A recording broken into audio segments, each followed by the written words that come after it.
How's it going, ladies and gentlemen? Welcome back to the new season of UCEA, the Upsurge Collegiate Rocket League's winter circuit here, folks. I am your host, JT Displays, along with Grant, CFO. Grant, how are you doing tonight? I'm doing great, JT. Thank you for asking. We got a lot of exciting stuff to come up throughout this season. Why don't you tell us a little bit about what we got going on? Absolutely. So tonight we've got two matches kicking us off here. Starting us off, we got the Durham Lords Esports taking on Dakota State University. Then later tonight, we've got the Winthrop Eagles as they take on Full Sail Armada. This one, of course, week one of this schedule here. I think we have full on 7 weeks of the regular season before we get into the playoffs. So week one, it's certainly going to be a interesting matchup here, as we don't really know too much about either one of these two teams. I know I've seen the Winthrop Eagles in other leagues and other circuits here, but seeing them taking on Full Sail Armada, they're an unknown to me here, and certainly Durham Lords Esports versus Dakota State University, the first matchup here tonight. How do you see that one shaking out? I mean, like you said, we don't know much about them, but I think Winthrop does ring a bell. I feel like I've might have been a part of an event of casting them, but I don't know that I've seen them enough to really know much about their players, and I couldn't even find the VOD if I wanted to. But that's just the beauty of week one. The start of any season is the fact that next to nothing about everybody that's going to come into the stream and who's going to play and who's going to compete in whatever game it is. Anything. This is just a general thing. We don't know. There's an element of surprise that's going to contribute to all the events in week one. And certainly both teams are going to try to give it up their all, as there is a cash prize on the line here for the victor. Certainly a crash pool for no doubt a few of the teams there, but everyone's going to be gunning for that top spot once they hit the playoffs. Oh, absolutely. We have a $1,680 prize pool, and the distribution looks like so. First place will get $900. Second place will get $510, and third will get $270. So it is high stakes. You want to do well. Everybody's looking to make some extra money, especially that first place. If you split it among 3 players, that's $300 each. Yeah, absolutely. And I think that as far as my predictions here for tonight, we got the Durham Lords taking on Dakota State as our first matchup here. Personally, you're looking at the areas where they're at. Durham Lords, they're coming from probably the North Carolina area there versus Dakota State. I don't know how you feel about the winter as it is, as it's like -4 degrees here where I'm at. I've got a feeling though maybe that coldness, if they don't have the heater turned on in their room there, Dakota State might have a bad time of things versus Durham Lords. I mean, hey, it's cold everywhere right now. I feel like wasn't it snowing in Texas?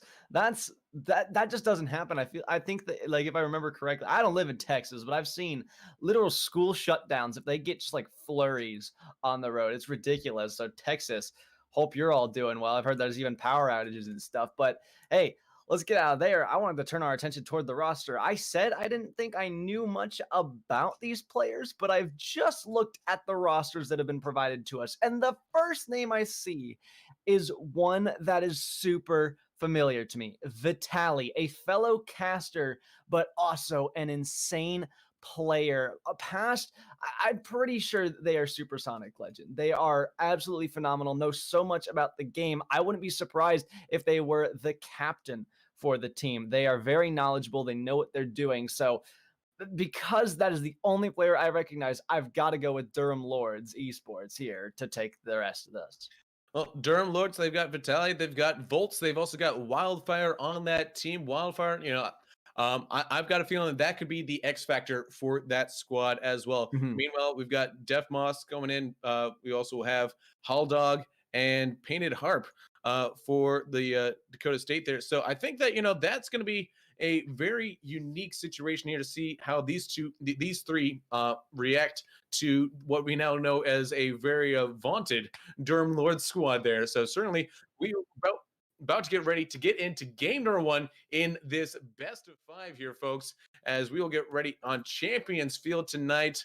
Let me know, folks, in the chat who you think is going to come out on top here. as we get ready for both squads to get ready to kick this one off here. Your predictions before we go on, you said Durham Lords, is that correct, Grant? Yes, it is. Durham Lords is my prediction. Vitaly has got to be an X factor, if any. And, I don't know anything about any other players, but that is my prediction just because I'm familiar with how Vitaly plays. Very credible player. Alrighty, and Dakota State, the underdogs here. So if you guys have room for those underdogs, let us know in the chat. We're ready to kick this one off, though. Game number 1 here between Durham Lords and Dakota State University, starting right now. Well, starting things off was Wildfire, and I believe that was Painted Harp as well. Here's Vitaly, this player we've been talking about all at the start. Wildfire gonna pass this one back to Volts and immediately over to the side for the connection with Vitaly. And now they're gonna have to retreat as Painted Harp's looking for the double, not gonna find the angle, but I'm liking the quick rotations I'm seeing out of the offense of the orange side. Dakota State looking pretty good so far. Vitaly pops the 50 down in front of the net, pops it up to the ceiling. Now Wildfire's got to jump for it. They're going to miss entirely. Threw off Def Moss for a minute there. Vitaly's already back on it. You see the quick pace of action really come into play for both of these offenses, but still nobody has scored. 4 minutes, 15 seconds still on the clock. Here comes Wildfire trying to find a pass down to drop down to Vitaly. The shot goes in. Vitaly gives us the first goal here in the UCEA. Yeah, this is just a great air dribble out to Wildfire. Got it over that second defender that was remaining, left Def Moss in a very bad position. They couldn't recover quick enough, and just like that, we've taken it 1-0, 4 minutes and 10 seconds to go.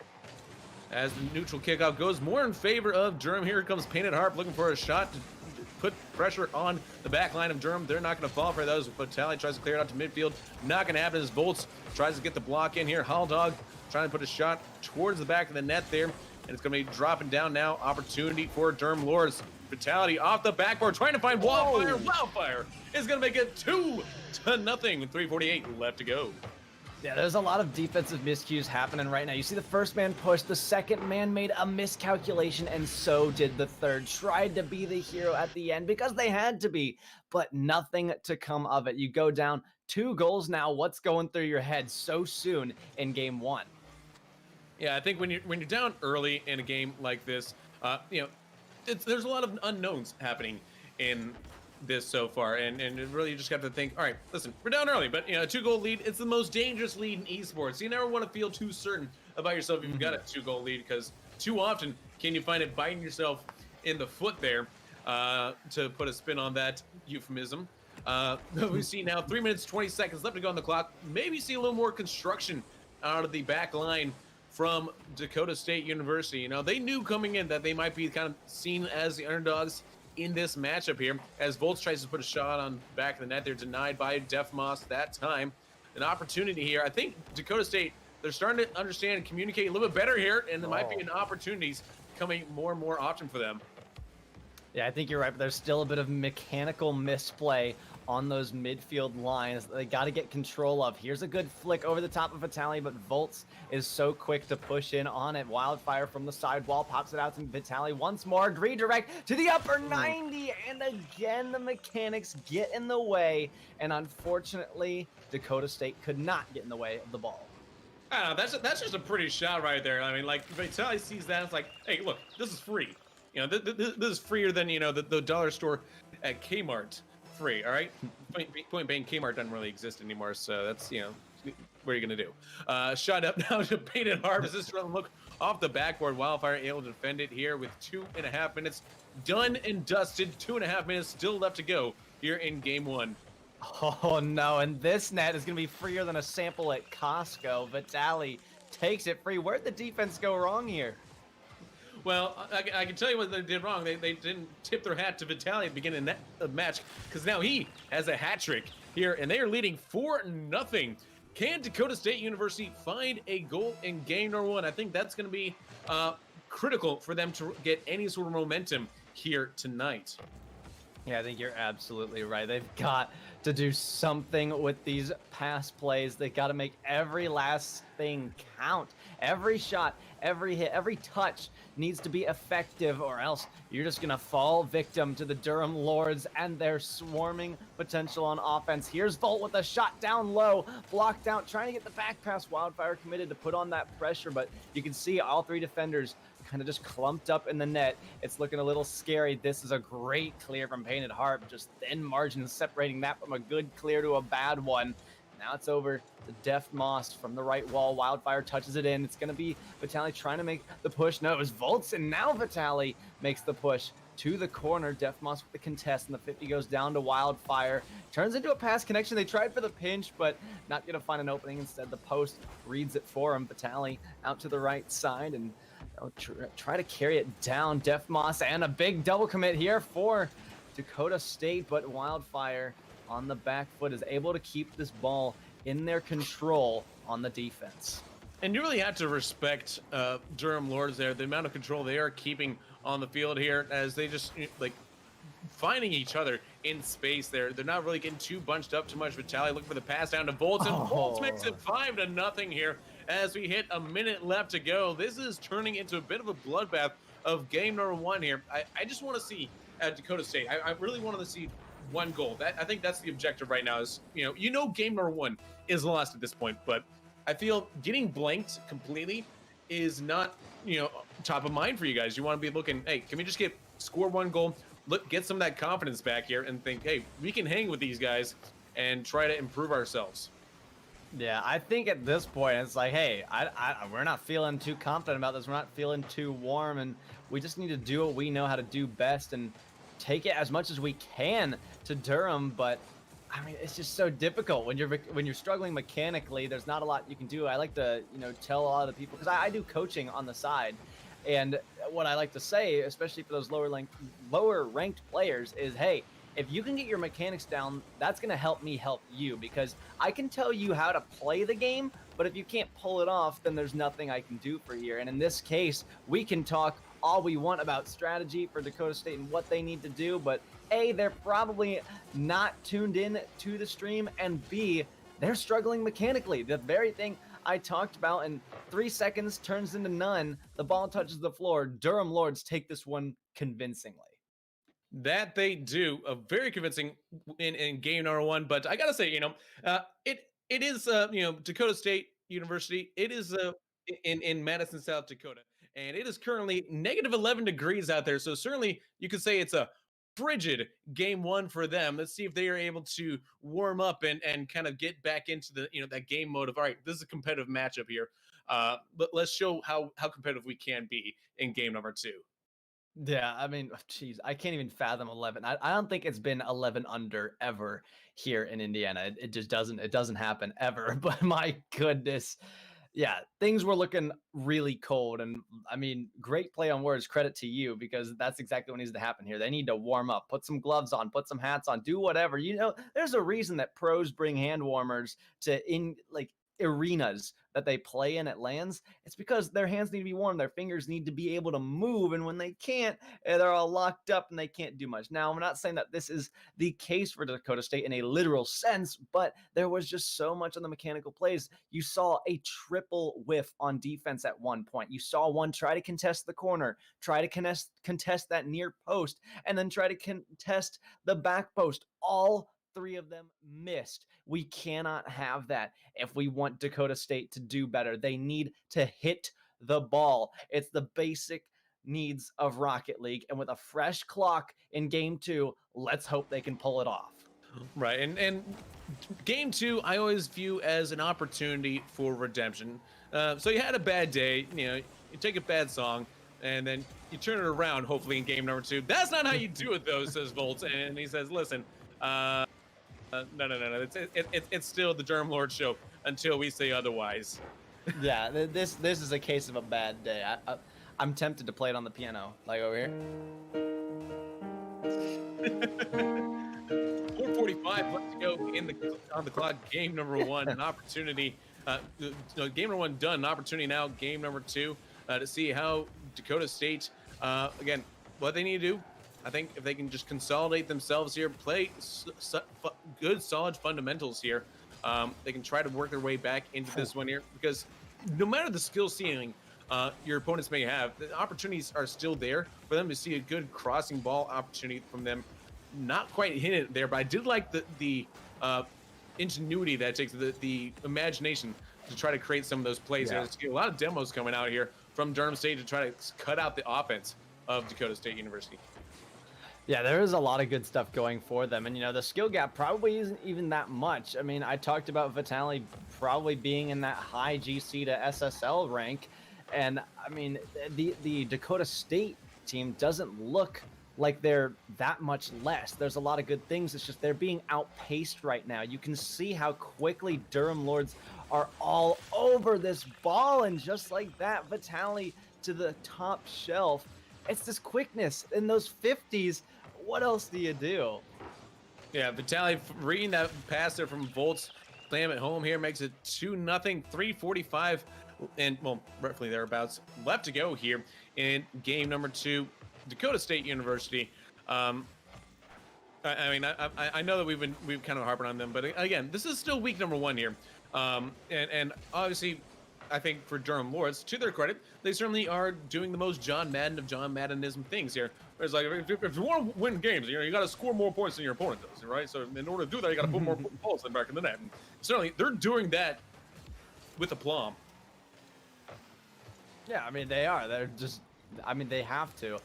And, I mean, in this situation, outpace. You just got to play quicker sometimes and hope that you can get to the ball. You have to put some pressure on, kind of get those fake outs, and just be prepared for anything to happen. But you can see here, big miscommunication in the net for Dakota State. They'll struggle a bit, but they finally get an opportunity to push out, pinch off the sidewall from Wildfire up to Vitali, who misses a connection here. This could be an opening for Dakota State, but Wildfire is there again for this pass out. Defmoss with the contest, and now out to Haldog. Vitali is lurking in the waters, and Haldog is able to carry it out. Volts gets demoed in the air. This is something that could be used to the advantage of Dakota State, as they got an opening here. Almost slid past the third one, but hey, get that physical play, because so far that's the only thing that's really resulted in a wide open opportunity like you've just seen there. So get more of that, but first save that. They do off the post. The woodwork was luckily within reach to hit the ball towards, and they escaped this, but Vitali's not done yet, and neither is Defmoss. Gets an equally good clear as that shot was, and they're surviving a little bit longer than we thought they would here. They're starting to warm up. Certainly, and I know we are neutral observers here, but I was really rooting for that shot to possibly go in there for Dakota State University. They need a goal here to really, I think, come alive as a squad there. I think, that kind of proves it to themselves that, we can hang here with the big boys, and really see what we can do as Vitali looking for Volts. They're trying to freestyle in the midair there, really trying to put a bit of a, I don't know if that's a BM move here in game number 2, but certainly adding style points on this dominant performance so far. Yeah, and I'll say, as a neutral observer, it appears that Dakota State might be on like a GC 1. That seems to be the level that I'm looking at here, because that's where I currently sit. And I feel good about the way I play and everything, but I know when I'm playing a really quick team that sometimes they're just better at communicating, they're better at expecting, they're better at anticipating. They do just everything better and everything quicker, as Vitali gets a save out of their own net. It's just so quick paced, and you can't really do much about it. You're restrained to your own abilities, and this is all that you can do, is survive for a minute, see what you can do. But there is not a lot that Dakota State can do, unfortunately, against just such a quick and dominant roster of the Durham Lords. And since we're going to be flexing ranks here as the resident Plat 2 on the crew here, let me just say that, on a good day there, no matter what your skill level is here, you can, a Plat 2 like myself can play to the level of like a Champ 1 or a Champ 2, rise to the occasion here, and, against better opponents can, bring out the best in themselves here. And that's what I'm really wanting to see out of Dakota State. This goes in for Painted Harp. 3-1, 23 seconds left to go. We have our first goal for Dakota State University. Yeah, this is a great, taking advantage of the opportunity in front of them, caught the entirety of the roster for Durham Lords off guard and was just able to score on that. You know, they started to build up their confidence, but if they could, continue on this a little bit more, find those opportunities where there's those miscommunications on defense, or, I mean, confidence, like overconfidence, see if you can find more of those holes to break through in these last 10 seconds here. But I think Durham have straightened it up and they're like, okay, hold on, let's take this seriously. We don't want to lose too much momentum, and they will end up taking this game, so they'll have some more to come back for in the next game. If there's, I'm actually sure what the series is, but you tell me, JT, because I'm unsure. I believe it is a best of 5 here. Durham Lords taking game number 2 as well as game number 1. Opportunity here for them to try to complete the sweep in game number 3. Will they be able to do it? Chat, you guys gotta let me know. I mean, the casters may or may not have an idea one way or the other, but I want to know if you guys think it's going to be a sweep there. I like seeing big old brooms in the chat there. If you're like me and you went to public education, that's BROOM. So let me know if you think it's going to be a sweep there. If you don't think it's going to be a reverse sweep here, that's an opportunity for Dakota State to kind of say, hey, we've been sandbagging this entire time. Surprise, you know, welcome to the show. Game number 3. That's an opportunity for them to see if they are who we thought they are. Yeah, we can only hope at this point, because Durham Lords, like I said, they find pass play connections from wherever they are, whether it's the corner, the sidewall, the opponent's backboard. They'll do it all. They know where to go. They know where to communicate. Like I was saying, I've tried to compete against my college's roster with some of my friends who are around the same rank as me, and some even higher, but there's just such a big gap. And when I was on their team, when we were like mixing around in in-houses, I would go and play with 2 of the college roster boys, and they're just communicating on another level. I'm like, yeah, I'm doing my own thing. I'm like, all right, I think I'm doing well at calming because I'm really active in it. But they're just like, yeah, to me over here. And it's like, you're not even saying where you are, and you know where we are. And it just doesn't make any sense. One day I hope to understand it, but for now, Dakota State can only hope to understand it for themselves against Durham Lords Esports. And here we are now, game number 3, what I always like to consider the crux of the match. If you win game number 3, I find you are statistically more likely to win the entire series, which, I mean, if Durham Lords win it, I think that will certainly hold true tonight, as that would complete the sweep. Here in our first matchup of the night. An opportunity here for Vitali, drops it down off the post and out. Bolts does get it done though with the mop and bucket cleanup on aisle goal.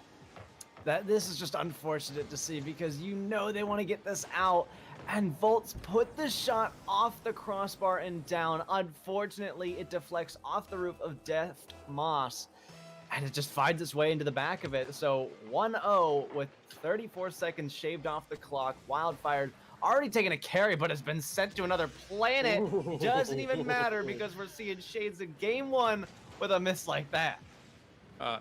Was it a miss, or is that just like a pretty shot there? Because, I mean, he got the bump. He got the bump. You know, I don't know if that's what he's going for, but, you know, Painted Harp definitely got the bump on Wildfire on that one. But I just like seeing pretty arcing goals like that. Wildfire trying to get another goal right off the kickoff there, getting real cheeky with that sheet up there. Denied this time by Painted Harp. As an opportunity here for Dakota State to try to maintain some possession. A good little bit of possession is, I think, needed for them to try to handle the explosive power of Durham Lords here in this matchup. Painted Harp, pass one here, trying to get past the second one, can't get around Vitali at midfield, and then Vitali looking for a pass in, gets the bump, Wildfire shot to Vitali. The passing plays coming alive here for Durham Lords. Gosh, this is just disgusting, right? So Vitali gets that bump. Wildfire found Vitali waiting up after the fact. That's what I'm talking about. There's a whole other level that these guys are on. It's just so insane to watch. You don't typically find those short tiki-taka passing plays in Rocket League alone, in general. It's not something that's common. I'll tell you exactly what that was. That wasn't a planned pass. That was just he missed. He straight up missed the open. No, I think it was. I don't think he missed something that's wide. He's got like 75% of a net to shoot on. He would just shoot it, but I think they're getting just confident or something. I think you're giving Durham Lords a lot of credit there. So we'll see. You know, Rightfully so. like we'll let them tell us on Twitter after the match here who's actually right on that one. But I've got a feeling he totally whipped on that open net there. You know. I hope not. I want to be right, but hey, if I'm not, then we just brushed past it. We can only throw out hypotheticals here as casters because we're not the players, but I can tell you what's going on within the players, and that's a double whiff in the midfield, and it's Deathmoss taking control of it from the corner. Now looks to field it out. Painted Heart's going to send it backwards. Demo from Wildfire onto Deathmoss, and now a pinch out from Dakota State. Vitaly's waiting on their backboard to clear it out to empty space. That's going to allow Painted Heart, no, not to get it. We thought they were, but Hotdog will have space of their own. Vitaly's just so quick to it. Not getting the ball, but they got the bump instead. Save from Volts. Is able to push this one by. Vitaly is waiting off the ceiling to try to redirect. Didn't quite fake out Hotdog, but they've got a big clearing shot on target, blocked by Vitaly. And here it is again. Durham with a demo, and now a trade from Dakota State. Volts off their back wall to carry it out for the side. Wildfire look for another demo. They got a bump instead off the post and almost in, but it goes post to post and out. Vitaly now has an open net to shoot on. Look for the double fake, got the double commit instead, and Volts is just passing it all across, trying to look for somebody, but the pressure is ever present from Durham Lords. And one thing I'm noticing here right now from Dakota State University is with them being down by so much with a minute 50 left to go, I've seen a lot from them getting very direct with their shot attempts here. They're not really looking for that infield pass too much here. They're really trying to go route one straight at the goal there. And Durham Lords are able to read that very easily here. Durham, they're getting creative with their passing lanes, looking for interesting different ways to try to find the ball out to their playmakers. Whereas, and see a good shot here from Vitaly, brings up to Volts, and Vitaly really doing, again, interesting things, unique ways to get the ball out to the teammate who finishes it. Yeah, you can only just try to read those. It's very difficult, and you got to look at it from the perspective of the player in the actual scenario. That's just a difficult shot to read. And I mean, when you've been scored on time after time and you haven't really gotten many goals yourself, it's so discouraging. You're just like, I'm just going to throw myself at the ball and hope for the best. But here's a shot from Painted Heart trying to bring back that momentum. But a minute is winding down pretty quickly here for Dakota State. They've got to do something now or never. But Deathmoss is going to miss this one with no boost in the tank. And that's just a part of the other ways that Durham Lords are taking control of this match. They take control of the boost, and in any game mode, that is going to cause players to panic. And we've seen the double commits on defense from Dakota State, and really, it's just unfortunate that we're not seeing them play like themselves. There's so much panic, but it's just the caliber of skill. Here's the momentum booster that I was looking to have happen. Deathmoss with a solid shot from the other side of the net. And a quiet golf clap comes out from the audience there. 4-1 here. They will not be blanked in game number 3 here. 42 seconds left to go. Dakota State University, that I believe is their second goal of this best of 5 series here. So that really does tell you a lot about the defense of Durham Lords there. They've certainly been stringent on their defensive end of the ball there, keeping the ball out of the back of the net there for the majority of the game there. Obviously, they did let in 2 goals, one in game 1, game 2, one in game 3 here. But again, a lot of good work from Durham Lords. Excited to see how they play out the rest of the rest of the circuit, because they certainly are looking very competitive here in match day number 1. Yeah, we saw a bit of a double fake there, I guess you could call it there, to give them their 5th goal, and I think that's the number of goals that they've racked up pretty much every game. I wonder if they'll end up keeping it this way, but yeah, you're absolutely right. Durham Lords is a team to look out for in the rest of this circuit. They've been dominant here, and unfortunately, Dakota State will suffer the 3-0 sweep. One more shot for Durham, but it's not gonna make its way to the end, and it didn't need to, because Durham Lords are your winners here in week 1 for their game against Dakota State. And I think you could say that this sweep here was perhaps sweet music to the ears of the Durham Lords fans. Would you say that, Grant? I would. I think this is great for any Durham Lords fans out there. Like you've got the keyboard there, so I figured you kind I of tie do. that in, right? Yeah. So there I we go. do. But Durham Lords getting away with the victory here over Dakota State tonight. That is what we are. I think a lot of people in the chat might have expected that, but certainly Dakota State, I don't think they should be discouraged regarding what happened there tonight. But I think that they certainly know that they have a lot to work on. Would you Yeah. say that? Yeah, I think that is something just general. There's a lot of things in general that they need to work on. It's getting those mechanics, really grinding those. And I mean, you're not going to be able to do much in a week, but if you put some serious grinding into it, now you're going to see a lot of results. But I get it. There's a lot of school going on. These are college level teams, and a lot of them they're in college, right? So there's a lot to do there first before you can devote some free time to grinding mechanics. So that's what needs to happen. That's what I'm doing. So that's why I'm just pushing that advice out there because I know that that's going to be one of the only ways I'm getting better because someone else can tell me how to play the game. But if I can't pull it off, I'm not going to get very far. Yeah, so we'll take a quick break here, guys, as we get the next lobby set up here. But that does give us an opportunity to turn our attention to this next matchup here, which is between the Winthrop Eagles and Full Sail Armada. Full Sail Armada, certainly, that is a very powerful name, and Armada, lots of ships there. What do you think about this matchup here, Grant? Well, I can tell you one name again. T. Carell from the Sonics RLCS team. This is an RLCS pro playing on a college team, and Winthrop has been dominant through pretty much every circuit that they've ever played in. So I can already predict this one. This is going to be insane, to say the least, with T. Carell on the team of Winthrop Eagles. Yeah, you got Hound and JKF JK Foshizzle. That is a mouthful. Joining him on that team there. Meanwhile, for Full Sail Armada, J Diaz 41, Sam Tax, and Pravana Seb. Three, would you say, relative unknowns on that Full Sail Armada squad? I'm looking at it. I know I've never heard of them, and I don't think I've seen them in any other circuit. So I think it could be a safe assumption, but I obviously don't want to say that because they're their own team with their own special benefits that we're going to get to see here, and we'll get to see how they play. Hopefully, a bit more eventful than what we saw with Dakota State because we don't want that big of a skill gap again. Everybody at home doesn't want that big of a skill gap again. They want to see a close game and they want the team that they're rooting for to win. But I know those fans are going to support them nonetheless.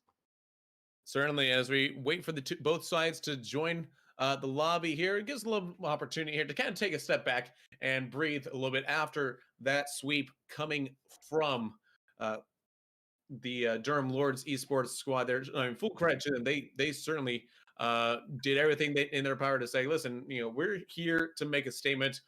Sure, Winthrop Eagles, they got T. Corral, but does that really? Because I mean, we believe in ourselves, and I think that's proves a lot there.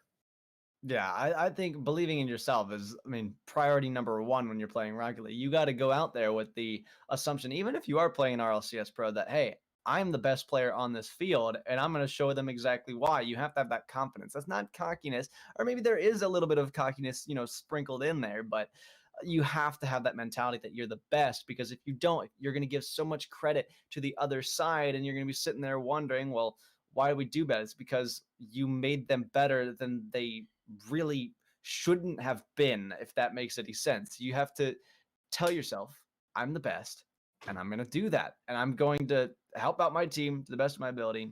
Focus on you. Don't focus on the opposition.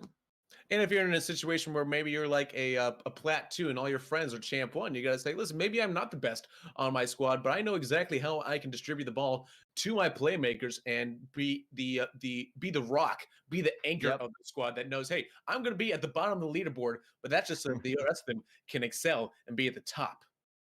I feel like you've seen the TikTok too, because I was literally about to reference that. I was literally about to reference that. This is what we do as casters. We take everything from everybody else. That's just how you find yourself. But hey, I like that we're thinking on the same brainwave there, because I mean, it really is like that. Because I've always felt that way. That reason that TikTok shows up is because so many people related to it. There were a lot of likes on it, and for a good reason, because I know I've been there in the past and I still am there a lot of the time. And then I get all this shade and toxicity thrown at me. But in reality, it's like, you know what?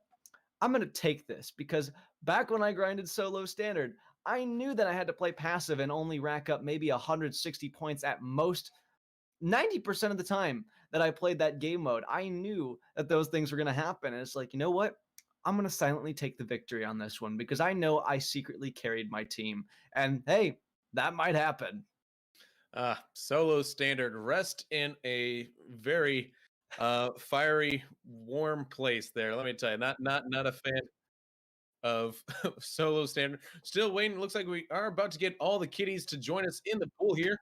So we'll get to join shortly. Your prediction here. I mean, honestly, who do you think is going to come out on top? Do you think it's going to be Full Sail, or do you think it's going to be Winthrop? I think it's an easy one right towards Winthrop Eagles. I've talked about T. Carell, and even though I haven't seen much of them play, I don't really need to. I've seen a couple of series, but I have seen it all and I've heard it all. Right there, you see Susquehanna, or however you say it, Sonics. You see the squad name for T. Carell. It's a scary player to be playing against in the first place at a college level. That's spooky. I've heard all my I guess coworkers or peers is what I'm trying to say. I've heard all of them talk about it. I've seen the dominance before.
Let the dancing begin.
Well, I didn't see that coming.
A classic, and at the same time, progressive.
Ladies and gentlemen, welcome back to UPL. Here in week number 4, we have a great matchup for you. Actually, 2 of them today, but we're going to have to start out with Aerial Rise versus Lucent. My partner in crime, the man that is loading over there indefinitely, Mr. Slayzilla.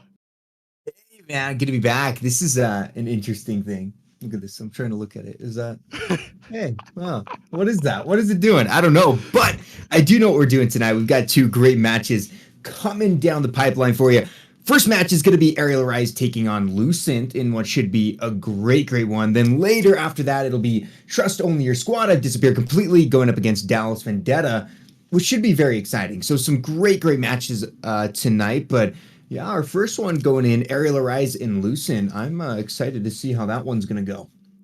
And Aerial Rise, being the former CCS champions, they've had some struggles over the past few weeks, having roster or members of a team depart, losing some games they probably shouldn't have. But I think we're going to start to see them on the upwards trend. I mean, they're doing great here in UPL, at least in their rogue bracket, where they're still sitting in second place. The only team that they're behind currently is Trust Only Your Squad, who ended up actually beating them out in week number 2. And Trust Only Your Squad will be participating in our next series of the day.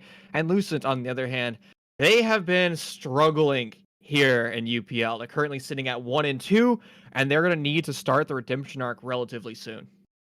Well, it's a tough cookie to start your redemption arc on, that's for sure. Rise, like you said, great roster. They've had some struggles, but they have been very strong. So, yeah, if you're gonna start your upwards tick, it's time to do it, and that's gonna be a real statement if Lucent can get up and over Aerial Rise. It's going to be interesting, man. Like you're saying, they kind of need it, but it's not going to be an easy matchup at all for them. We saw Aerial Rise in the past. They are able to, dismantle teams, but I mean, we have seen them themselves. You take an L. Of course, like you mentioned, that was to Trust Only Your Squad, currently sitting in first place in their division. So, yeah, a lot of work to be done for Lucent, but I'm very excited to see if they have what it takes to really get in there and be one of the best. But you know what? Maybe they can do it. Maybe we can see an upset come out from Lucent. I don't know though. It's gonna be a difficult one for sure. We've seen Aerial Rise just slam teams before, and especially on Cafe. I mean, that map can go one way pretty quickly. Yeah, you're right. Wherever we do battle today is going to truly dictate how the thing pans out, because Aerial Rise will have a larger map pool to participate in. But let's actually start talking about our 7 competitive maps as we dive into the map ban phase. And how it works in a best of 1 is each team's going to have access to 3 bans. You just ban until you have 1 more map left. And, well, Theme Park, not a big surprise there being the first map removed. Oh, dear Theme Park, off the board quickly. Now, Villa to follow. Another good map that we're seeing. Just bans and bans and bans. Very ban heavy here. Oregon going to be banned out. Oregon! Woo! Goodbye to Oregon. Get out of here. Nobody wants to play it today. Clubhouse off the board. I mean, almost all of the big meta maps gone. Villa, Oregon, Clubhouse. Well, Villa has kind of shifted out of that meta scene, but Consulate gone. That leaves us 2 maps, Cafe and Coastline. One of them, which I foolishly mentioned prior. So I wonder where we're going. Oh, it's Cafe. So the old Cafe matchup. I'm excited, man. Cafe is a map that we see a lot, but out of all the maps that we see a lot, I think I like it the most out of the heavy T3 maps. As long as it isn't Oregon, I'm okay with it. Oregon is the most overplayed map currently in T3, so teams should start to get a little bit more creative and return back to some of the legacy maps, just like Cafe that we're seeing today. And honestly, Lucent should try to bring out that Coastline. Aerial Rise has the ability to play very structured, but also very aggressive. And maybe Coastline is a way that you just force Aerial Rise to play nothing but aggression, where they have to just constantly swing every possible angle. And maybe Lucent is going to be able to at least stop the rise of the airplane roster, Aerial Rise. Perhaps that is exactly what they're going to do. I'm very excited to see it. I mean, honestly, it needs to happen for them. They're kind of getting down to that point where we have to see that it's going to go their way. Now, we do have the rosters a little bit. Let's see, because we know Aerial Rise has been all over the place, but the roster that they have right now for us: Woods, Lava Og, Dami, and Spiff. A lot of great players. I mean, Woods, Og, of course, coming from DGen, where they were an amazing squad. Dami, great players. Spiff, Lava. Yeah, I mean, they have a really strong roster. However, I don't think I've seen them play with all 5 as listed yet. It's always that they've had like a sub or someone's come in. So I'm excited to see that's going to be the case for Lucent. I actually haven't seen a lot of these guys at all. We've got Tones, Armada, Gingy, Schnitzel, Ewer coming in. So, I mean, who knows? It could be a great matchup for them. Maybe they've been watching VODs. Maybe they're ready to go, but this is definitely going to be a battle of the underdog versus a very overdog in most senses with this matchup. I think the kids call it up dog these days, right? I mean, but you're correct, right? You have the CCS champion roster, and that is the Premier League, whether or not it's, T3, T2, it's probably honestly in the middle, 2.5. And it's a way for underage teams to participate and play against Challenger League rosters. But we can't talk about the history anymore. We have to talk about the present here on Cafe as we begin and with the operator ban phase. No surprise, Thatcher will most likely be our first ban, but we've seen a lot of casualties fall as that second attacker ban, whether or not it's a Thatcher, a Capital, an Ace, or a Maverick. Yeah, usually we will see, of course, the Thatcher come out, but then it is kind of up in the air, man. Maybe we won't see a Thatcher come out as I say that. The Maverick is a nice ban. It makes it a lot easier to defend down in the kitchen. You don't have to worry about people, blasting little holes and burning through the wall into the right through the bakery. So that's a good ban to get off right from the get-go. Rise takes the Omavi. Now Lucent can do something different here. I think they're probably going to go for the Thatcher. There he is, the Thatcher ban. So those are two attacking operators that have been sidelined for the time being. We won't see them at all for this game. Lucid now with the first defensive ban. What do you expect here?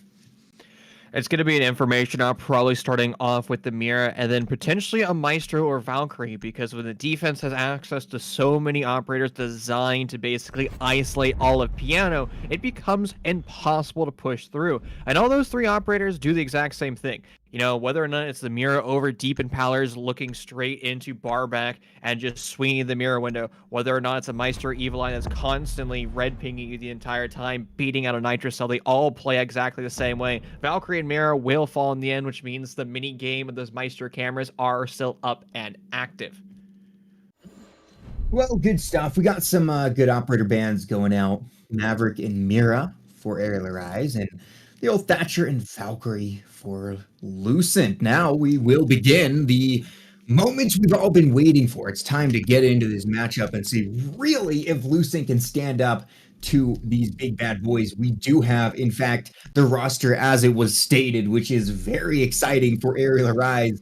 Welcome in Dami, Og, Spiff, Lava, and Woods. And hey, there's a pulse all the way upstairs, third floor. We've got the defensive side for Aerial Rise. Let's see how this will go. Lucent, a big hill to climb, but hey, they climb it. That flag could be seen from everywhere. We have access to a lot of explosive device on the side of Lucent, which means if there's a multitude of deployable shields, you can break that down.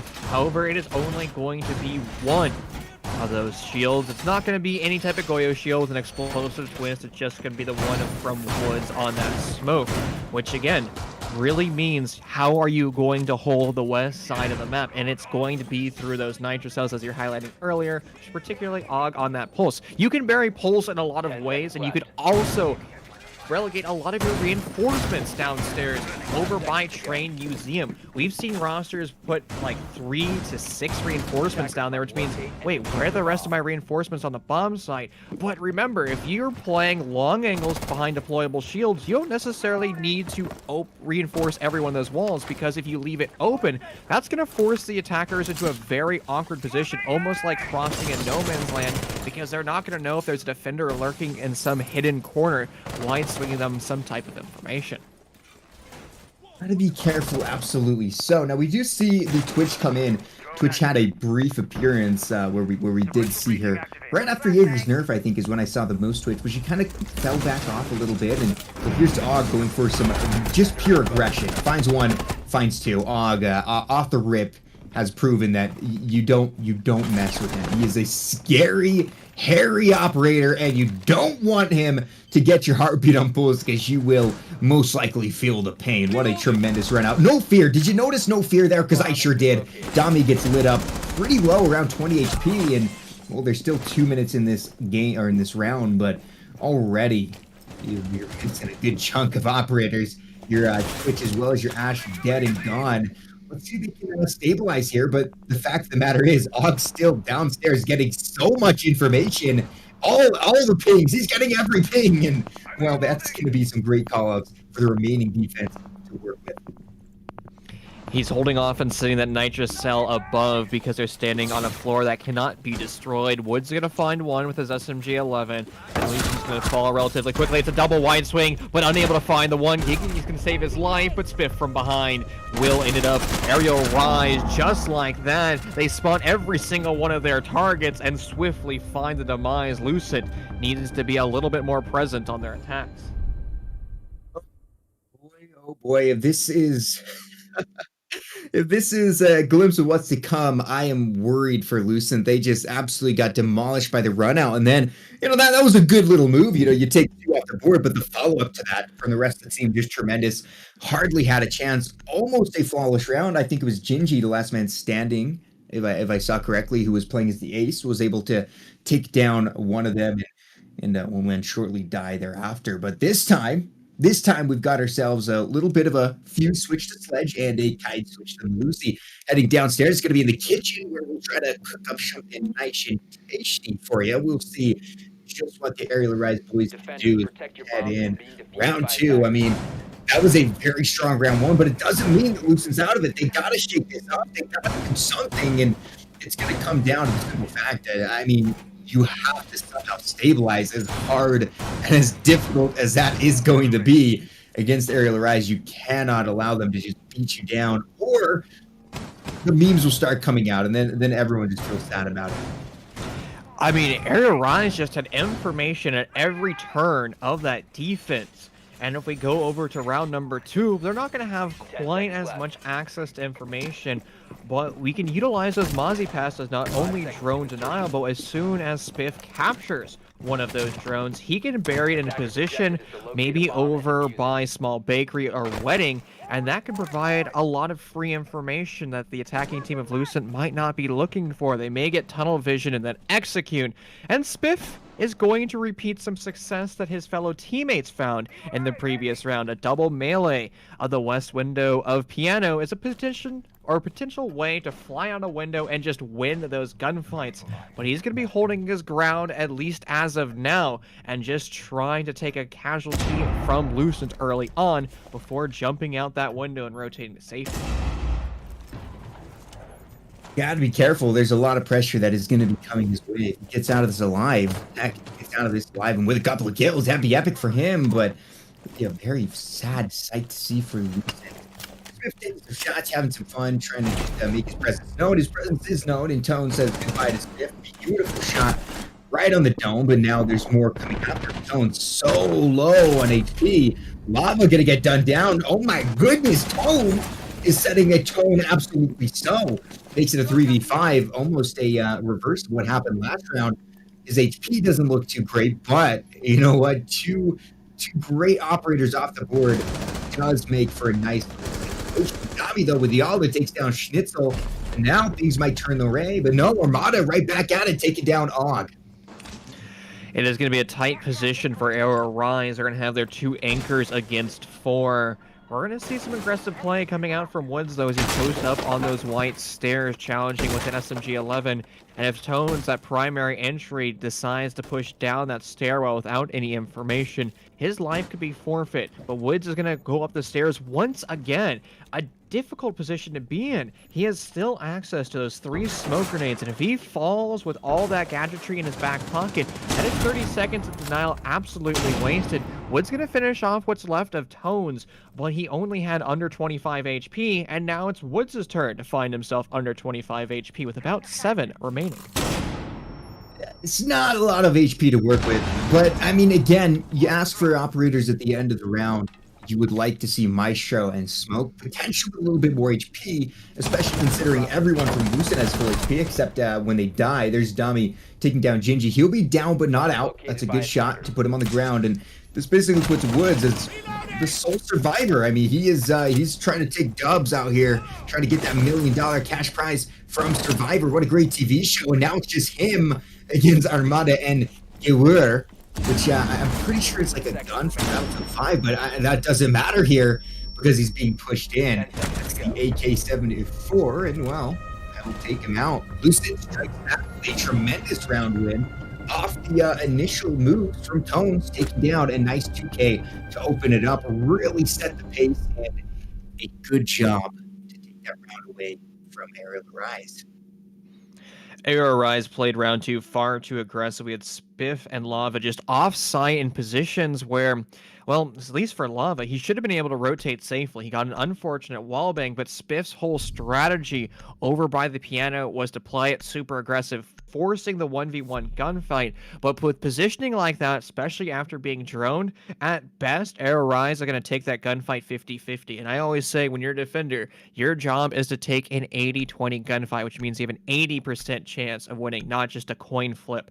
But after that firefight took place, we would see Lava attempt to go for that refrag and at least try to bring their roster back, but he had no information on that swing. That was just a blind swing. And again, another gunfight. That isn't an 80-20 split. It's a 50-50 split. But I have to give Aerial Rise credit. They were able to bring that round back to a 2-2 with under 30 seconds left on the clock from great positioning throughout the map on that first floor, whether it's in from VIP or in through Whiskey, but the damage was already done. And imagine if they weren't so aggressive upstairs. That round would have been instantly a victory for Aerial Rise. Absolutely. I mean, had we seen Lava and Spiff survive their initial engagements up there, had they, instead taken out members of Lucent, there would have been an uncontested victory in my eyes. That would have been a great victory for Aerial Rise. But, it was Tone stepping up and really taking him down quickly. That put these guys in a good position, and already start to see some people getting others. But of course, in 2 rounds, we can't really define who the meta-breaking members of the teams will be. But Tones he's waltzing on. What is this guy doing? It's just not in. They're all just walking in. Oh my goodness. Well, Lava is going to punish Tones for getting so aggressive with it, and I might say that he deserved that a little bit. That was kind of an interesting play. Well, unfortunately, that's not the first time I've seen it. I was casting a collegiate game, and it was Alpaca who just did exactly that play, but he did it 3 different times, and the final time he did it, he aced. Every time he did, he somehow won gunfight. So it isn't unheard of, and it works out sometimes, but it is a high-risk, high-reward strategy. I was critical of Aerial Rise taking 50-50 gunfights. Toad's gunfight there was probably a 10-90, which means you have a 10% chance of winning. It's just unbridled aggression. You should never put yourself in that position. It's a and no information swing, and you're walking through barbed wire, which means the defenders have information on you. And it is just, honestly, a dumb play that should never happen. And here's vertical pressure being utilized by Aerial Rise. The bomb's going to go down, but Og has better positioning from above. He now destroys that planter, and it's going to all crumble for Lucent as they're pushing in through the fatal funnels, the breach holes that they made, and now it's just Snitchel against 5, but his life immediately gets removed from his body. Aerial Rise has a more traditional style of defense and leads them to a flawless round. Well. What on earth was that? A beautiful job from Aerial Rise to it's just been strike back rounds. I mean, we saw Lucent take round 2, and Aerial Rise said you might have taken round 2, but we take round 3. So maybe we'll see a back and forth trend, or maybe it'll go one way or the other. We'll have to continue to see. Back upstairs to Bar, which means we got another opportunity for Aerial Rise to do a lot of work. They did some great stuff here. I'm excited to see if we do find Og switching out to the pulse. We do. Very nice. So very effective on that pulse game. He's going to do a lot of great work, we would hope. And I'm excited to see that's going to be the case. We do have the Twitch coming in instead of the lovely Sledge that likes the Twitch. I'm excited to see if she can do a lot of good work on that. Wow. So here we go. It's round number 4 coming up. Right now, 2-1 in favor of Aerial Rise. And to only go up from here, somebody's getting an extra point. And let's see which side of the roster is going to be. Upstairs again. And, last time we saw some great work come out. Og has been a very, very effective and essential part of the rounds that they've won. He's picked up multiple kills in each of them. Excited to see 10 seconds left. that. Look at the other side, though. I mean, Tones, after round 2, thought he had something great going, walked right into a death trap and wasn't able to get any kills that round. So Tones is still kind of up in the air. He's going to be able to do a lot of work, get a lot of pop-offs. I don't know, but being shut down so early, certainly not the way you want to be if you're trying to be a top fragger and a real leader for the squad. Lava's going to look to bring out the Kaid, and we're going to actually see a different change-up for Lucent. Instead of pushing straight from above and rappelling up to that 3rd floor, they're going to do a bottom-down clear. Now, the reason they're doing this is probably because of those aggressive runouts that they found themselves in early on. Drone information has actually found out that Og the Pulse is still playing over in the theater side or the train side of the map. He's going to utilize his Nitro Cell to make a rotation. Tone's going to find the opening kill. Spiff now follows. He has been the opening death now twice, and every time that we've seen him fall, that is an aerial rise loss. We're going to have to see if that storyline continues to pan out. But Og is going to do more odd things. He seems to be running out from the big bankery. But if Tones gets wind of that, he can flank him straight up. But there's nobody in the reticle side of Og, and he's just hoping that there's a member of Lucent still on outside cam droning. Oh, well, here we go, the move, and would you know it?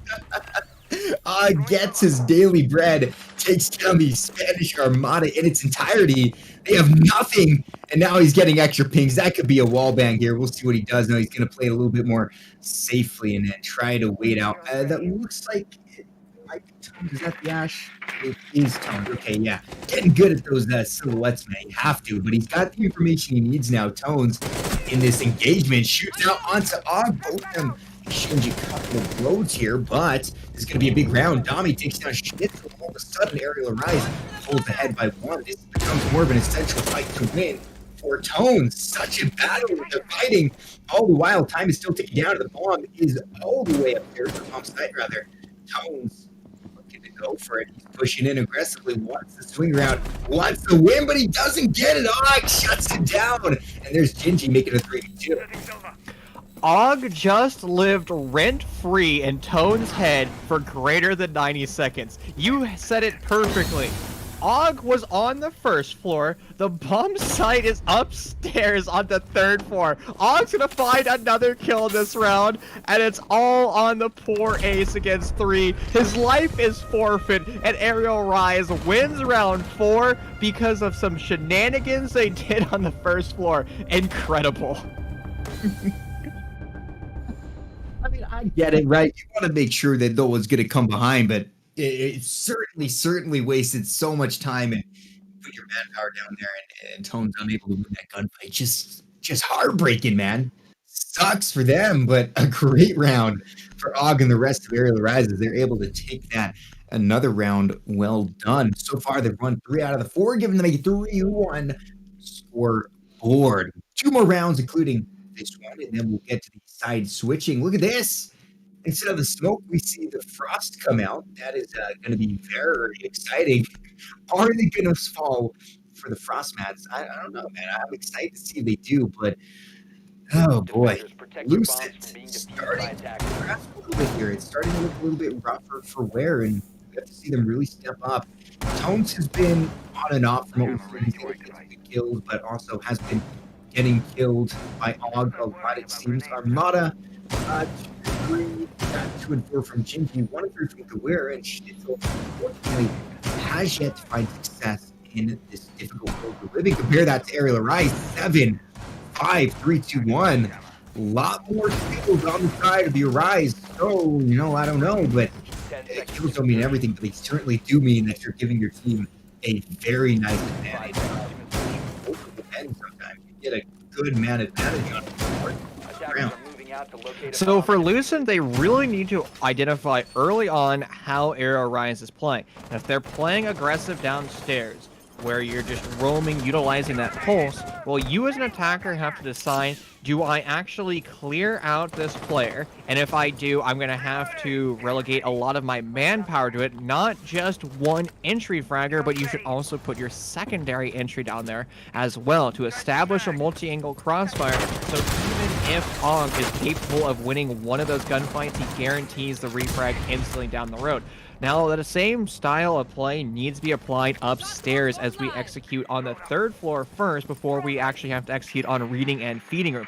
The idea behind this is simple. Aerial Rise is going to be extending their bomb site upstairs. They're going to be having off-site pressure roaming around the map, and you're going to have to utilize your entry fraggers to get that map control, but also make sure you're setting up crossfires to instantly remove as much of that Aerial Rise pressure upstairs. Because when Dami is post up over in Pixel like this, you can spin your utility, but if you're able to double swing him, that's going to mitigate the risk that Dami slaughters your roster. Yeah, and you know what? Roster slaughtering is certainly what we're trying to make sure doesn't happen here for Lucid. They don't want that to go down. August 7-1. The dude doesn't die, but Dami says, you know what? I don't die much either. Takes down Armada. Again, looking for more. Is he going to fight it? Huge kill there. The guy's just cracked out of his mind. Shoots out. Looks like Spiff is going to go down. There's Gingy finding one. Gingy on the double kill. Takes Dami as well. And all of a sudden, Lucent looked to be a little bit more in control this round. I say that as Tones gets absolutely destroyed by Og, but Guer is there for the refrag. Very back and forth, but Aerial Rise still down to just 2 operators. We've got Lava and Woods, respectively, the Mute and the Frost. To compare that up, we've got a lot of great boys and girls with Ace, the lovely Nomad, and of course our Sophia. Schnitzel still looking for that opening. I'd love to see it come out here. That would be huge. Less than a minute to go. We're going to have to see where these frost mats are placed up and see if a member of Lucent's going to vault into it. Lava's going to push his way up the white stairs, spotting out an air jab, and now working his way back down. Aggression from Woods is going to cost him his life. Now that all the pressure of this round is going to be placed on Lava's shoulders. And here comes that early flank that he attempted before. The bomb is going down, so we have to expedite his clear of that top floor. He was just spotted out. Some shots sent in his direction, but none is going to collect. Now he has 45 seconds to save this round for his team, but he's still hunting for the 3 remaining members of Lucent who are roaming throughout the map. A Vault's going to find himself with 1. Over on the other side of the Hell Door, he can hear the rotation back and forth. A quick kill for him with the SMG-11, but now he's going to have to deal with that vertical pressure, which he will fail to do. Schnitzel's going to find his first kill, and Lucent takes round 5 off great gunplay upstairs. Some tremendous work. Sorry, I'm back. Just testing out some mic. Apparently, we're having some audio difficulties, which is always so rough. Not sure what it is. Maybe I'm a little bit too close to the mic. Maybe something going on. Who knows? But another tremendous round. This time coming out from Lucent. Very, very nice for them to go ahead and take that dub. Exactly what they need to do. They set up for a potential 3-3 split, which, if done, could be absolutely phenomenal. We'll have to see if that is going to be the case. Heading in round number 6, back downstairs to kitchen, where it has been a 1-to-1 with who wins these rounds. So let's see if it's going to go well. This is going to be another big round. They can get it.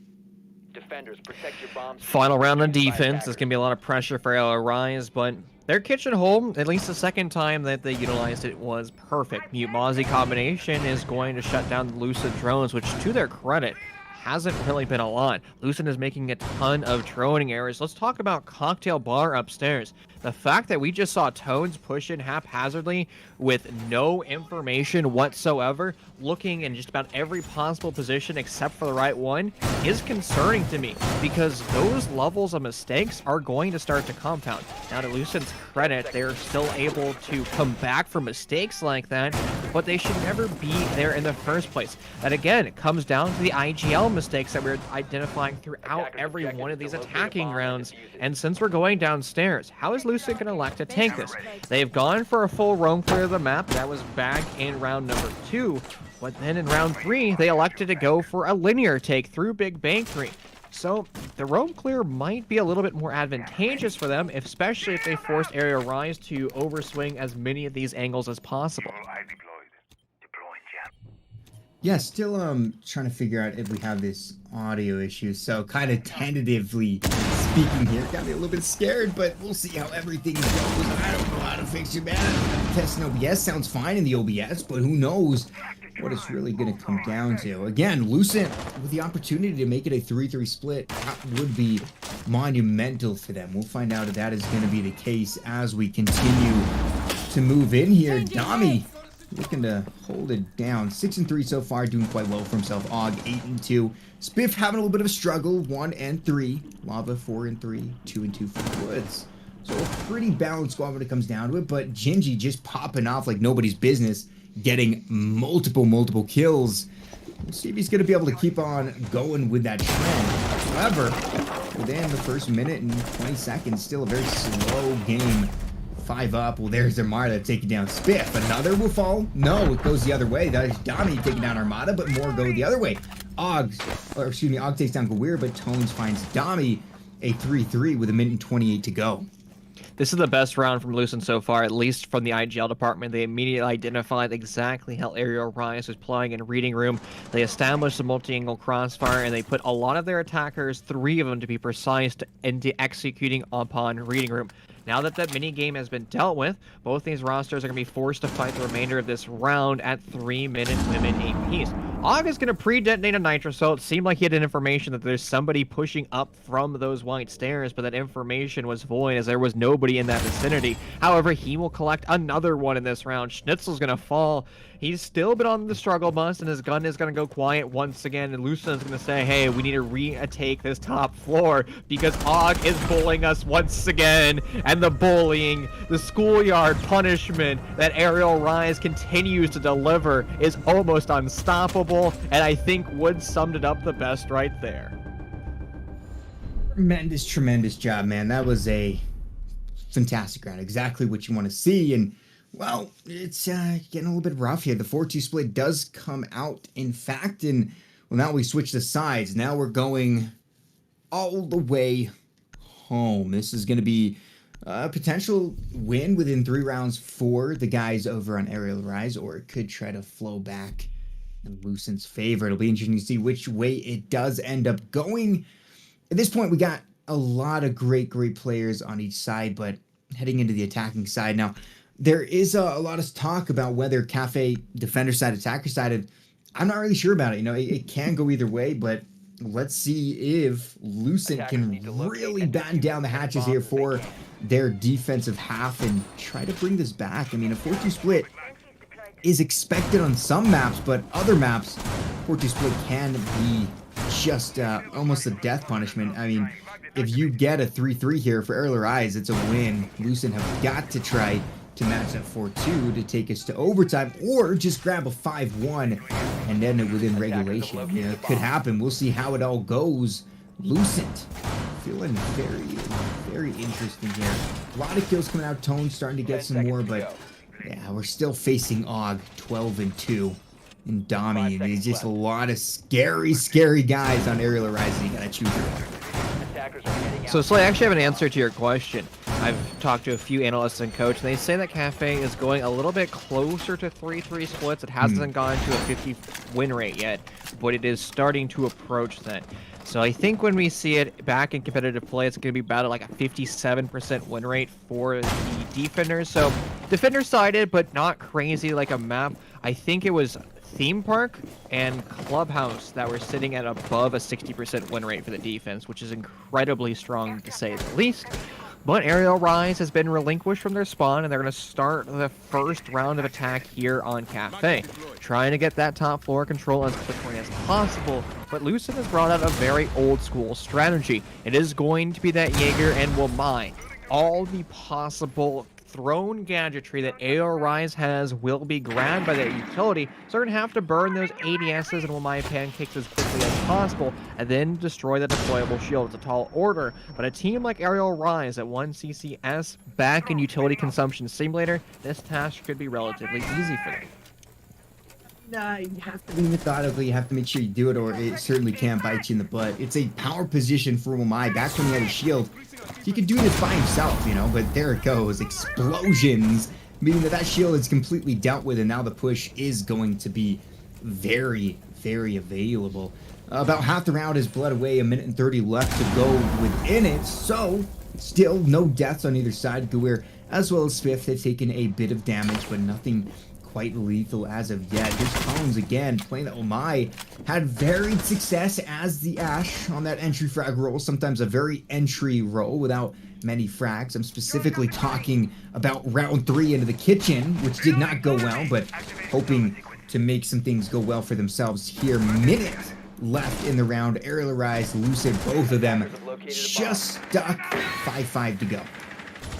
There is still plenty of drones in the back pocket of Aerial Rise. They're going to be sitting with 40% of their drone economy left. And with 50 seconds, that means you can confirm just about every single bunker position that Lucid is playing in. Tones can get a little bit aggressive over in that bar back side of the map. He is down but not out, but he might be able to crawl to safety and have one of his teammates pick him back up. He is now safe and sound, but is forced to only play the rest of round 7 at exactly 20 HP. It is an awkward position to be in if you go for a firefight, and a perfect upside down rappel. Og reads the play brilliantly, and the Shanko spawn has now fallen. Og's going to attempt to find more as he's tapping away on the wall, just going for maybe a dirty one-tap or seeing if anybody from Lucid is going to spawn in. It's to cover his wide swing. He now has control of heaven. He wins the gunfight, and he's going to be looking for more. Aerial Rise is going to steamroll their way into the bomb site. Lucid just now has one player left. It's Tones. He goes to the vault, denying the planner, but himself was denying the process. Aerial Rise on a swift execute takes round 7. Tremendous moves there. Spiff getting that final say in it all as he's able to wrap everything up for round number 7. Exactly the way you'd like to see it go heading in now, round 8. And we are starting to see what might be the decline here of this game. Lucent starting to lose grasp of reality here. It's getting very out of hand. If you would like to win this, it's going to be more and more difficult. 2 rounds away from Aerial Rise taking this for a potential 7-2 win. Any opposition from Lucent would be great, and they need to put it up right now. They've really got to put some great things on the board. Heading downstairs to the kitchen is where we'll be headed. We got Tone, Schnitzel, Gingy coming up, ready, feeling good, hoping to get their team in. This is going to be very, very exciting. Aerial Rise seemingly have found their stride. Og still up top, killing everybody. Dami doing a lot of work as well. I mean, I'm just kind of support staff at this point, letting Og go off, trying to match 15 kill, I guess, game that we saw a couple weeks ago from Jello and Toys. That was a phenomenal showing, and Og is certainly on the pace to match, if not beat that. 2 kills, very, very easy for this man, as he's shown us so many times before. Who's on the other hand? I don't know, man. It's starting to get to that stage where, is it too little too late? Of course, never. You can always make a comeback, but it's getting more and more unlikely. If Lucent want to win this, they've got to show us that they can dominate round after round, because that's what they're going to have to do, dominate round after round. Well, you're talking about old strategies that were coming back. The Jaeger and the strategy that was before that, well, that was Mute and Mozzie, denying as much of those drones as possible, and we currently see that being utilized by Lucent. They've placed all that gadgetry upstairs with a couple Mute Jammers on the bomb site. It's the work to deny access to that drone hole in the event that there's a Twitch in play, but Aerial Rise is currently not utilizing her, but also it's going to allow you more flexibility upstairs to roam. If you don't have information, it's going to be a very dangerous swing. And Og's going to learn that lesson the hard way, as he was just pushing in through the hatch a little bit haphazardly, and his life was lost in that process. The hot hand of Aerial Rise unable to play here in round 8, but there's still plenty of lethal players on Aerial Rise, so you can't say that they're out of this round, at least as of now. It's nice to take down someone like Og, but absolutely so. There's a lot of threats on Aerial Rise, so we'll see if they can keep up with them at this point. Tones and Gingy have been kind of the guys to watch so far from Lucent, but we'd like to see Armada Goer and Schnitzel find themselves fragging out as well to really try to face off against this beast of a team. There's Armada playing as an elusive operator, having a real good time running around, throwing down Banshees, slowing people down, but this is how slow they can really get. Woods has been a phenomenal player for a while, but there's Dami getting shut down. Tomes is off, now going positive for a little bit of time here. Armada as well takes down Lava, will be shot down by Woods. It's a 2v4, looks good for Lucent. It's up to Spiff and Woods, and that's not an easy thing to do. A 2v4, very doable, but Tones just turning on the burners, not really the afterburners, think of it, but A 4K coming out from the Mozzie just absolutely smacks everybody in submission. This man's is not messing around in the slightest. Now, I was critical of Lucent for having uncoordinated roam clears when they're on attack, but I have to apply the exact same criticism to Aerial Rise. We saw phenomenal drone pressure from them, but where was the drones? Where were they grabbing information from? They never really identified where Lucent was playing, and more critically, they never made a strategy on the fly to deal with that offsite pressure. Whether it was, two attackers pushing in through gears and dining room, applying that pressure and basically contracting the offsite pressure of Lucent, or if it was a coordination of that vertical pressure in reading room, coupled with Heaven looking towards pillars. So if you see members of Lucent trying to rotate the brown stairs or over into gears, you can grab them. We had small glimpses of Aerial Rise showing what they wanted to do, but they just never really put it together, which is something that you don't say very often for Aerial Rise. They're quite strong in attack, they're quite coordinated in attack, and that may have just been one of those stumbles where they're going to make that adaptation as they re-execute upon the upstairs bomb site of Bar. We'll have to see if it goes better for them, and you have to think that it will. Like you said, there are a lot of great players on the squad, a lot of really high skill cap players. So hopefully they're going to be able to adapt and work their way into this victory. But Tom's really popped off there. That looked great for him. I think it was he had a lot of kills though. Was just dominating everyone, and well, looks like he wants to keep on doing that. Lava gonna get hit up hard down to just over the 25 HP mark. Not feeling too healthy, and Tones isn't done. Tones loves this. He lives for the aggression, and well, it's paid off for him a good bit. He's been able to scare the life of some of the Aerial Rise members, especially lighting up and low being. That was fun, but they survived, and that is a lot better than dying. So Lava's so happy to just be in it, and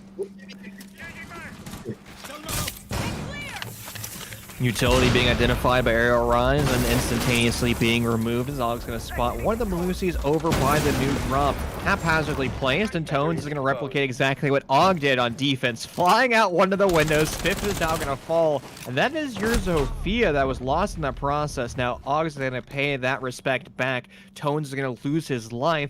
It's a fair trade back and forth. The hot hand of Tones has now been silenced. You've lost access to a nitrous cell, but Spiff falling probably is going to be the greater casualty.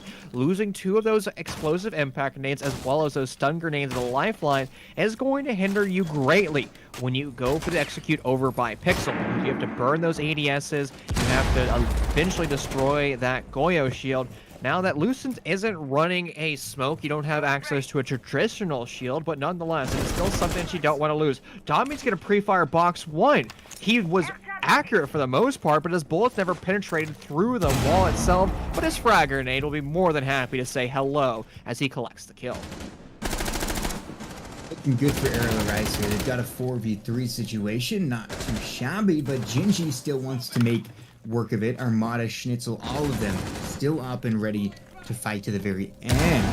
They're gonna have to try to shut down, put it to a 3v3 and go from there, try to get that man advantage, work it in, but at this point, Aerial Rise in a good situation. They've got plenty of time to work with to push in, finish off the remaining loosened members, and then end it all.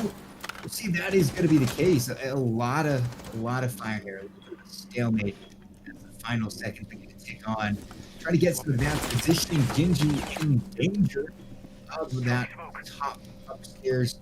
I guess that roof angle, but here comes one. Shot up immensely. That's pretty cool. Kicking down low. Gingy finishes off Tommy, but Og and Lava get the frags on. Armada tries to do something cool, but he'll be shut down by Og as well. And that is going to be a round win for Aerial Rise, placing us into the week comment. A mastery for Aerial Rise executed on that top floor. And what I loved about Aerial Rise's execute was the fact that it was completely different than this attack that we saw in round 7, where they pushed the cocktail windows in round 7. This time it was a linear take from the west. Now, Woods, I do have to be critical of you, though.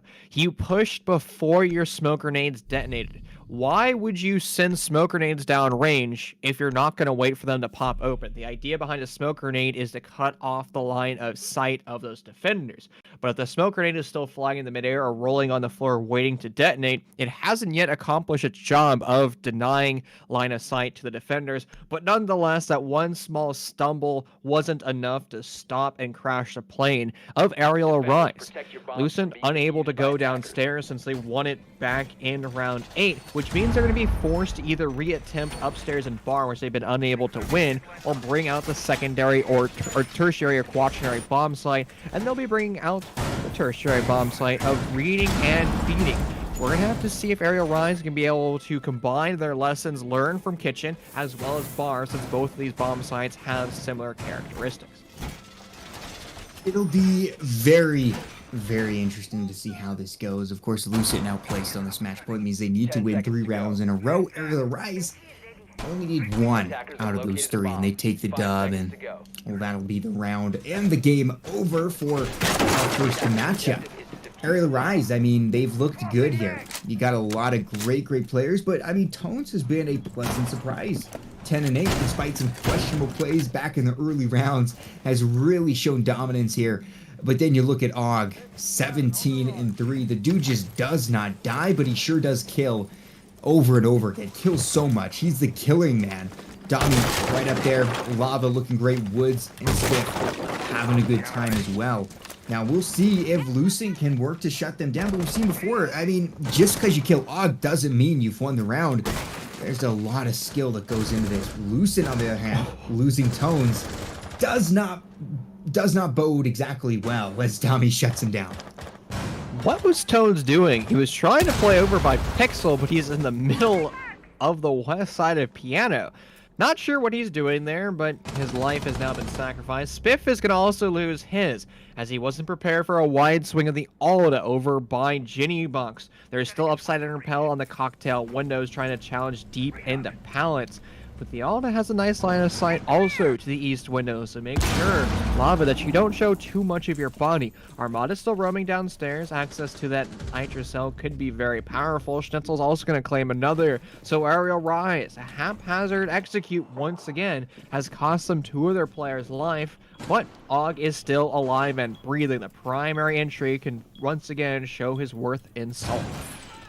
Well, absolutely. Og can do a lot of work. He really could just steal the show, run away with it, and slam it on home. But yeah, it's still, you know, if you're running into multiple targets and they're all looking at you, not a great chance you coming alive here. So we'll have to see if they allow him to take ones and really just show his pressure and show that dominance. The advantage goes to Lucent, but, you know, for how long? How long will they be able to stay on top, especially with all this control given up now? Third floor, completely in Aerial Rise's control. They've got it locked down, and all they have to do is work from here. That's what they're going to try to do. Woods now moving down. He's going to be trying to do a lot of work as well. He's got that AK-12 primed and ready to go. 40 seconds means lots of time to do what you need to, but still, there's an overwhelming presence that will be felt from the Lucent roster. There's still so many of them with only 30 seconds to go. Smoke's going down range to lock off line of sight, and Woods are going to put deeper into the bomb site, trying to plant in a position that Lucent might not be prepared for. The Meister Evil Eyes are going to catch him off. This going to be free information. Og is just better, though, on the laundry room side, collecting 1, but he's going to have to be forced to find 3 more. Not a lot of time on the site, but he will collect up on Jaeger. But the diffuser surrendered. There's no hope for him, and Amarna will get that confirmed kill. Lucent takes round 10. They're still in this series, and they're only now 2 rounds away from delivering us into overtime. And downstairs is opened back up for Lucent, a bomb site that they're once capable of winning. Yeah, we saw Tones really pop off when we went to Kitchen on round 8 and had him back there for round 11. Sounds like a good deal to me. They're starting to make this a much more competitive game, which is just phenomenal. In 2 rounds, they can go ahead and take us to overtime. As we know, it is infinite overtime. So a lot of exciting things can happen here. We'll have to see if that will be the case. Will Aerial Rise slip up enough for them to get in there? We've seen a lot of these guys step up, though. It's been great. Lucent has come alive the last couple of rounds and really started to show that they can fight when it gets hairy. And, well, this is certainly hairy. Not only this game, but their standings in the league. they really need as many wins as they can pull out, and this could be a very, very big win indeed.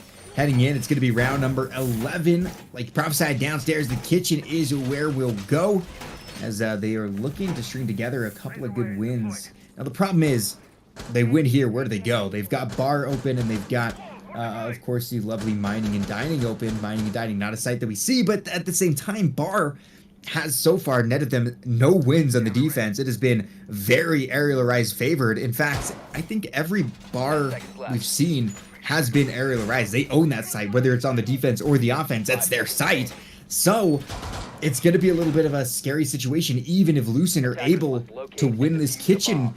Where do they go from there? And they do go back to bar. Can they stop Aerial Rise from ending it in a 7-5 favor? There's Tones taking down Tommy. What is this man doing?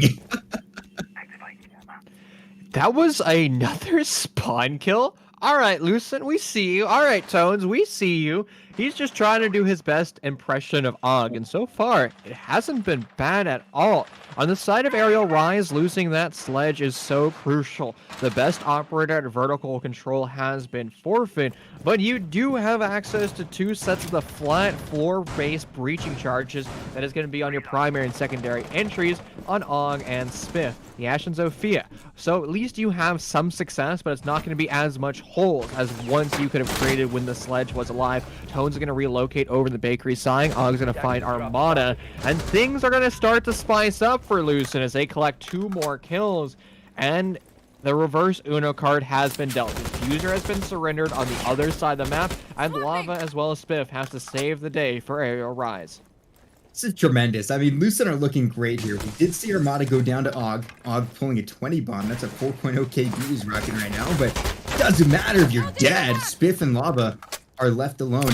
Now, last round, Spiff and Lava died first. Now they're last survivors, and there's Tones just killing everybody. Tones is great. I love Tones. I'm a huge fan of Tones now. He's my favorite. Even when he walks directly into the prep room and dies immediately, he can do stuff like this. It's a trade, but Tones gets the credit as the winning kill for that round. And Uchi Schnitzel just stand in the corner, have a good time, because a tremendous victory from Lucent puts us to match point 6-6. This is huge. This is huge. A 6-6 could come out if Lucent wins this one out and we go to overtime. This is tremendous. But like I mentioned before, heading back upstairs to bar has not been kind to Lucent at all. Since round 1, bar has been owned by Aerial Rise. And the rounds that Lucent has been capable of winning have been off early aggression, whether it's through a spawn kill, through a nitro cell, or some great positioning throughout the map. And it's all off the back of Tones. If Tones is hot and around, we seem to see Lucent win. If Tones is quiet and around, it's an Aerial Rise victory. So all eyes should be watching how Tones elects to play and where he's going to be placing those Mozzie pests. And that might say, hey, I'm going to be roaming in a certain position. Honestly, I would like to see Tones maybe attempt to spawn peek, but I think Aerial Rise has learned their lesson. So instead, Tones should relocate downstairs to one of the buffer rooms, whether or not it's reading, feeding, mining, or dining, and just kind of utilize that new area as his new abode and put up all of those Mozzie pests there. That's going to force Aerial Rise to drone them out, which they'll struggle to do because of those Mozzie pests. And if they were struggling at clearing out the roam as individuals, well, they're going to have to couple that with a tandem roam clear. So a lot of pressure also being placed on Aerial Rise. Ooh, man, this is a very exciting position now. The round has started, and I already see a big issue, though. And that's the fact that Tones is nowhere near looking out a window. What is he doing? It's been 10 seconds. Oh, no.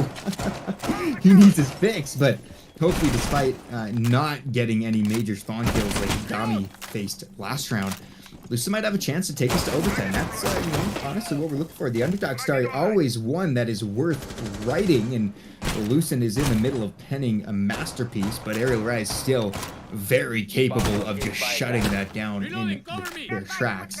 Now, looking at everything, I mean, Tones has been just so phenomenal for Lucent, shutting down many, many members of Aerial Rise. It's been Og and Dami mostly running the show. Lava 6-6. 4-6 for Woods and 3-8 for Spiff.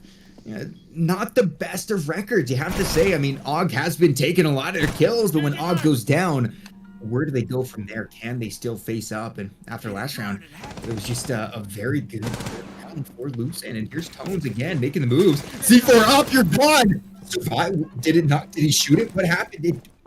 No damage at all. Did he shoot it? I heard the shots. It wasn't Og that hit it though. It didn't sound. I think it was the L8 that we heard right there. Dommy from the hatch that saved his teammate's life. Nonetheless, the Nitro Cell has not found its target. That would have been the round ender for Aerial Rise. Og falling has been something that has been the bane of Aerial Rise.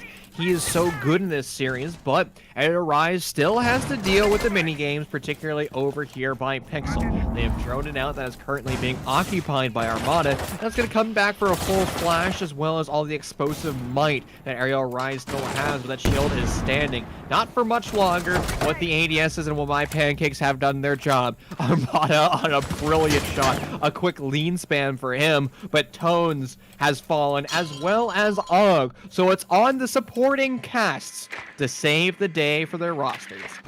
The understudy stepping up within the 50 seconds that we have left in this round. This is crazy. What a story. Lucent now left to their devices without Tones, the man who has driven this squad, it seems, over and over again, doubling the kills of the next top fragger, that being Gingy. Well, now it's up to them to step it up and shut it down. Dami, 9-9, still doing phenomenal. 6-5-3. I mean, looking at the stats, it looks fairly even, but Aerial Rise does have a little bit of an edge in the kills, but the kills, again, don't matter all too much when it comes down to this very round. Gingy getting lit up, 7-9, wanting to just do so much work. There's Gawur taking down Dom. Schnitzel on the lava. Gawur, the double, takes down Woods, and it's all on Spiff. Spiff gets one. Does he get two? Does he get three? Can he do it all? With 1 second to go, he can do nothing but watch as Lucent protects the bombs in a tremendous round win. I never expected them to do this after we saw the round 7 win from Aerial Rise. I thought it was going to be downhill from there, but Lucent have proven otherwise, taking us all the way to overtime, infinite overtime. It can go as far as they want it to, but the buck will not stop quite yet. We've got a couple more rounds before anything is over. Brilliant and incredible. Lucent, the true underdogs in this series, have taken down what is considered the best roster in T3 that has probably ascended into beyond T3, but with underagers, they technically can't do so. Nonetheless, Og is going to get off his favorite operator for the first time on attack. No longer having access to the Ash and all that explosive utility, he is going to elect to bring out Twitch. This is in response because, well, Lucent has been lethal downstairs in their kitchen. So you bring out the Twitch to participate in the simulator of removing all of those electric units, as well as those mute jammers. If you're also struggling to shoot Mozzie Pests or mute jammers, you can actually send a Twitch drone down range, and assuming that it isn't in range of the actual proximity of the mute and the Mozzie Pest, you can destroy it for free and continue on with the drone wave. You also can remove all those electric units from the Kaid on that bomb site. And Aerial Rise, who likes to play an aggressive, fast-paced round, this is one of those options where they can do a full West execute through Big Bakery, forcing them to win their ones. But they also have to make sure they win their most important ones. When Tones goes for the run-up, but there's nobody in that zip code, Aerial Rise is spawned in a different position. Again, man, overtime, a little bit of a fresh start, perhaps, in a sense, but at the end of the night, it's going to be huge. Aerial Rise have had some varying success. They were able to get the 4-2 on their own defense, but as we just saw, Lucent grabbed that 4-2 themselves. So for this matchup, it seems that defense might be a little bit more favored than the offense. Maybe that's just how the teams are playing, but we'll have to see. Tone taking move alongside the Malusi. That will be Armada. The Spanish Armada having a great time. Drones doing all sorts of work, but now the push begins to move in. Dami and Lava both have entered through the red stairs hatch, and they're going to try to start encroaching and choking out any life from Lucent. However, Lucent has shown to be very adverse to this idea. They don't like to be life. In fact, they like to keep on living. That's what we're looking for here. Trying to find an opening kill, just about gets it, but instead he'll be tagged down to just above the 50 HP mark. Still, time forward, and it's would be a very tense little round. A free rotate for Tones. He's actually going to work his way up the brown stairs and down into a 6-foot grave as is currently being occupied by members of Aerial Rise. But Lucid fortunately able to get a refrag. But again, hot hands on both of these rosters are no longer able to play in our first round of overtime. And it's going to be on Aerial Rise to continue with this vertical pressure. You have Sledge on the board, and it's going to be Dami. You can start swinging that sledgehammer, removing all of the ceiling away from Lucid, trying to force the defenders out of the comfortable positions that they were once playing. A shotgun close up is one of those comfortable positions, so as soon as that sledgehammer and a drone identifies that, it's going to be a full shift rotation. 5 seconds to go, quickly ticking down. The advantage goes to Aerial Rise, but C4 could change. Yeah, it looks like that C4 blast does not change it. Keeping Gingy. Gingy now dead to Dami. This looks good for Aerial Rise. It's going to be very hard for Gore and Schnitzel to fight them off. I don't know if they have what it takes. Still 30 seconds on the board. A lot of time for the move to come in. This looks like a round for Aerial Rise. Looks like they have this one in the bag. It'll be a 7-6 for somebody. Drop the bomb defused. This man, Gore, tries to get himself out of it, but Dami's there to finish it up. Aerial Rise win on round 13, putting themselves up in a much better position. Now, this is infinite overtime. I believe so. As long as everyone keeps winning and winning and winning and winning, we could go for just 2 in a row is all we need to see. Let's find out if Aerial Rise can shut them down for an 8-6 dub. Lucen's defense is stemming from their ability to be flexible and move throughout the round or throughout the map. However, in that round 13, we didn't see that at all.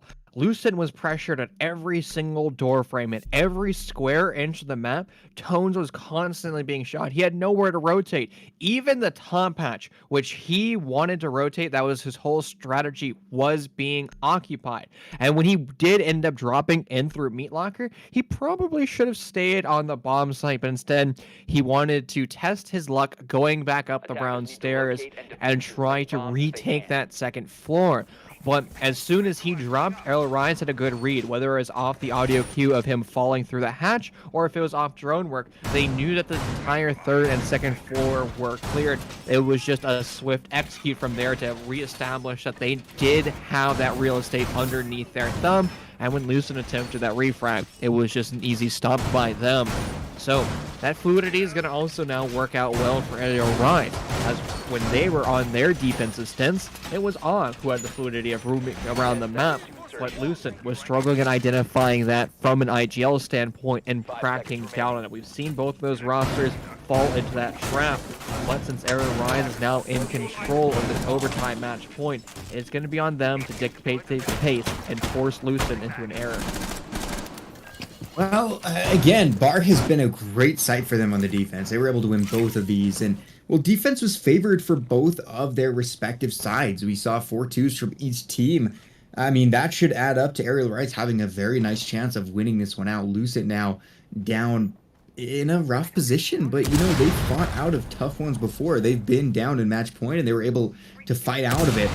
They just have to do it again. Again, you have to win 2 in a row. That is going to be the key to taking the dub here tonight, and well, here it goes. I mean, this is huge. Aerial Rise on the precipice of shutting it down, but Lucent, with a swift move, could put themselves right back in a great position. Tones, it comes down again to Tones and Og. It seems that, you know, they are the men and who can really determine how this goes, but then again, Dami's starting to really step up as well. We've got everyone starting to get more and more in the flow. Gingy's been at 7 kills for a while now, and in that time, Gawur and Schnitzel has caught up. Armada 6 and 10, but the same can be said. We've got a huge kill from Dami taking out Gawur. That's a 5v4 now. Situation begins to look a little bit worse for wear now for Lucent. They've lost a good man and a friend, and we need to see those refrags come out quickly. That's a great strategy from Aerial Rise. What I refer to as L, some people refer to as mini, that bar over towards the red side of the map, well, we saw Aerial Rise actually pre-open that up. That gives you an easy wide swing and challenge the bottom of that west window rappel. Because sure, you as a defender still can always do that, but your bullets are going to go through the wood and they're not going to have as much impact damage when they find an attacker. This way, those bullets have a clear line of sight to any member of Lucent on the other side, and we saw it work out perfectly as it was a free kill for Aerial Rise. Now with 60 seconds left, we're going to have to see what mini games that Lucent has been able to break down. There's really no more deployable shields. I think the one that was put over by Pixel has been broken down, and indeed it has. Kaid Claws are still going to be a barricade, but not if you're going for a trash bag plant. 40 seconds left in this round, potentially in this series, as again the advantage does go to Aerial Rise sitting on the defense. All they have to do is trade for trade and they take this dub. That means a lot of work needs to come out from Lucent. They have got to do a lot of big things. They've got to take a lot of great victories, and that's what they're going to be trying to do. Tones is still up. August still. Every big fragger is still up, and well, there goes Tones. Skiff takes him down, and that might be the final nail they needed. Dami again taking down another Schnitzel, now dead. This is falling apart. Gingy tries to make it not so. Shuts down Dami, but he's going to go out to Woods. Armada with the 4K? No. Aerial Rise take the win in a lovely 8-6 fashion. It was what was meant to be, and the dub does go their way. So a tremendous fight from Lucent, but at the end of the night, it will be Aerial Rise taking the victory in overtime. I concur, Slay. Like, honestly, we expected Aerial Rise to be the flat-out victories today, no contest, and the underdog of Lucent really showed that they're capable of playing against Aerial Rise. And just a reminder, Lucent at the start of week 4 was sitting at 1-2, Aerial Rise was sitting at 2-1. So Lucent's going to take another loss now, putting them over to 1-3, and Aerial Rise at 3-1. One step closer to finding them under the foot of Toys, who will be playing in our next series. And with that, we're going to be stepping away for about 10 minutes to set up that game. Don't go anywhere. We'll be back with you as soon as we can.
Well, ladies and gentlemen, welcome back again for our second matchup of the night. We're going to get right into it, but it's Toys taking on Dallas Vendetta tonight. Second matchup will be taking place on the lovely map of Clubhouse. My name is Slayzilla, joined by the amazing Chief. Chief, welcome back. How you doing, my man?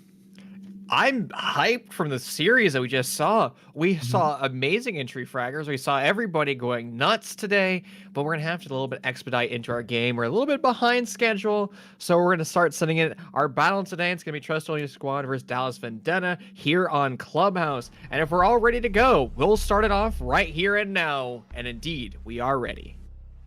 Ooh, well, would you take a look at this? What a great map. We love the old Clubhouse. So let's see how the bands are going to go out. We've got, like you said, Trust on your squad on the defense. Dallas Vendetta taking the offense. First band coming out. Now, typically we tend to see the Thatcher, of course, but then it's kind of a throw up. Will we ban out Hibana or will we ban out a Maverick? Off the bat, there's a Hibana, so that leads me to believe that we'll take off Thatcher next, but who knows? I don't know what's going to happen. I have to say, I think it's Thatcher, though. It just really depends on whoever has that second ban, what they're more comfortable with. Some rosters like to have access to the Thatcher because they can utilize that gadgetry to break down deployable shields, for example. Because a deployable shield is going to have ADSs and my pancakes surrounding it, and a well-placed EMP above it is going to remove all that gadgetry, and one frag grenade is all you need. Now, other rosters want to have access to that Maverick, because they're very competent at, well, opening up walls and hatches with it. Now, with Thatcher banned and Maverick available, Cain doesn't necessarily need to be removed, because Maverick is the only hard breacher that can also act as a Thatcher. Because you can open up walls, like we were saying, by drawing two lines in parallel, but you also have access to cutting a small hole in the wall and sending a frag grenade downrange. And I guess the third option, too, is if a hatch is electrocuted, well, you, as a Maverick, just open up the hatch. You bring out your Surrey torch, you just draw a nice square, and then boom, the hatch falls away. Also, if you're going downstairs to basement first, which we happen to be, a well-placed frag grenade is all that you need to remove that Cade Claw. So it comes down to coordination at the end of the day. So it's whatever you're comfortable with. Yeah, you know, I've always loved Maverick. I think he's one of the best hard breachers, simply because he really can do it all. He can open up almost anything. He's got it going on. A great man to have on the roster. So happy to see him unbanned and ready to go. We'll start downstairs in Church Arsenal. And there's a nice League of Legends there. I like that. Okay, never mind. But let's see how this goes. Toys starting on the defense. Now, we've seen them before. They're going 3-0 in the series, or in the league right now. They've done a lot of great work, so I'm expecting them to continue that on. But Dallas Vendetta, they are another squad that has fought back from some difficult losses. They lost to Aerial Rise early on, but they've kind of been able to, self-fix themselves, get leveled out, and go from there. So we'll see if Dallas Vendetta can really bring it as well. It's going to be round number 1, getting on into the action. And what I love about Dallas Vendetta is it's a combination of two different rosters. It is old First Attempt and old Claw Central. So rosters that participated in SCL and SCS and had mild success there. And they also have a lot of experience in the collegiate sphere. So 3 different realms of influence has been applying to Dallas Vendetta, and hopefully that is able to deliver them to success, as they're currently sitting in 3rd place here in our league standings, and they're only behind Aerial Rise and Trust Only Your Squad, who is the only roster that is undefeated. Jaco's going to find himself on the bad end of a roam clear as he ends up losing his life to Matt, but that refrag happens almost instantaneously. Yep, there's Matt Bonger going down. Very nice pick up. I'm continuing to tick away. Still a lot of time to work with. And now Toys on the defense wanting to do as much damage as possible. With Matt Bonger dead early, kind of shuts the roam down a little bit, but they're going to try to keep it up and keep on flowing and going with it. At this point, we've got a lot of great players on both sides. Jaiko was somebody that was pointed out to us, as well as Matt Bonger. And so There's Cordell as well, another person who we talked about. So looks like just only squad losing a lot of their big names right off the bat. We'll see if they can try to get leveled out from this, and maybe they can. A lot of time left still. A minute and 30 for Dallas Vendetta to figure this out. Slasher still roaming around and having a good time, and they're going to try to do whatever they can. Now, minute and 20 seconds means that Dallas Vendetta still have time to set up and try to get everything they need to into place, but eventually the attack will need to turn into an execute, and that's when we'll see a lot of the fun begin. 90 seconds, or prior to me, that's actually going to be 70 seconds. Math can sometimes be quite difficult left in this round, and the attackers still forced to take that vertical control over Kitchen, swinging those sledgehammers, and you can utilize those frag grenades to push Toys back a little bit further. But Dallas Vendetta isn't quite sure of what type of execute they want to go for. Is it going to be an execute where they go down those central stairs, winning their ones and opening up that triple wall of church, or are they going to pop open that kitchen hatch, smoke drop, and go for broke? You're going to have to find yourself in roadblocks in every one of those scenarios that you do, but with the Moda hatch being opened up and PK trying to challenge that, it seems like that's the only option they have, and coupled with the extension down blue, Slasher's positioning is going to be critical. If he doesn't get droned out, he's going to win his ones. Trades back and forth between both these rosters. Slasher's going to eventually fall, but it's Toys with just one player left. It's all on the smoke, collecting one with his SMG-11. Bait's going to continue putting that bomb down. The two lone hard breachers and the other support member of the smoke. So everybody who shouldn't be a fragger left alive is, well, left alive.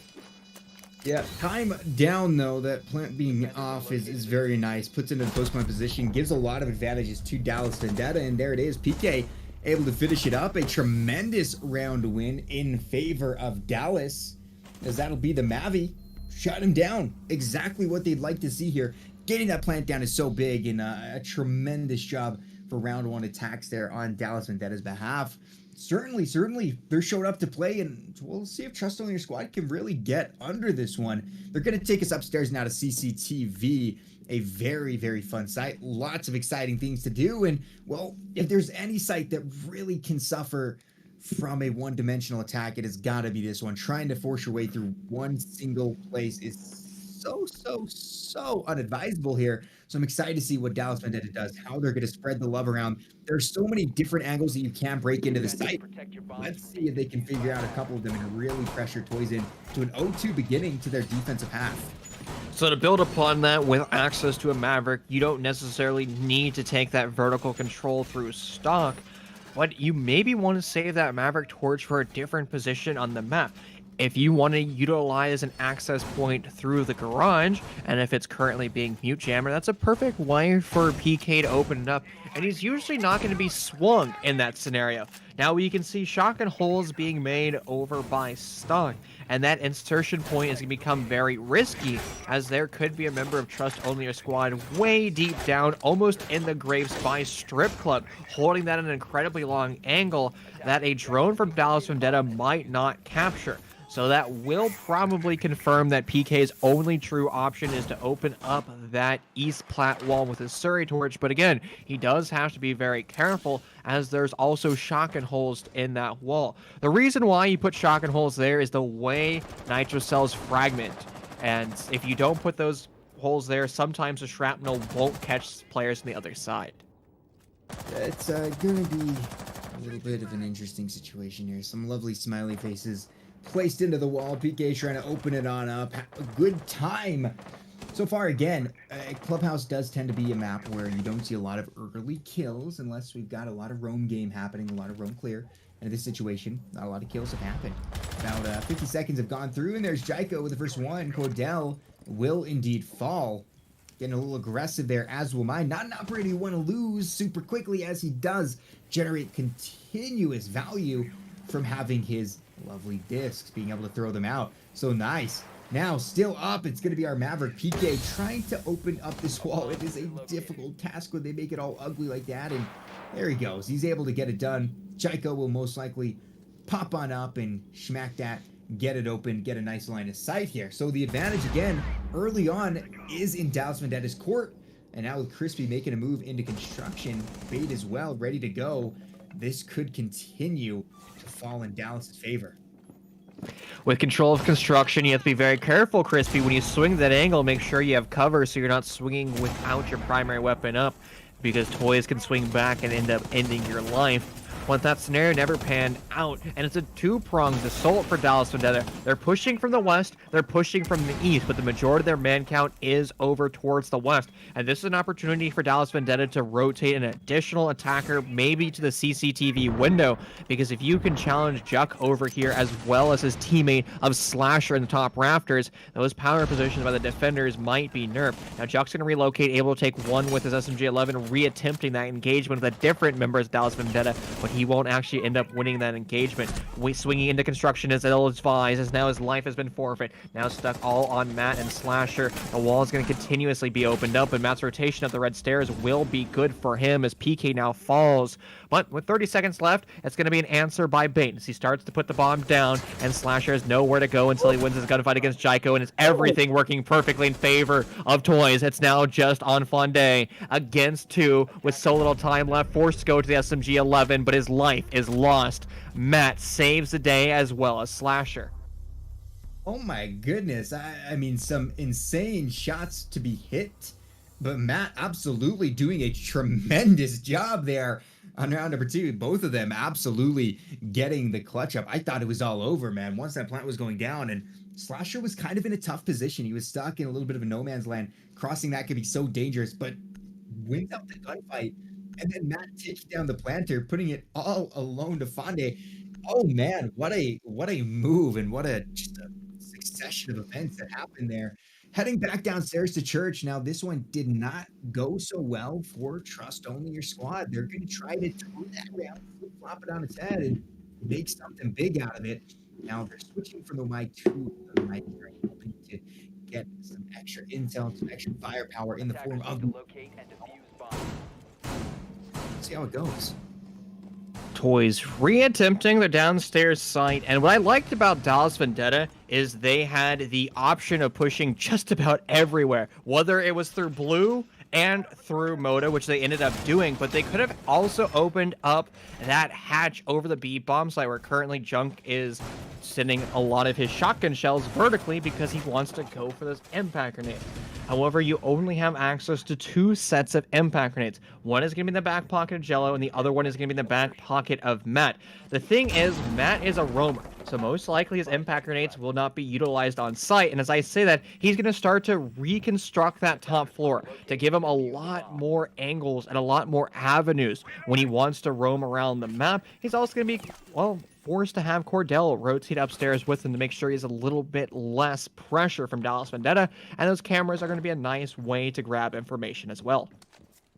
Yeah, a good roam game can be so potent early on, especially if you're able to net a couple of kills. I mean, what you're really looking to do with the base value of having a roam is slowing the attack down. That's what Matt wants to do. That's what all these guys offside want to do, is slow this down.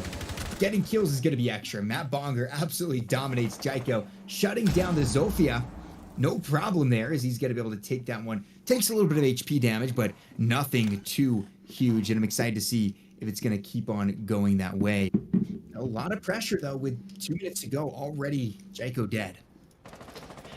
It's a dangerous position to be in, especially if there's deployable shields on the board, but there's only one of them, so Jaiko's loss won't be as critical as it could be.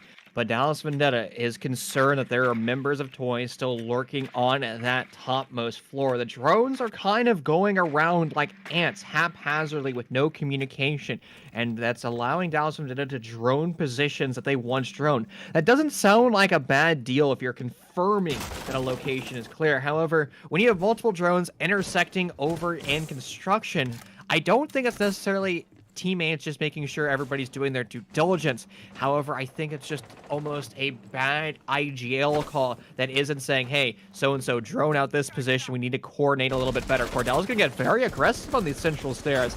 He is going to force Dallas Vendetta to stop that vertical control, but he didn't find any targets, but Dallas Vendetta is still forced to fight with a man disadvantage.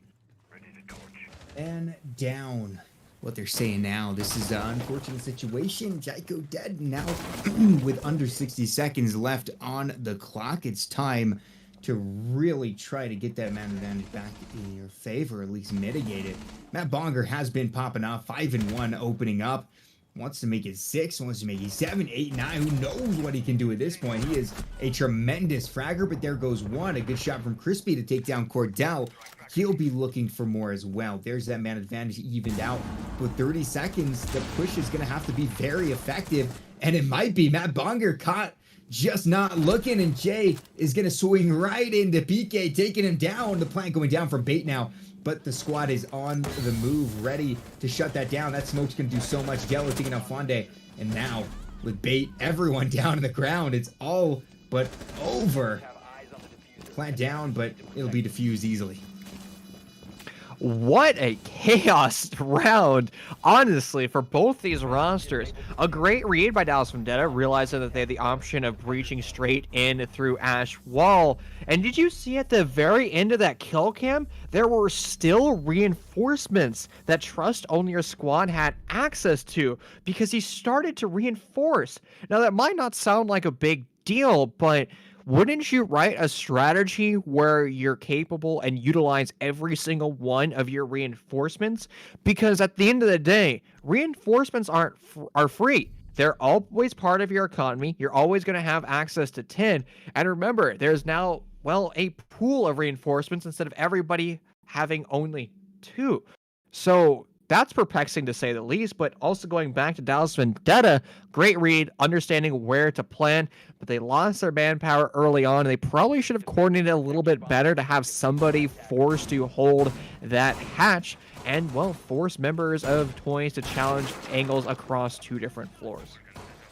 Really was a tremendous show from Toys to be able to come back and win that. I mean, the smoke was huge, absolutely just dominating everybody. And then, of course, we saw, was it Jello with the Aldo? Slash was playing, I believe, the Jaeger still. Somebody came around with that Aldo and was able to really shut some of them down. And it looked great. Dallas Vendetta had a good attack, but it just fell apart. They weren't able to finish it up. And, well, Trust Only Your Squad is going to take that as much as they can. Now winning 2 in a row, they're going to take us all the way to Gym Bedroom, where they hope to perform the coveted flawless rotation. Let's see if it's going to happen. It's round 4. So, Gym Bedroom is a bomb site that puts defenders in the advantage of holding a lot more real estate than they would. You have that expansion over to the east side of the map, CCTV and cache, and the idea behind this for the defensive team is to always waste as much hard breach gadgetry as possible. That, once again, very similar to the basement, is designed with those impact grenades in mind, where you all send them down range. Now, Matt has not been spotted in Oil Pit. However, there is a Claymore over that hatch. So if he tries to work his way up that ladder, he will die. 2 members of both rosters so close to another. Jaiko will spot him out and forced to rotate away. Now, Matt is wasting a lot of time, and what I call cheap time. He isn't doing a lot. He hasn't even sniped away drones, but Dallas Vendetta is committing 3 different droners to the blue side of the map. And the brilliant thing is, Toy's bomb site is on the 2nd floor. Matt has caught wind of this, and he has been misdroned, working his way back up the secret stairs. He's going to find himself in a gunfight relatively soon, but Flane has stopped that.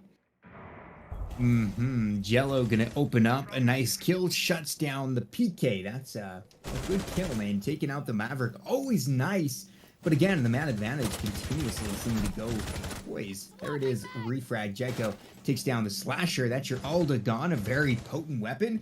Jaiko again will now finish off onto Cordell. C4 up by Matt.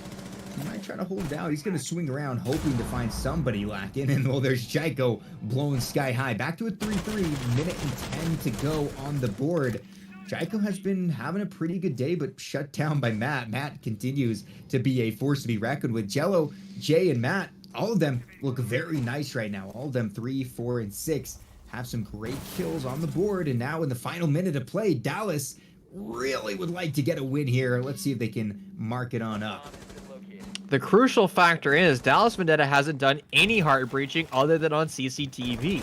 So when they go for this final execute, well, they're not going to have spa as an insertion point. So it's going to be the entire pressure from the east unless they rotate some of their man count over to those south windows. And that could work out well in your favor, as it's going to mitigate some of the swing angles of toys, particularly by that spa wall itself. Jello is going to be caught over there on a deep prone angle. Another one of those crucial reasons why you open up those foot murder holes. Juck sitting close quarters with a shotgun, a perfect position to win a gunfight, but he'll fail to do so. Crispy's gonna be better in that scenario. Bates going another one. Now it's just a 1v3 with Jello stuck over towards the west. Tradefire's gonna give away his position. Explosive shields won't connect any members of Dallas Vendetta and forced to rotate through Wash, but there's an SMG-11 there to greet him. Tremendous round. I mean, for Dallas Vendetta to come back and win that definitely shows their prowess with the gunfighting capabilities they carry. And, you know, that man sitting out there, had he won his gunfight, might have been very, very different there. Unfortunate, to say the least for Trust Only Your Squad, but for Dallas, back into the game without a doubt. They've tied things up. No flawless rotation will be given, and they've won their quota for their attacking rounds here. You want to try to get a 2-4 if you're on attack, and, well, now they can push for even more. They could push for their own 4-2, for crying out loud. They can do whatever they want. And we're going to be heading back to CCTV, where we initially saw that very clutch win come out from Trust Only Your Squad. I think Dallas Vendetta has looked very good in a lot of these rounds. I mean, they start off very, very nicely, and sometimes they end very nicely. Other times we see Trust Only Your Squad just get some miraculous dubs out, especially back on round number 2. That CCTV win didn't look like it was in their favor, but through some epic kills and some great gamer big brain moments, they were able to take that dub. And, well, let's see if they can do it again. This has been a very back and forth close matchup, but Toys would really like to set a pace here on this defensive half. I like that Goyo shield being placed in the red rotate. And the red rotate can be a difficult position for the defense to hold, simply because there is no cover. If you want to put a reinforcement there, you have to do it in the middle to also apply some cover for the defenders, but not on that rotate side, because again, you need to have some fluidity between the red stairs and the bomb site itself. So you put a deployable shield there, so when the attackers that get control of construction, because they will at some point, you can at least trying to challenge from a fixed position, and it's also going to force the attackers to blow that shield up. And you can bury ADSs pretty much everywhere on the cache CCTV bomb site, so they're going to have to coordinate with a clear. But we don't currently see any type of, well, burning gadgets whatsoever. Sure, you have access to the concussion grenades at Jaiko, but you don't have access to flashbangs. PK is going to start to open up this wall, but there's going to be explosion answered straight in his face, losing a lot of HP, but he's still safe and sound.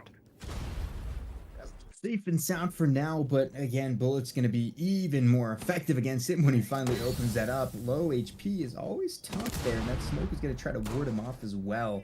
A little bit of action over on the opposite side of the map here. We've got Crispy coming in, ready to go. Cordell still holding out. He's going to be on the Raptors, having a great time, just waiting for somebody to pressure him. Now, Cordell on round, what was that? Round, yeah, it was 2, when he just walked down out and got immediately shut down by, I think it was Jaiko. Maybe he shouldn't do that again. They're going to be ready. They're going to be watching for that. Those cheap, easy kills often come at a price later on, and sometimes right away. You don't get them sometimes. You get shut down instead. Now, with half the round left, we've got about 1:20 to go. So quickly going down. The wall still hasn't been successfully opened up. Slasher still not red rotate, having a good time. Jaiko doing some drone work. It's been a very slow little round, but they've got a good setup here. They're in multiple positions. All they need is that final go, that final signal to try and shut down Trust Only Your Squad and take another lead. They haven't had that lead since round 1. They're going to try to take it back here in round number 5. Fonde, what abomination are you rocking as an optic? Is he running the retro or the new aged hollow? That thing is about as much of a brick as possible. At least my opinion, the worst sight to have in the game, but he seems to be very comfortable with that. And actually, it's been interesting to see how the Sledge players have gone away from using the traditional ACOG in favor of the 1.5 times sight. PK is going to find himself in the first engagement of round number 5, but he's down but not out over by the south windows. In a position to be res, but it's also a high-risk res, as there could be members of Toys re-challenging that angle. But Dallas Vendetta knows that all too well as they put multiple cross covers in that position. Cordell's going to find his first kill, but Bates going to get another one answering that back. Both rosters stuck on equal man count, but until Dallas Vendetta just starts storming the bomb site. It's now a 1v4, and Slash, the former visionary player, is unable to do anything as he will also fall. Dallas Vendetta steamrolls into the bomb site. There is no mercy for Toys. Yeah, no mercy at all, man. I mean, that pickup on the PK was very nice as he was able to score a couple of big hits as well. Oh, Dallas Vendetta is starting to look a little bit terrifying here. They're doing very, very nicely. Securing at least a 3-3 or attacking half, always nice. And now with the potential of a 4-2 attacking half on Clubhouse, not too bad at all, if I do say so myself. Heading back downstairs to church. Varying success here for the teams. Each of them have won one round on church. Now, big things to happen. We have got to see Trust Only Your Squad try to step it up because they're going to have to match whatever is done to them. They're going to have to do on the offense here. So if Dallas Vendetta gets that 4-2 just to go to overtime, Trust Only Your Squad going to have to get a 4-2 on their offense as well. Tough stuff here. They would like to have a 4-2 split for themselves, but Dallas has been playing extremely well. Look at the kills. 5-4, 4-4, 3. So even, so nice. 6-4, 3-2-1. If that was a 5, that would be epic gamers. But unfortunately, I mean, just the overwhelming power of what very nicely rated and very even spread kills is a good thing for Dallas Vendetta. Each of them can take on almost, it feels like, anybody they come up against. They're able to do whatever they need to. If they lose one, it's not like losing Og or Tones from match number 1 tonight. Everyone on that roster can really do what they need to. So it's a good position to be in for Dallas Vendetta. They've got a lot of great gunners, and Trust Only Your Squad has got to figure out a good strategy to shut them down round after round.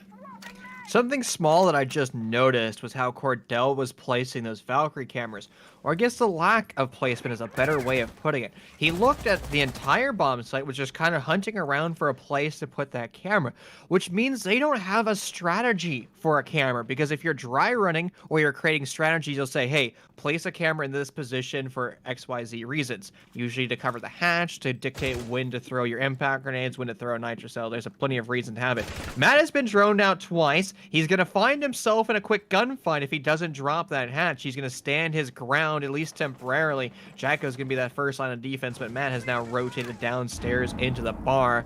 The first kill will be on Slasher as he was trying to rotate up the secret stairwell, but his death will not be a secret to Toys as they can see his marker flashing dead. Skull and crossbones. Minute and 50 to go. Opening kill coming from Dallas Vendetta. Slasher off the board is pretty nice for them. The Jaeger has a powerful weapon. The 416 is a tremendous carbine and won't be here for us anymore. No longer part of the game. Toys now find themselves again in a little bit of a tough situation. Look at the moves coming from those stairs. Matt finds one. Does he find two? He's going to push it. Gets lit up. He's going to kind of get back a little bit. He's feeling it, though. He's going for it. And he'll take down Jaiko as well. The savior of the squad, Matt Bonger, gets a quick double kill to put his team back in the man advantage. It's where you want to be. But again, if he goes down, what do they have? I mean, it's going to be a group effort. And I think that's what Dallas Vendetta has shown us, is a very, very nice group team effort that has won them multiple rounds. But still, Toys has a chance to tie this up, ending it 3-3 for the opening half. There is no way that match should have been able to be successful with 2 of those kills, but nonetheless, the storybooks have been written with those 2 kills. That's going to force Dallas Vendetta to possibly change up their strategy. They're still very focused on opening up this Moto hatch. It should be easy for PK to do. And Cordell is just making some murder holes through that wall to send one of his nitro cells down range. It's also a good way of catching a drop, but instead he's going to be rotating up those secret stairs where his teammate was fallen earlier. Bates is going to be dropped. And now Dallas Vendetta forced to fight with a huge man disadvantage, a -2 man disadvantage, and low HP as well. And it seems like Trust Only Your Squad is very aware it's going to be pushed down the secret stairs. Matt's going to attempt to line them up, but he'll be unsuccessful with that. The first line engagement is for PK, and just like that, it's a storm in through blue. But Cordell's let one slip through his gates, and Jello will be there to stop that slip. Well, I mean, they were able to tie it up a little bit with the man count, but the immediate refrag came in so quickly that it really did put them in a tough position, especially as you consider that time is going to be ringing on their doorbell saying, hey, get the plant down. And with that extra pressure, it's going to be so difficult to really do that. Look at the kills. I mean, we have Matt doubling the next top fraggers of Jello and Juck. Looking very, very nice for himself. He's certainly popping off, but the question is, will his pop be enough? 4-2 would have been nice. It's going to be a 3-3 for that opening half. Very good job to Dallas as they're going to be able to switch on, hopefully very comfortably, to their defensive half here and try to put as much pressure onto Toys as they can. The more rounds they win here, the better. And that's a dumb statement, but hey, it's true, man. Round wins can put you in a great position, especially after Toys unable to secure a 4-2 themselves. Dallas Vendetta are in the driver's seat, absolutely so. It's curious that both these rosters have been so critical and so well focused on bringing out the Valkyrie.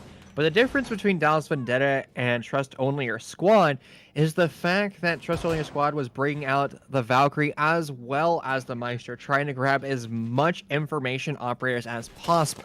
But you can also technically make the argument that Crispy running that Malusi is an information operator to a certain extent, because the attackers are going to be forced to either walk in through with her gadgetry, making a lot of noise, or the final option is to destroy that gadgetry. But even destroying a gadget is information to the defenders, because it says exactly what operator is there, whether or not it's an Ashe with her launcher, whether or not it's Sophia with her launcher, or a set of frag grenades. You can kind of pinpoint who is in that position, and also how many of the attackers are there and where they're coming from. So information comes in as many forms as possible. Looks like Jello is about to say hello to us, drawing us a nice smiley face, but I think he made a pirate as there's only one eye. Very nice of Jello. He's going to open up a nice little walk-through hole, get that burned up. I love Matt. He's such a good operator, man. He's so flexible. He can do what you want, any hole, any size. He just goes for it. He's great. And they're going to try to utilize that to push on in. Of course, there will be the smoke of bait waiting here. Oh man, we've seen a lot of engagements in dirt the past couple of weeks, and well, they can go either way. The smoke has the advantage of literally being in a chokehold. I mean, you can just throw a smoke and the entire line is shut down. There is no places for them to go, but he's going to be already tagged up to around 30 HP or so. And that doesn't always mean a lot of good things coming your way. Pressure can take him out easily, especially if we have some explosives chucked his way. There's a nade. He's tagged up a little bit more, but he persists. He survives, and now there's 1:30 to go. Final toxic grenade is going to be utilized, which means Bait's only option of holding this position is going to be through blatant force with a shotgun. Collecting one, recycle. It might find another one as Maverick is going to go for the peak, but the trade comes through. Malusi's now going to re-challenge that, and it's just like that. All the members of Toys tasked with dealing with Dirt Tunnel has completely crumbled. But this round can still be successful, as you have access to technically 2 more hard breaches. You have 1 Selma charge, as well as the pocket thermite charge in the back pocket of that Buck, a recent adaptation to his kit. Well, we've seen some players elect to go for it. Now it's Matt's turn to challenge in through Dirt Tunnel. He will be successful, and the first member of Toys to find himself on the door frame. He's trying to challenge directly into the boxes. Jaiko now falls, and the round that was looking so perfect for Dallas and Veta has started to crumble straight through their fingertips.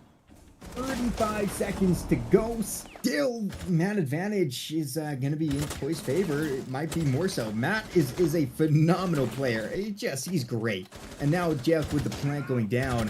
PK is the last man standing, and he will not stand for long as Cordell shuts him down. It's good to see Buck back in action, man. We missed him. They took away his nades, and he really didn't see play for a long time, it felt like. Very rarely in certain situations you would see him. But it's good to have a little bit of the Buck flavor back in our lives. But even better for the Toy Squad. Yeah, that's right. Trust Only Your Squad. They take another win on the attack, puts themselves in a much better situation. If they had lost that, it would be a tough one to work out of. what Dallas Vendetta did wrong in that round is he put all their emphasis over in Dirt Tunnel to delay time, which is a perfect read to have, and to their credit, it worked out brilliantly. Taking down 2 kills at the 90-second mark is just about as good as a Dirt Tunnel defense could have. But as soon as Dirt Tunnel falls, what do? Well, you have to have defenders that are playing deep back and with nice lines of sight, which maybe means you open up a line of sight in through blue and try to play behind those boxes. Somebody did try that, but they were overswinging every position. When you have lost the control of that top or that middle floor over by the bomb chassis, as well as Dirt Tunnel, you have to force the attackers to peek into you, or more crucially, you have to have still utility to answer the attacker's plant, whether or not that is eating all of those nitro cells. But when you go for swings on an attacker that has elevated positions on you, the likelihood of you winning is just too low. It's having the high ground. It's been a thing since Star Wars, dude. Since Revenge of the Sith, it's always nice to have that advanced positioning. Well, it can certainly be in your favor. Heading it again, Dallas Vendetta opting to go back to that lovely downstairs side. They're going to try to slam it home. They're trying to make it happen here. And I mean, last time they had a great start. Had it not been for Matt Bonger walking in and annihilating 3/5 of the team, they really did a good job there. And oh hi Defondi there, taking down Slasher. What a legend. And well, there goes your Ash. Ash, of course, a pretty huge operator when it comes to dealing with a lot of utility. Now has 3 breaching rounds, which can decimate many hard to take out things. Now it's just kind of Jello left on his lonesome, trying to push on through, and right in the fry basket. Here's Jaiko with some nice power cam placement. He's going to be able to get some. 2 minutes to go. Cordell opening up the floor with that lovely skeleton key.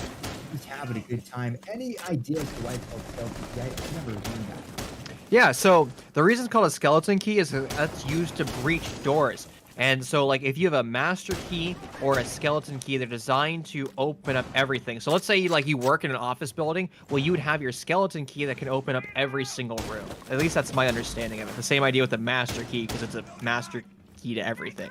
So at least it makes sense. It does. I like that. But anyways, the hatch is going to be popped open. There might be some impact grenades to answer, and indeed there will be. Fate's going to find another kill, as he is the true master of the Dirt Tunnel. He doesn't need a skeleton key because he's burying every member of Toys. They're the ones that are starting that skeleton train. And just like that, Toys only have 2 of their members left, and they're all hard breachers. Minute to go. This looks bad, to say the least. It looks very ungood. But there's Jello taking a nice kill on the Jaiko. Perhaps we turn this around. Jello taking multiple down. He says, you think you're the master of the dirt. No, it has been me the whole time. Jello on the revenge tour here, but still the J-Boys got a lot of work to do. 40 seconds to go, and if one of them goes down, it's just going to be a tragedy and a travesty. Drones will get some information. There's PK there standing right outside of those lovely stairs. He's still got a lot of work to do, though. With Jello and Jeb coming on in, they've got control of the site a little bit, but immediately that is taken away as Dallas Vendetta strikes back. This is a very good matchup. Both teams just going back and forth. Very, very exciting to watch. And Crispy gets that final say in things. Tremendous round win for Dallas. It's a great matchup. These teams have been pitted perfectly against each other. And both of these rosters elected to go for basically the exact same strategy that they utilized in round 7. However, the one adaptation that Dallas Vendetta made was they took my advice and didn't overswing. As soon as they realized that they won all of their engagements in Dirt Tunnel and got an additional kill to boot, they played a lot more passively. And as soon as that drop from the hatch happened, well, you can almost guarantee as a defender that bomb is going to start to get planted. And when the bomb is going down, you as an attacker aren't gun up, which technically means it is a 1v3. And a quick swing back and forth was able to dismantle everybody from Toys. Now we're going to see a shift in bomb sites. It's going to be the primary bomb site of Cache CCTV. We've seen quick executes from Dallas Vendetta when they were on attack, able to open up that east plat wall relatively quickly. So what will Toys be able to do? And once again, they are bringing out that buck with that hard breach gadgetry. I mean, it's nice. You have the ability to do soft destruction and a little bit of hard destruction. When I say hard destruction, it's very minimal. He doesn't do a whole lot of it with just one of those gadgets. But you know what? Every bit helps. I mean, you have the opportunity to now bring what is a Shadow 3 hard breachers. That's huge. Jaiko again, getting a little bit peeky and cheeky with it. He's going to be looking outside of that jacuzzi wall, hoping to find somebody slipping. Nobody falls to his trap yet. CCTV, we saw this site played a couple of times, and one went in, and the other time it went in favor of the legendary Dallas Vendetta. Let's see how it goes for Dallas Vendetta's turn on the defense. We're going to see a small exaggerated roam over by the lobby side, and this is just to mitigate Toys entering the map quickly through stock, because again, you have access to multiple attackers that can utilize vertical hard breach, whether or not it's explosive or whether or not it is with shotgun shrapnel. But that's a whole thing. When you're holding in cache CCTV, the entire floor is subbed. There's very little cover, and a well-coordinated attack can remove all of that floor cover, all those deployable shields, and as a result, you would have to expand your bomb site out. Dallas Vendetta has a great understanding of this, and their mute jammer setup is going to be so critical. It has grabbed one of the hard breach gadgetry. That was a true thermite charge, and an impact grenade to answer back has confirmed that the gadgetry will no longer even be able to be on the board. A good read by Dallas Vendetta. They've burned half the round, but they're going to have to continue to burn the round away. Yeah, a lot of time left here, and no kills, but again, that utility being wasted and taking down some of those very, very nice gadgets is big, and it's going to pay off eventually for Dallas Vendetta. Now, we have the push coming in. They're actually going to try to open that up. A PK now going down, finished out by Cordell. The refrag immediately comes out from Fonde, but oh, what a fight there. He's going to get out of that one alive. Jack taking down Fonde. Another refrag, though, comes through. It's actually no refrag. It's just Slasher killing.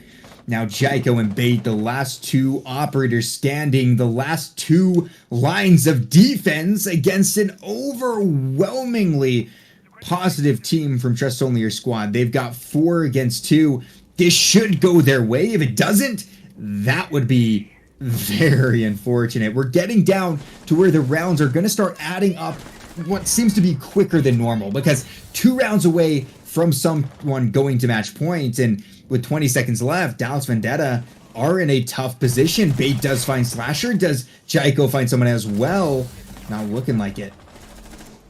Smoke grenades answer back. It's going to be an impossible retake. Grenades are going, and just like that, the bomb has been confirmed down on the ground, and the defenders are going to have to make the evolution into attackers. It's going to prompt runouts from Dallas Vendetta. Jaiko is going to fall in that process, and it's all on the lone SMG-11 bro, Bait. He doesn't even know where the attackers are. They've established a true 180-degree crossfire, and every possible way is being held. He will find one to his credit, but unable to find any more than that.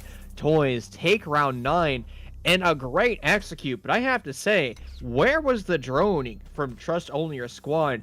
If Dallas Vendetta didn't overpeak, how it should have been a free round for Dallas. Absolutely, man. I mean, that would have been very nice if Dallas had been able to grab that win, put themselves in a much better position. Now, with Trust Only Squad taking 2 rounds, they only needed 1 more to confirm that they will at least match that 3-3 that happened to them. That's a good place to be in. I mean, they have obviously seen that they can do this, and well, Clubhouse perhaps not as defender-sided as it's chalked up to be. They're doing a good job here, and as they head in again, it's going to be a redo of CCTV. We'll see if they switch anything big up. We've got the Valkyrie coming in. Valkyrie has been a very, very popular operator so far, and well, let's see if she can do a lot of work. Those black eyes can certainly give up information like nobody's business, but is it going to be enough? Trust Only Your Squad, a single round win away from putting themselves in a match point. Dallas Vendetta, they've got to be wary about that, and they need to be able to tie this one down, make it a 5-5. Oh, poor Jaiko was just trying to defy all laws of physics and inserting his camera over the computers. but he'll eventually do it. The 17th time is the charm. That's going to be free information for Dallas Vendetta. And then last time we were here, remember, they didn't understand where the push was coming from. So that camera should be good enough. Now, going back to what we were talking about, we saw the Jaeger hanging out in Harry Potter. Never droned, able to get a free kill on Cordell, but somehow lost the gunfight to Juck. A huge play by Juck, able to make that 180 flick shot. Sometimes you just mauled after losing a kill, but you have to just come back into the series and say our job is to be successful. Jaiko's going to have information with his camera. He can go for a free wide swing, but the attackers are going to have an even better position. That is a 31-meter engagement. The attackers have a 5.56 AR. I guess if that was technically Juck on the position, he has 7.62, which is even better at range, and a 2x optic. There's no way you as a measly MPX sitting that 9mm downrange are ever going to win that gunfight with a 1x optic. Well, unless you hit the legendary headshot, which just ends everybody's life. Doesn't matter who it is, where it's from, it just kills. So, oh, there's PK opening up on a Jello, but yeah, certainly the attackers have a great advantage with those extended zooms, with those high caliber bullets. Very nice position to be in, but Jello dead. Oh no, that's unfortunate. Jello has been a pretty big proponent, 8-7. Has tried to step up alongside Matt Bonger, but the whole team beginning to rise to the occasion more and more. But still, with Dallas Vendetta 8-8-8-7-3, you've got so many great members of this team. It makes it difficult to thwart them all, but when it happens, oh boy, does it happen. Now, we've got a lot of advantages for Dallas Vendetta. They took out Jello. On the defense, taking out a hard breacher is great. Taking out anybody is great. And I hope that they can use that to their advantage, really push the envelope here and try to shut them down. Cordell being a sneaky little snake, he's worming his way in, trying to find some easy picks. We'll see if he can get anything done, but there is only a minute left in this round. We've seen them rely a lot on that buck play, but never vertical buck play over on cache CCTV. That seems like a huge misplay. And speaking of misplays, the Nitro Cell not collecting its target. Now Cordell will lose a lot of HP, but not enough to be fully, well, removed from this round. Rotations made by Dallas Vendetta to find power position to challenge this window. 1 kill to boot, but no more than that, as it's actually Matt that answers back with a double kill. It's Toys in control of this round, but equal man count for both these rosters, and Cordell's going to find one also refragged away. But Diffuser now surrendered as quickly as I say that. Slasher's getting another kill. Now just all on the poor Jaeger, forced to find the impossible. He's isolated over in red, loses a lot of his HP, but yellow pings might allow him to get a successful kill. Map continue to put the bomb down, and it's going to be a post plan until Slasher says no, no, no. Well, oh man, I mean, initially it looked very nice coming out for Dallas Vendetta, but again, the power that Matt can just turn on. Slasher as well doing some great work. Cordell in there getting some massive kills, put themselves in a very good position. Great work. And it's very exciting to see is for Trust Only Your Squad, they've taken it to match point. They've done what they need to. They're a single round away from ending the series, but it's not out of the picture at all for Dallas Vendetta. 2 rounds in a row put them into the lovely overtime. That'll be the second overtime we see today. Granted, our first overtime was just 2 rounds of it, a very quick overtime in favor of Aerial Arise. We'll see if we even get there, because still, 2 rounds, that's a great opportunity for Toys to just win one of them. Trust Only Your Squad have a great chance of ending this in regulation. Oh, we're going to see a Ying B6 picked into. We're going to forgo extra hard breach in favor of that operator. Well, technically, you haven't forgone any extra hard breach, as we have 2 pocket thermite charges. It is incredibly rare to see 1 pocket thermite charge, let alone 2, and honestly, the trampoline-looking device is going to see some love here on Clubhouse. Refreshing, but also interesting to note that Jello has access to smoke grenades. Most Yings yeet her smoke grenades downrange, not only to burn ADSs, but also to, well, deny line of sight to those defenders, and as soon as they can't see because of the smoke propagation, well, they're going to be blinded into oblivion, as her flashbang device removes all eyesight temporarily for Dallas Vendetta. that also might be to basically push away Bait, who's been so lethal on his hold into dirt. And with Jello positioned over here, it indeed seems to be the case. Yeah, the Ying is a very exciting operator. I remember for a brief stint, she had extra Candela and just was OP for a good little week or so, and then She was got not nerfed OP back. with 4. She's not OP? No way. Okay. No way she was OP with 4. But here's my argument behind it. Her pick rate never changed between 3 or 4. So that's the idea, right? If her pick rate were to change with 4, then, well, you have to remove her. People were just so upset that she had 4 that people were like, all right, we're just going to move her. But again, her pick rate never changed. I mean, I definitely, I don't know. I feel like I remember I was pretty new to casting then. I was like, wow, she's so cool. Look at her. She's back at it again. And then they took it away and I hardly ever see her. But I think she's a great operator. I mean, the ability to just blind people is pretty dang strong, man. I mean, to just not see the game is pretty terrifying. So she certainly is a very, very, very good operator. Very scary. And you know what? Her LMG, a lot of ammo, pretty good gun. She's got a lot of stuff going for her, especially the smoke to burn out ADSs. She's a well-rounded op, but she just doesn't fit in a lot of attacking strategies for most of the time. We very rarely see her. And, well, unfortunately, I don't think she got a single Candela off before Bait took her away from us. Why would you purse dirt tunnel without spending any of those Candela utility? I mean, basically that means you've brought a can of beans that you can throw straight into Dallas Vendetta's face. And sure, that's going to hurt. It might give a concussion, but you're not going to kill them doing that. I think impact damage like that does 5 HP loss, which is nothing at the end of the day. Great rotation by Funde as he finds himself with a new home over by stage. He's going to find himself in a quick target, but unable to line up any shots whatsoever. He even looks at the ground, assuming that he got it down. Over peeking might start to happen for Dallas Vendetta. Oh, no. And indeed, it's the case. Both these rosters now stuck at 3-minute pump. Juck is going to put the bomb down. There's no coverage whatsoever by Dallas Vendetta. Crispy's going to save the day for his team, collecting 2. And now it's just on Cordell against all the members of Dallas Vendetta, and a rotation is going to be enough. Dallas Vendetta wins round 11. Tremendous work there, man. I mean, it started off great, taking down Jello, and then I honestly thought Thonda had some great. I feel like whoever's shooting at was just dipping and ducking around the bullets, very, very epically, very nice moves there. But man, a good job indeed from Dallas Vendetta to put us a little bit closer to that lovely overtime. 6-5, just a single round more will put us in that OT. Of course, that is for Dallas Vendetta. A single round for Trust Only Your Squad puts this series in the dirt, and we'll see what it's gonna be. Back, well, actually, for the first time, or this defensive rotation, will be headed to that lovely little gym bedroom. Here will be the final stand of regulation. Here will Dallas Vendetta look to end it all. Just kidding. Take it all even further to OT. This is their chance, man. They've done very nicely. We're starting to see a lot of them pop off. Fonde, Crispy, Bait, all of them. It's terrifying. PK as well. Jenko struggling a little bit, but the rest of his team is there for him. It's a really good sight to see for Dallas Vendetta. I think they have a good chance of taking us to OT. There are 3 sets of impact grenades.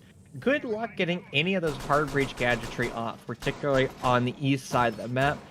Now, since you have Jello in play, it might not be that big of a deal, but make sure you utilize him effectively, because when Dallas Vendetta was here, they never even opened up the spa wall. They got so tunnel vision on the other side of the map that they had to just full send on through. Now, fortunately for Dallas Vendetta, they were able to win that round, which might mean it's going to be a similar storyline for Trust Only Your Squad. Great placement from the drones across the map is going to provide them free information as Fonde is still roaming around. That drone has been relocated, and there's the engagement. Cordell gets the kill, and Dallas Vendetta forced to fight the remainder of what is looking like the final round with a man disadvantage. Well, that's an unfortunate death. Fonde has been a very, very good operator. I mean, he's played very nicely. One of the top fraggers here for Dallas Vendetta off the board quickly thanks to Mr. Cordell, who is certainly Cordeadly. The guy can deal with anybody, it seems like, and he's going to be alive, ready to go. Slasher takes a little bit of damage. He's done under 75 HP, but a single shot to the head puts Matt Bonga out of commission, and maybe Dallas Vendetta can jump back into this. Matt has been overwhelmingly powerful, hard to deal with. Crispy on the slasher. This starts to look very good for Dallas Vendetta. They've got a man advantage now, taking down two very good operators, Ash as well as Zofia dead. You've got a lot of utility that you can take out with those operators, as well as a lot of fragging potential. Another will bite the dust. Crispy taking down Jayhawk, and now it's all down to Jello and Cordell. Jello does take down Crispy. It's a 2v3. The pressure is on, absolutely so. But the advantage still in favor of Dallas Vendetta for this round. They've got the man advantage. PK lower on HP, but still with a gun to shoot back. A man alive is a man alive. Diffuser was surrendered, but now has been picked up by Jello. And it's going to be on how quickly we see Trust Only Your Squad elect to drop that Logi hatch. They still are pretty much isolated with no ability of establishing that crossfire. And this is what we're talking about at the beginning of the round. You have yet to open up that west spa wall. Maybe Jello should rotate over right now and just at least try to apply some pressure from the other side of the map. But with Cordell falling, that strategy will slip away from their fingers. So the only option they have is really attempting to win their gunfights. Jaiko will be the loser of the exchange between Jello, now relegated to below nothing HP, as he loses his life to PK and his shotgun. Both rosters go 3-3 on their defending sided halves, which is going to deliver us once again into overtime, on an unlimited overtime. Or did they both go 3-3 on their attacking side at halves? Brilliant. Well, OT is going to be the cause of that. I mean, honestly, a good job from Trust Only Squad to battle back. I don't know, maybe Clubhouse has shifted a little bit and it's not so defender-sided, but typically a 4-2 is what you're aiming for, and a 3-3 for the attacking side can spell disaster. So a good job from Toys, and a very nice job from Dallas Vendetta to battle back after they were placed themselves onto a tough match point situation. Both squads have been battling tremendously well, and yes, it's overtime, infinite overtime. You got to win 2 in a row to take this dub, and Ying makes another appearance. She's back at it again as we head downstairs to Church Arsenal. This is going to be big. Whoever wins this first round has the opportunity to shut down the series within the next one. Within 13 and 14, it could be over. Now, we have to make sure that Jello actually utilizes that Ying utility, because like we were saying, if you don't utilize the utility, you may as well just bring a steel brick, because it's going to contribute the exact same thing. And a steel brick can just sit in your spawn and watch cameras the entire time, which is probably something that more T3 teams actually need to think about, is their flank watch and where they're placing their drones, because we've seen both of these defending rosters elect to go for flanks up and down stairwells, and it's all being facilitated by the Valkyrie cameras that are constantly being brought out by these teams, and it's also allowing, well, for quick and cheap nitrocell kills. That B side of the map, particularly the kitchen, is just a no man's land. It's so lethal to be pressured from as an attacker as well as a defender. It's a double-edged sword, but as soon as the attackers really have that control, it's almost impossible to go for a nitro, as it seems like Jaiko actually wants to go for a flying nitro in through Meat Locker.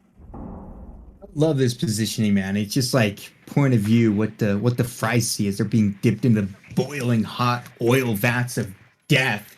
But nonetheless, Jello is going to be droning out in dirt. He wants to make that push again. Very important, man. I mean, we have seen varying success in Tunnel. I feel like initially it goes very nicely for Dallas Vendetta with bait, just shutting people down, but then somebody comes in and mops them up. So it's a definite hill that somebody's going to die on. It has been so since we've started this game up, and well, let's see how it goes now. Cordell already on the ground. That's not a great place to be. Cordell, what are you doing there, man? He's going to be hopefully picked up at 20 HP, but still initially not a great position to be, and that smoke is going to again start to cloud the airways, make it difficult to push in and feel confident about how you're moving through this dirt tunnel. We're going to start to see Candela's primed and activated. It's going to go down range. Bait's going to be flashed into oblivion, but he might have cross cover from his teammates, but he swings around with the shotgun in hand. Jaiko's actually going to be credited with both of those kills, and the full send from Trust Only Your Squad is lost in the wind, and now it is on Juck as well as Matt. Matt has been quite influential in these rounds, getting a 2.0 KD, but he's going to have to continue to influence things more, as it's just almost an impossible circumstance, forced to find 5. This is tough, man. I mean, Match is going on in. He is yeeting himself directly into the bomb site. He's actually going to take down Crispy. PK and Jaiko both shredded to low HP, but so is Matt. Matt is not healthy at all. And now with that smoke, it's actually going to catch him out.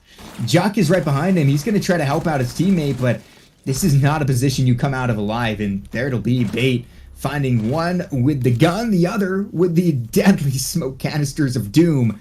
And Bait, another tremendous showing from him. I mean, he's just great. Smoke is an amazing operator, and I think we see why there. Dallas Vendetta put themselves onto match point in overtime, 1 round away from ending it all and taking a very nice win against what has been an undefeated squad up to this point. Slazilla, are you saying that Smoke is an S-tier operator? Is that a trick question? I don't know, man. I like Smoke. I think he's cool, okay? I'm just agreeing with you, man. Smoke is probably the best defender in game. I mean, even if he lost his deployable shield, he'd still be just brilliant at everything he does because it's hard to find another operator that wastes a guaranteed 30 seconds, at least a guaranteed if you have him alive with those toxic babes in the backhand. Both rosters are electing to bring out Basement as what could be the final showing here on Clubhouse. It's going to be on Toys. What are they going to do? The difference between Toys and Dallas Vendetta is it's really how Matt elects to play his defense. He wants to go for these big plays, these hero-style plays as he roams through the entire length of the map, where Dallas Vendetta anchored the majority of their troops down on that basement side, and they said, we were going to hold based on our manpower and our team coordination. Now, Dallas Vendetta, they have seen this defense before, and they're going to have to pre-establish drones throughout the map and try to clear as quickly as possible. You can't waste any time, and that's why the showing of the Jackal here is so important, because he is going to be a direct counter to everything that Matt does. Yeah, I mean, you can hide from the drones, but can you hide from the feet prints? I don't think so. Bond's going to find those and sniff them out, make sure that Matt is pressured into oblivion. He's going to feel so unsafe, it won't even be funny for the poor man. Roamers and Jackal, they hate each other, man. They really, really do. And Jackal, not often brought out, but when he is, it is for this exact situation. It's a counter to a team that really loves to go for the roam plays and hide and try to waste your time. This is where he's going to just dominate in. And look at him go. He's already going to pick out the Vigil. There's the pings on the mat. They know his location. They're going to be able to use that to their advantage. And, well, it could mean an early death for Matt. That could be the direct cause of what has just happened here. Some good takes already. You've got a lot of moves happening so far within the first minute. Nobody has taken damage. Any shots have really come out. It's a very quiet and scary game because it really can be the end for Toys if they don't win this one out. Dallas Vendetta on the precipice of ending the series. The thing is, Dallas Vendetta is being threatened, and they don't know it. The threat is actually the clock. As they've cleared the entire map, there isn't anybody on the first floor other than Slasher, as he's over by the secret stairwell. And a good drone economy should be enough to alert this, and indeed they will have that. Dallas Vendetta once again reconfirming that Slash wants to play incredibly aggressive here, but he's going to stand his ground, send some bullets down range, and just daring members of Dallas Vendetta to dry peek straight into him. But with full control of the floors, it comes down to how quickly Dallas Vendetta can scramble with this vertical play. Now, they don't want to do an execute through Dark Tunnel. They're really focused on executing in from the Moto hatch itself, but you still need to have some of that control through the B bomb hatch chassis, but it's gone away with a nitro cell. Very nitro cell, very nice nitro cell indeed. Coming up from Mr. Cordell, takes him out, and again, that's a good man advantage. We've seen Dallas Vendetta fight out of them very, very nicely before, so we'll see if that's going to be the case. But like you said, the time is going to be so brutal. 30 seconds left. The advantage continues to go up every second that goes down in favor of Toys. Jello fights out of that one, takes down PK, and well, that's even more advantage. I think Toys win this round, and we extend it, give them a chance to shut it down in round 15. Jaiko now with a push, takes down Jello, Am I wrong? Have I spoken too soon? Do they make an amazing last-minute push? I don't know. Jaiko taking multiple down. It's down to a 2v3, but there's 7 seconds to go. If this clutch comes out, it would be one of the most beautiful, most amazing, bestest I've ever seen. Jaiko and Bait left alone to their devices, but no. Defenders win as Toys shut down the plant, gosh, from Bait and take us even further into this OT.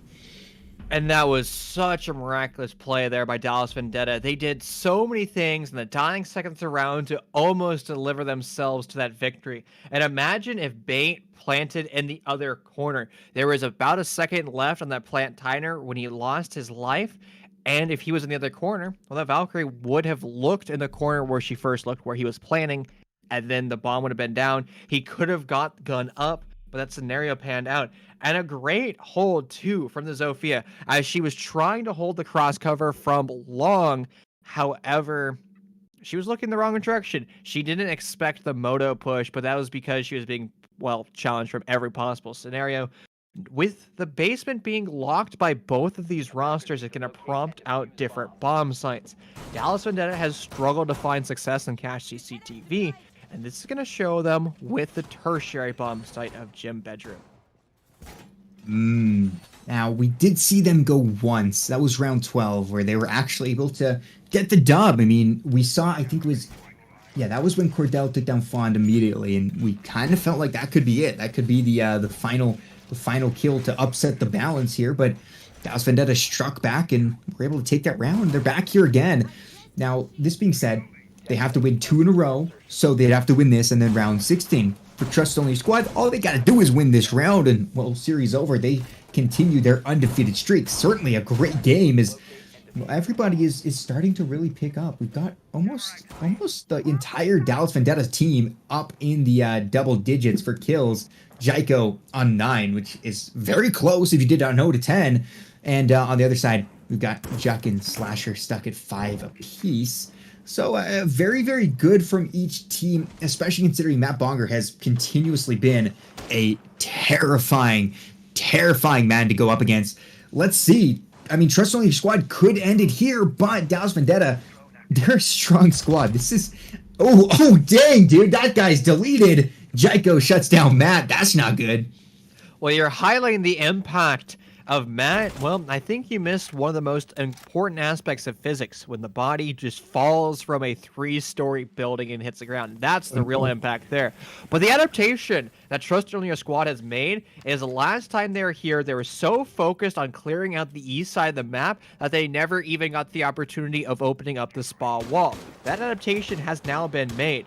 Now, they haven't fully opened up the wall, but they've made small little holes in that spa wall, which means there's an attacker repelled over by that balcony. They can cut down any rotation the Dallas Vendetta makes there. And also, if the time comes to it, you can rotate an additional attacker over and pop open that wall, whether or not it's a Selma charge or one of the trampoline thermite charges.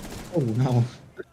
Well, there's Slasher jumping on in and taking down Crispy. A very nice shot indeed. That evens the man count back out. Crispy was playing as the Malusi, will now be playing as a dead person. Unfortunate, but that's just the way it goes. Jaiko now found his 10th kill, looks for more. Ooh, Slasher escapes by the hairs of his chitty chin from the burst and the spray that came from Jaiko. He's going to look for more, though. Down low in HP. You got to be careful. You can't take that much damage anymore. And there's Juck taking down Jaiko indeed. Now the advantage again goes to Trust Only Your Squad. Let's see if it continues this way. Dallas Vendetta, they've fought out of things worse than this, and let's see if they can do that right here, right now. That is what they're looking for, to really just clinch this out, to shut it down right here. Dallas Vendetta can extend us at least one more round. Trust Only Your Squad, though, 30 seconds to go, need to start thinking about how they want to execute. Good positioning from Dallas Vendetta. They're going to try to hold as much real estate as possible, but Frag Grenade's going to make that very difficult. It's on Dallas Vendetta. There are 2 remaining members to just pre-fire every possible position. Cordell's going to fall to that, and the Alda, another gun designed for nothing but pre-fires. He won't even be able to pull the trigger. It's all on the Jaeger to save the day. Slasher just sprints straight at him. A free kill, but the bomb is about to be put down. Pistol in hand. It's not going to work out. It's a duel of the death to the pistols. Jello wins that that engagement, and it's going to be the move over to defense for Trust Only or Squad, a position that could deliver them victory here in OT. Tremendous work here as they are continuously pushed further and further. It's a big one now as Trust Only Squad has taken a good position. This is where they can end it all. Round 16, it's 8-7 now in their favor. As we head in, they're going back to CCTV. Ooh, a lot of pressure now to go ahead and take this win. We'll see if they can manage it. They can do it all. What is going to happen here? Infinite OT. So exciting as we've now reached round number 16. Multiple hard breachers means multiple avenues of attack. Multiple crossfires is the play to have. Toys was bringing out more and more hard breach gadgetry, but a secondary utility. That won't be the case for Dallas Vendetta. It's going to be all on the Thermite and the Maverick. But curious choice not to bring out the Selma charges of the Ace. It might just be for a quick execute of that plat wall where the Ace charges have to basically open up one hole, they drop down and open up another hole, where the Thermite charge is just one quick execute. You have to wait for the lines of Thermite to start at the top and go all the way to the line at the bottom. That a quick explosion also means you as an attacker can have a quick explosion, try to rush through the breach. Now, we've actually seen some of the members of Dallas Vendetta try to utilize that strategy. However, it was the support staff of Dallas Vendetta that ended up utilizing that strategy recently. And poor Ginger's found herself in the bad end of a Thermite charge, blowing herself up. So hopefully the 5 players in the lobby won't do what their manager did, blow herself up. To the best of us, I'm sure. I mean, it does a significant amount of damage. It really does. That thing hurts. And well, already we've got some action happening. Trust Only Squad on the defense. Again, they are in position to potentially win this one out. Vendetta want to work their way back into it. And there it is, the rush. PK finds one, Slasher with a double kill. That is mitigated. Bait onto Slasher. It's a 3v3. Jello onto Bait. What a push on in. PK back to Jello, 2v2. This is just so back and forth. Find down to Matt Bonger. It's all Juck now. Alone with the plank going down, sitting in. Is he in the smoke? I think he is. Maybe not. Maybe it was over him or something, but he actually survives with very nice HP down to a 1v1. The M590 is out. The M590 doesn't get it. And PK wins it for the team. Dallas Vendetta survive another round. What a tremendous showing as they just don't give up at all. This is going to be a long and drawn out overtime. I can feel it. I can smell it. It's in the air as we continue this battle and this journey. Where will it end? I just don't know. That was a cluster, to say the least. And as soon as that rush happened through the breach and we saw 2 members of Dallas Vendetta instantaneously fall, I instantaneously assumed that round was done. But great for them to bring it back from the brink of destruction. I have to be critical on both SAS operators in that scenario, though. What were they doing? First off, Sledge, stuck in a bad position, admittedly, just tries to sprint straight away. Well, he loses the gunfight because he's, well, sprinting. And when you're sprinting, you're not shooting back. And the same thing can be said for the smoke, where he was 1v1. He tried to close the gap, but by sprinting. What he should have done was just continue to walk while ADS or gun up, because he would have guaranteed he won that gunfight against the Maverick, because it was still within a meter or so. That shotgun is always going to slam your days, and that, but decisions were made, and it was not the right decision. And honestly, a good read by Dallas Vendetta. We're joking about the support staff for Dallas Vendetta utilizing that strategy in ranked games and blowing themselves up, but I guess it really did pan out that way without the destruction. Yeah, I mean, it definitely netted them a win, and that was a potentially game-ending loss. Had they not had that dub, Trust Only Squad could have taken the series. Back again, it's tied up 8-8, and here we continue the move. Dallas Vendetta, a lot of stuff they need to do, a lot of work to be done, but they're back on the defensive side. Now, that being said, both teams netted 3-3, so it's kind of up in the air as to which way it could go. It's very even, very balanced, and I think that's why we've gotten all the way to round 17, potentially more. I mean, this is crazy. Matt has been a very influential fragger, but he's kind of slowed down a little bit. Jello stepping up more and more, but just the consistency, Chief, the consistency from Dallas Vendetta, 13 times 4. 4 13s everywhere is just 13. They're just great, very consistent fraggers, and it adds up to some great teamwork and some great chemistry that has put them in contention with a very dominant team in this league. Dallas Vendetta holding their own and even putting out the pressure as PK takes down Jello. Advantage now back in Dallas Vendetta's hands. I think the reason why Dallas Vendetta is so equal on the scoreboard is because they're all more or less flex players. Nobody here is a true entry fragger, but nobody here is a true support player either. They're all very comfortable at playing those roles. It is usually Bait that's forced to play support, but he can do just that good of a job on Ash. We're on the side of trust only your squad. Well, we can say who the big grandiose fraggers are. That is Matt, and the true entry fragger, Slasher, well, he's on the struggle bus right now. He's constantly punching that ticket straight into his own demise, and that storyline continues to pan out as trust on your squad is at a man disadvantage. The most important operator in this lineup has fallen. With Mavi down, it's not good, especially on a CCTV attack. It puts you on such a back foot that it's really difficult to work your way out of it. With a minute to go, we might be forced into seeing a one-dimensional attack, and we've seen it before. One-dimensional attacks are very difficult. Now, luckily, they do have the opening onto that CC wall, and they're trying to get another opening here into the construction side, into cash. That could be nice, but again, down a man. Dallas Vendetta are in a very good position, a very winnable position for this round. Cordell going to attempt to put down that pocket thermite charge and hope it goes off. It takes a while for that trampoline to blow, but it looks like it will. There's Juck with another frag. Takes down Jaiko. Even man count with 24 seconds on the clock. Singing into the bomb side is the only play that Trust Player Squad has, but trades going back. Both these rosters still stuck at equal man count. Utility is not looking good at all for Dallas Vendetta. They're going to have to take the heads up gunfights, and now it's just Bait. Sending his Nitrous Cell down range. It will collect one. It's now Matt forced to put the bomb down with 3 seconds. Bait can utilize this clock as an asset to him. He doesn't know where he is. He has yellow pings. Getting off the bomb. Bait's might toss the rounds. Forced to go to the shotgun, and Matt wins it out. A phenomenal series for Matt as he somehow saves the round for his team. It is just chaos in all chat as every letter is summarizing it perfectly. A miraculous save. Poor Bait. He is an asset to his roster. A rare mistake is going to put Dallas Vendetta on the back foot. Are you kidding me? I thought he saw him, but he didn't, and Matt just gets up and guns him down.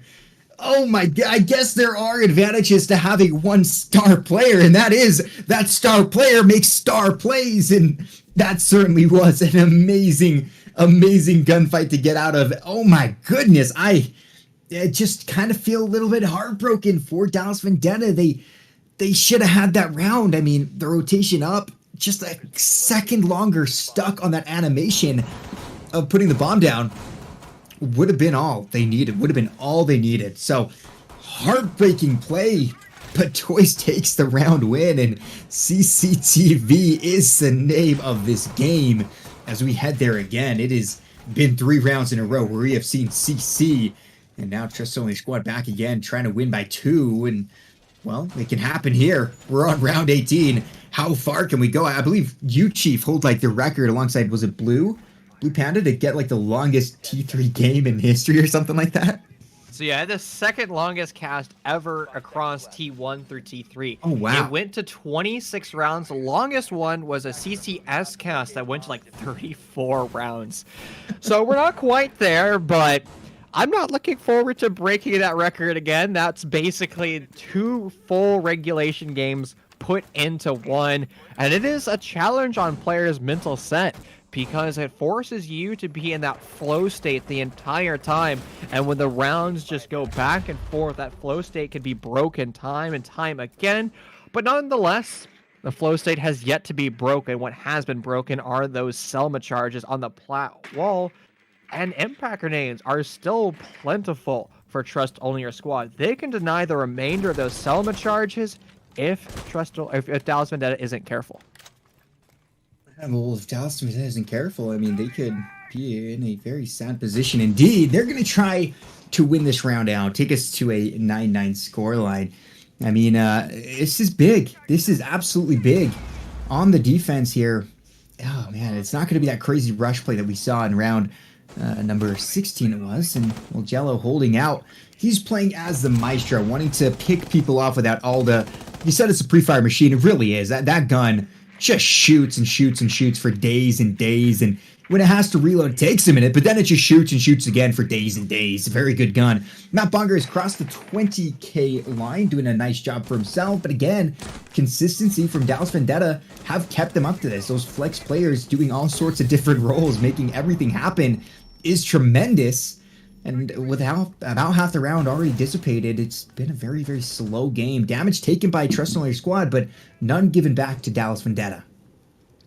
How are they electing to take it? Because that East Breach will no longer be an option for an insertion point, but it's still an option for a crossfire. You can isolate the bomb site, basically cutting it in half, and the defender's highway will be blocked. They're going to have to call the battering ram if they want to end up winning that. Dallas Vendetta with the first kill of this round. It's going to be tacked on by even more kills. It's starting to look like we're going to see rounds 19 and 20 unless Toys have some type of utility in their back pocket. It is only going to be one of those impact grenades. So not enough explosive might to really change the course around. Every single frag grenade is going to go down range. PK will eventually confirm him with one. Bates putting the bomb down, and it's going to be a full crash on the bomb site for Trust Only Your Squad. It's gonna happen, but Slasher will only find one till his life is lost.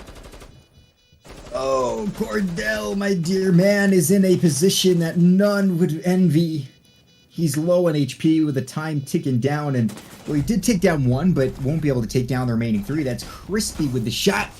And like you prophesied, 19 and 20 are in our direct future. Oh boy, we are getting up in the round count here. Let's see how it goes. Now, CCTV is going to be locked. Actually, no, both teams lost their CC, except, wait, hold up. There's too many Basement's CCs here. available now. Basement is available, okay. So we'll go down to Church Arsenal. But yeah, their defensive side, okay, so we have back to the offense is going to be Trust Only Your Squad. And, I mean, yeah, winning by 2 makes it a little bit difficult here. You got to get on a streak. You got to get going.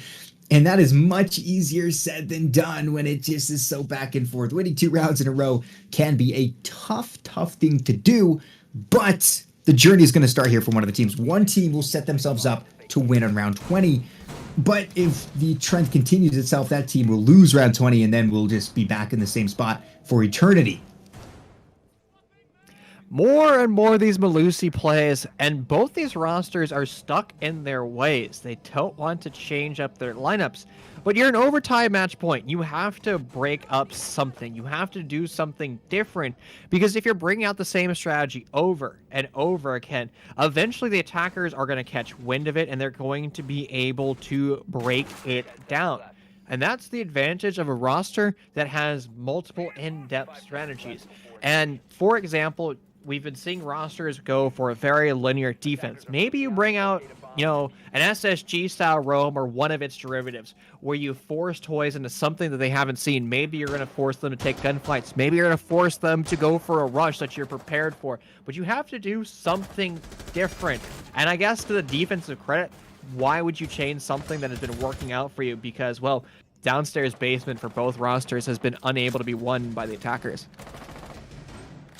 I mean, this is very big. It's just not even match point yet. It's just overtime again. Now, had this been like an infinite overtime, Trust Only Squad would have won in round 15. So this gives an opportunity for Dallas Vendetta to really dig it out and get in there and just shred people up. And that's exactly what we're seeing here. Look at the HP. Matt Bonger already getting shredded up quite a bit. He's just above the 25 HP mark, having a good time. And Cordell trying to do some work as well. 11 and 15. Honestly, the only person going positive right now, there's 2, Matt Bonger and Jello. And not that it matters all too much, but again, always a fun stat to look at, who's being able to win their ones consistently. Heck, win all the kills, just win everything. And, well, Dallas Vendetta, they have a great squad right now. They really, really do. They've got a team that maybe can go the distance against Trust Only Your Squad. And Bunger still seems to be a deadly operator to go up against, but when he's taken down, he didn't have what it takes. Nasty C4 from Jaiko. Vertical play is going to continue for Trust Only Your Squad, but the operator that is best for that vertical play has been relinquished to his own death, forced to watch over on those flank cameras. And there's actually only 2 flank drones in play, so it's not a lot for him to be flicking through, but again, you'd rather have him calling information that somebody from Dallas Vendetta might be getting aggressive. But we're talking about the consistency of these defenses. Dallas Vendetta hasn't been playing particularly aggressive. They're not going for flanks back up stairwells like Slash was doing when he was on his downstairs executes. Funday still relegated to playing over by the blue Ginny box. He has the option of taking damage from a lot of different angles. One of those flank drones has now been removed over into Moto, and this is going to be another angle to cut down the highway of Dallas Vendetta as they try to shut down and learn where the push from Trust Only Your Squad is coming from. Slasher hoping to do some work here. Like you said, he's kind of been on that struggle bus, and it has been true. He's had a tough time so far. Some smoke is going to go out preemptively, hoping to slow down the offense of Trust Only Your Squad. Monday now making a move, finding the kill onto Matt Bonger. The advantage goes heavily into favor of Dallas Vendetta. In fact, it's all but over as it's a flawless round for Dallas. That's good. That's a nice way to put yourself on a match point again. A dominant round, absolutely. So you don't see a lot of flawlesses, much less you see flawlesses in overtime. But Dallas Vendetta, I think you're poised and ready to end this in round number 20. I mean, for all the big league fans, I think they're hoping that's the case. Is we're starting to get them in here, Chief. They want league, man, and we are up here. Look at that, double digits for the wins on Dallas Vendetta. That's not something I see a lot.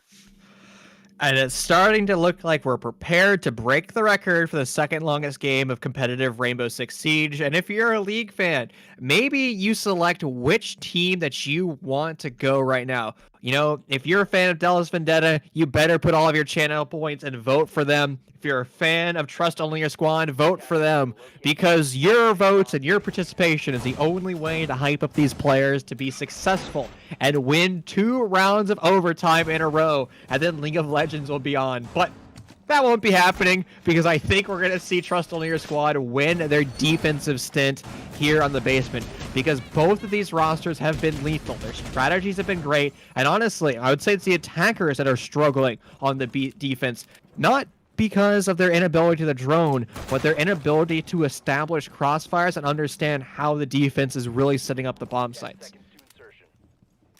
Yeah, I mean, this could go forever, it seems, but I mean, off of a flawless round, that's got to feel really nice for Dallas Vendetta. That's got to put some nice little confidence in the pocket here, and I'm excited to see if that's going to be something that really propels them along. Now, we do see, again, the Jackal come out. They want to shut down the roam game of Matt, and it worked very nicely last time. They're able to find him and try to shut him down quite quickly.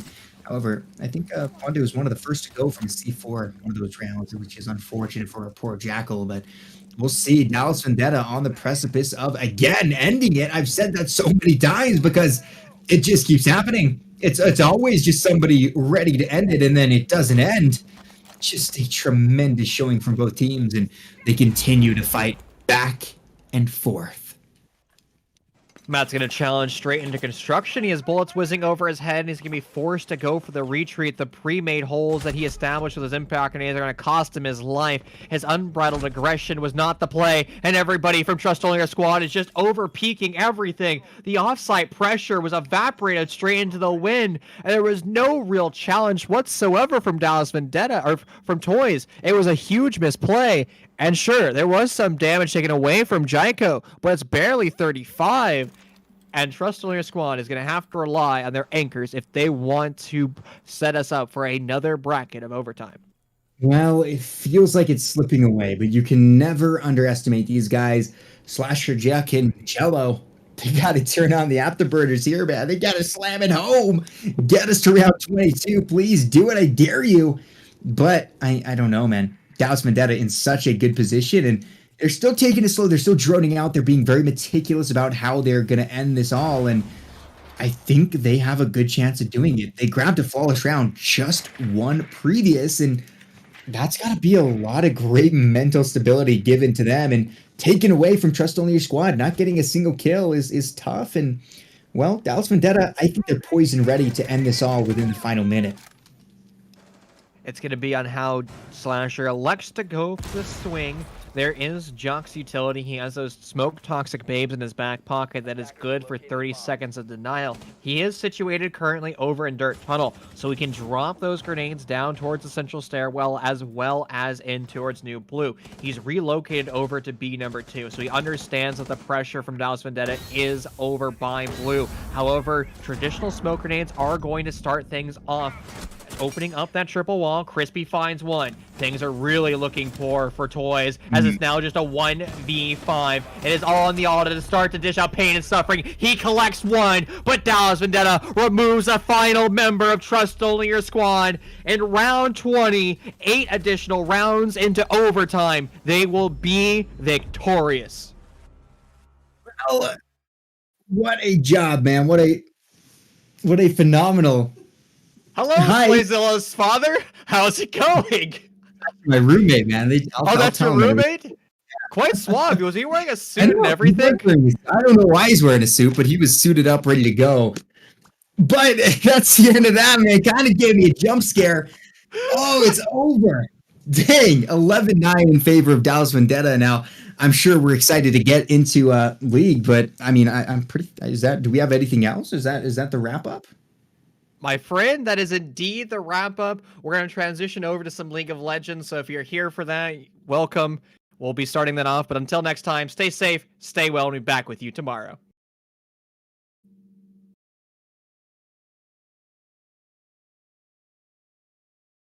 And welcome back, everybody, to week number 4 of the UCL. We're jumping right into it. I'm Audio. Joining me is Nightstar, and it's going to be United States Army Esports taking on Oakland University. Both undefeated currently in the season, but somebody's always got to go tonight. Yep, that is exactly it, as both of these teams currently undefeated, although Oakland do have that 1 game edge. And we are just going straight into that draft here. Kaisa locked in for US Army. And you know what? We're getting a Draven pick already. I'm so excited.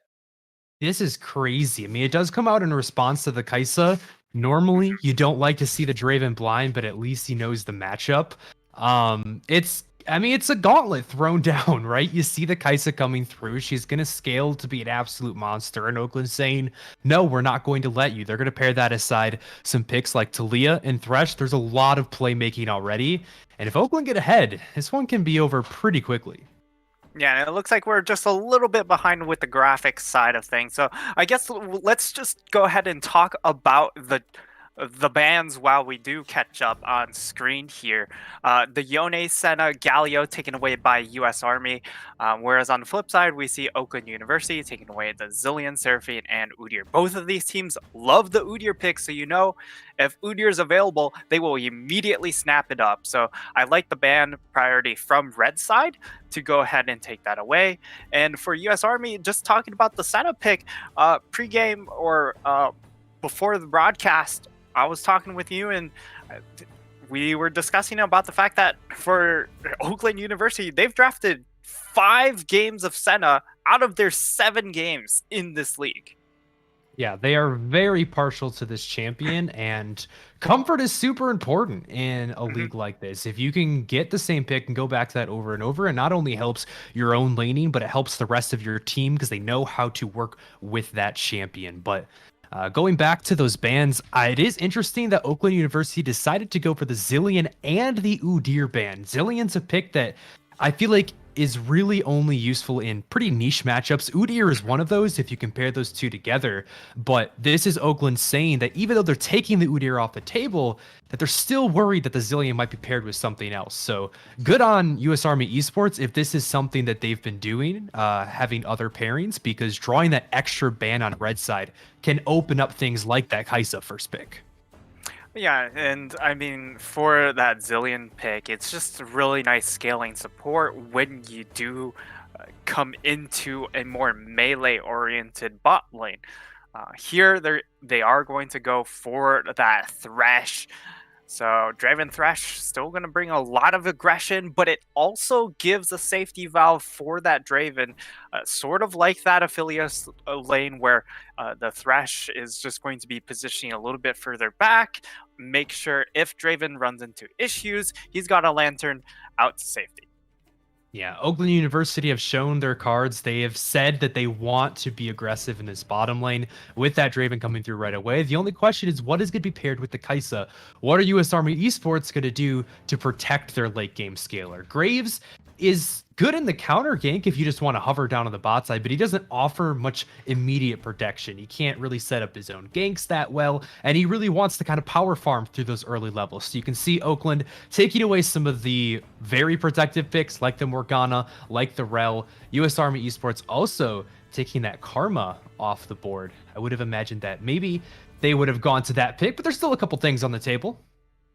Yeah, and for Oakland, they've also drafted quite a few, or Karma quite a few times in this season so far, so that pick makes a lot of sense. But Lulu also built in very similar veins of where you want to take Karma. You can just go ahead and take the Lulu, and this is a pick that week number 2 when we were watching, or when I was casting Oakland University, I wanted to see more of this pick. This time around, we do get to see it, so I'm very happy to see this pick, and it really just comes down to where does it end up going, because we do already know we're going to see the Gragas in that top side, and it feels a little bit uninventive to just throw the Lulu into that top lane matchup.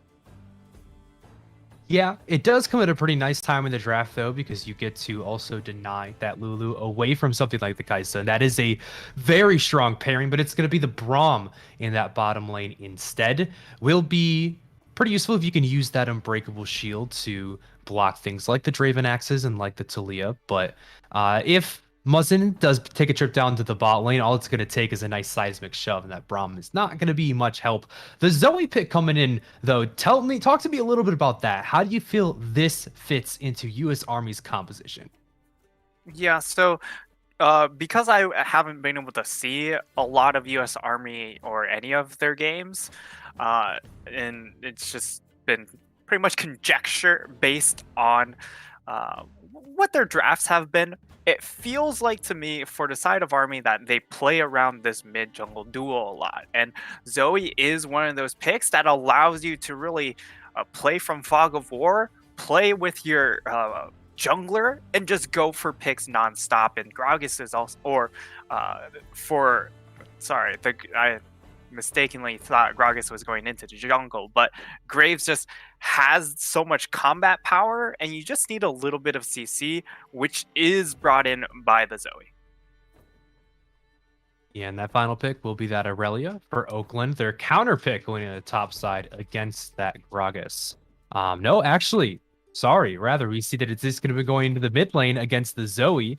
I thought that it was going to be that Lulu versus the Zoe matchup, but Keelan is going to have a lot more access to resources there in that mid lane, with Tupac being able to roam. I know you were telling me all about how these supports love to roam, and it's the jungle support duo, Musin and Tupac. And Keelan on that Aurelia, if you can get some attention, all of that CC with the seismic shove, the death sentence is beautiful for an Aurelia just trying to pop up.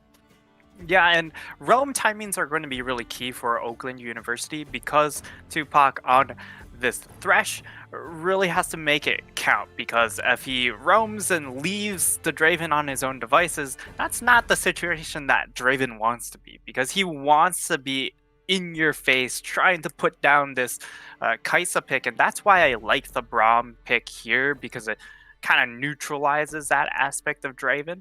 Still, I'm very curious at how well it's going to be to neutralize this matchup. But in that mid lane, which you wanted to talk about, the Aurelia definitely has so much kill threat on to the Zoe. I cannot wait to see this mid lane matchup. Yeah, if they can pull off those combos, if you can get those roam timers off, this Zoe is incredibly squishy. And I'll be excited to see what Keelan's able to do in that lane. I want to go to the top lane though, because you don't often see supports in the top lane as much these days. It's usually more in the mid lane, because once you do get to that Moonstone Renewer, you kind of just want to group up with the team. And we all know the top lane's an island, and sometimes those supports can just get stuck up there for too long, and you really don't get that effectiveness out of it. Do you think that's going to happen here for Oakland? If, is this Lulu too vulnerable up there? Yeah, that's kind of a concern here, or one of my concerns for Oakland, is the fact that we've seen It's John play Karma in the top lane. We see him play more of that weak side top lane, and he's still managed to fall behind considerably in the CS department on the Karmas of the world, which in this Lulu matchup, yes, your build is cheaper, but the reason why the build is so good is because you beat the curve by so many minutes. If you keep missing CS and get your first item at the same time as the other person gets their mythic, it kind of neutralizes that advantage. Yeah, and especially with Oakland looking like they want to spend a lot of resources, a lot of time around bot and mid lane. If It's John decides to roam down and play with his team, it's very possible US Army just takes the split and decides to go all in on top lane. A Rift Herald play can mean a couple of turrets down if you're spending too much time outside of that lane. So we'll have to keep an eye on that and make sure that Oakland isn't just bleeding out too many resources in the top lane, because having that bot heavy of a composition in the draft phase can come at a cost.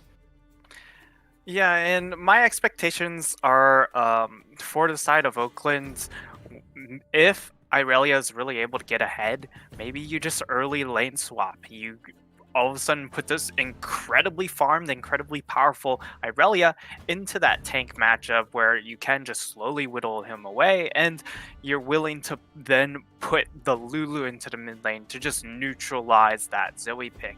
And it really helps out also in the fact that both mid and top for the side of US Army, they're both magic damage threats. So whatever defensive item that you're going to go for is going to work in both lanes. Yes, it will. Now, remember, this is two undefeated teams going at it. So when we're talking about the standings and how the playoffs will shake out from here, one more week of regular play. We've got week 4 here, and the week 5 will be the last before playoffs. Whatever team wins here, if we assume that they are going to win against a team that they have already beaten, they should be locked in for first place. Both these teams are locked in for playoffs. But we should be able to decide who's standing at the top after this series here. Yeah, and I guess we just break down some of the rune choices that we do see. Nothing too surprising. Although Jarrell, he's gone for a phase rush onto the Gragas. So perhaps signaling that instead of a tank Gragas build, we're going to see the Night Harvester or something a lot more aggressive in that top lane. It is very interesting. It is something that I actually like to see out of teams running with the Zoe, is having a secondary source of magic damage, because if that Zoe is put behind at all, those paddle stars really just kind of tickle. They don't do a whole lot, and you don't really force the enemy to build magic resistance at all. But we are going to be joining on to Summoner's Rift here for game number 1 between Oakland University and US Army Esports. Having that Night Harvester, though, Nightstar, I feel like just makes it more pertinent for the enemy team to have to splurge into buying that magic resist or risk getting just blown up by one of these casks. Yeah, it really just amplifies their pick potential, right? Where you have the Zoe Trouble Bubble, and then you also have the Gragas cast who can just repeatedly pick people off. And that means for the side of Oakland at the same time, though, if you're going to see a squishier Gragas build, that's, that is just free pork chops for this Irelia once she gets going. So the fact that Keelan has gone for the teleport in that mid lane could indicate he's really looking to swap lanes early with It's John to really take advantage of that Gragas matchup later on. Seemed like ships in the night. We saw U.S. Army Esports move out as a 5-stack, but the team just ended up trading a little bit of vision. Both junglers will have to watch out for some of these wards. Trey will be spotted starting on this blue buff solo, so they're at least going to know the starting path for the Graves. Yeah, and it's actually really cool the fact that they were able to get that ward onto the blue buff without seeing where they were, as already just going for a short little trade there in that top side. And I like the fact that It's John has also gotten the corrupting potion, so he's actually has a little bit better of a skirmish here early on because he can just pop those potions. Yeah, pork get chop. that extra damage. Going with that belly slam level 1, very good all-in tool, but not the best at trading. And Lulu, especially with that extra auto attack damage, has some serious DPS even at level 1. Flashes forward, but doesn't have any sort of ignite. The E is not enough damage to take down pork chop. It's flash for flash. But that's a huge blunder coming in from pork chop. He's going to be forced to back or chug both of his potions. It looks like that's the option he's gone for. And that means, you know, for John, he's going to be able to pop that last corrupting. He's going to be able to heal all the way back to full and continue to just harass under tower. With this Lulu, the moment you give Lulu an inch, she will indeed take your entire arm and a leg. Yeah, and that might be making U.S. Army sweat a little bit because this is supposed to be not really a hard winning lane for the Gragas, but at least a good matchup. You don't want to have to be spending resources up in this top side. And out in the bottom, Trey might not be faring much better. It's 3 members invading his red buff, and he has to get out of dodge. The smite doesn't quite land. Muzin is able to get that one, but yeah, they stayed too long. 3 members coming in, a teleport to save their team. That's the damage coming through. Muzin is already down. Hidden First Blood goes over to U.S. Army Esports. Everybody's trapped in the jungle. It's a party in the bottom lane, and it's a double kill for Endrit. He cashes in. And even though First Blood goes over to U.S. Army, it is Oakland coming away with 2 kills on the Draven of all people. Unfortunately, the Draven gets the 2 kills and cashes in a little bit too early in the game.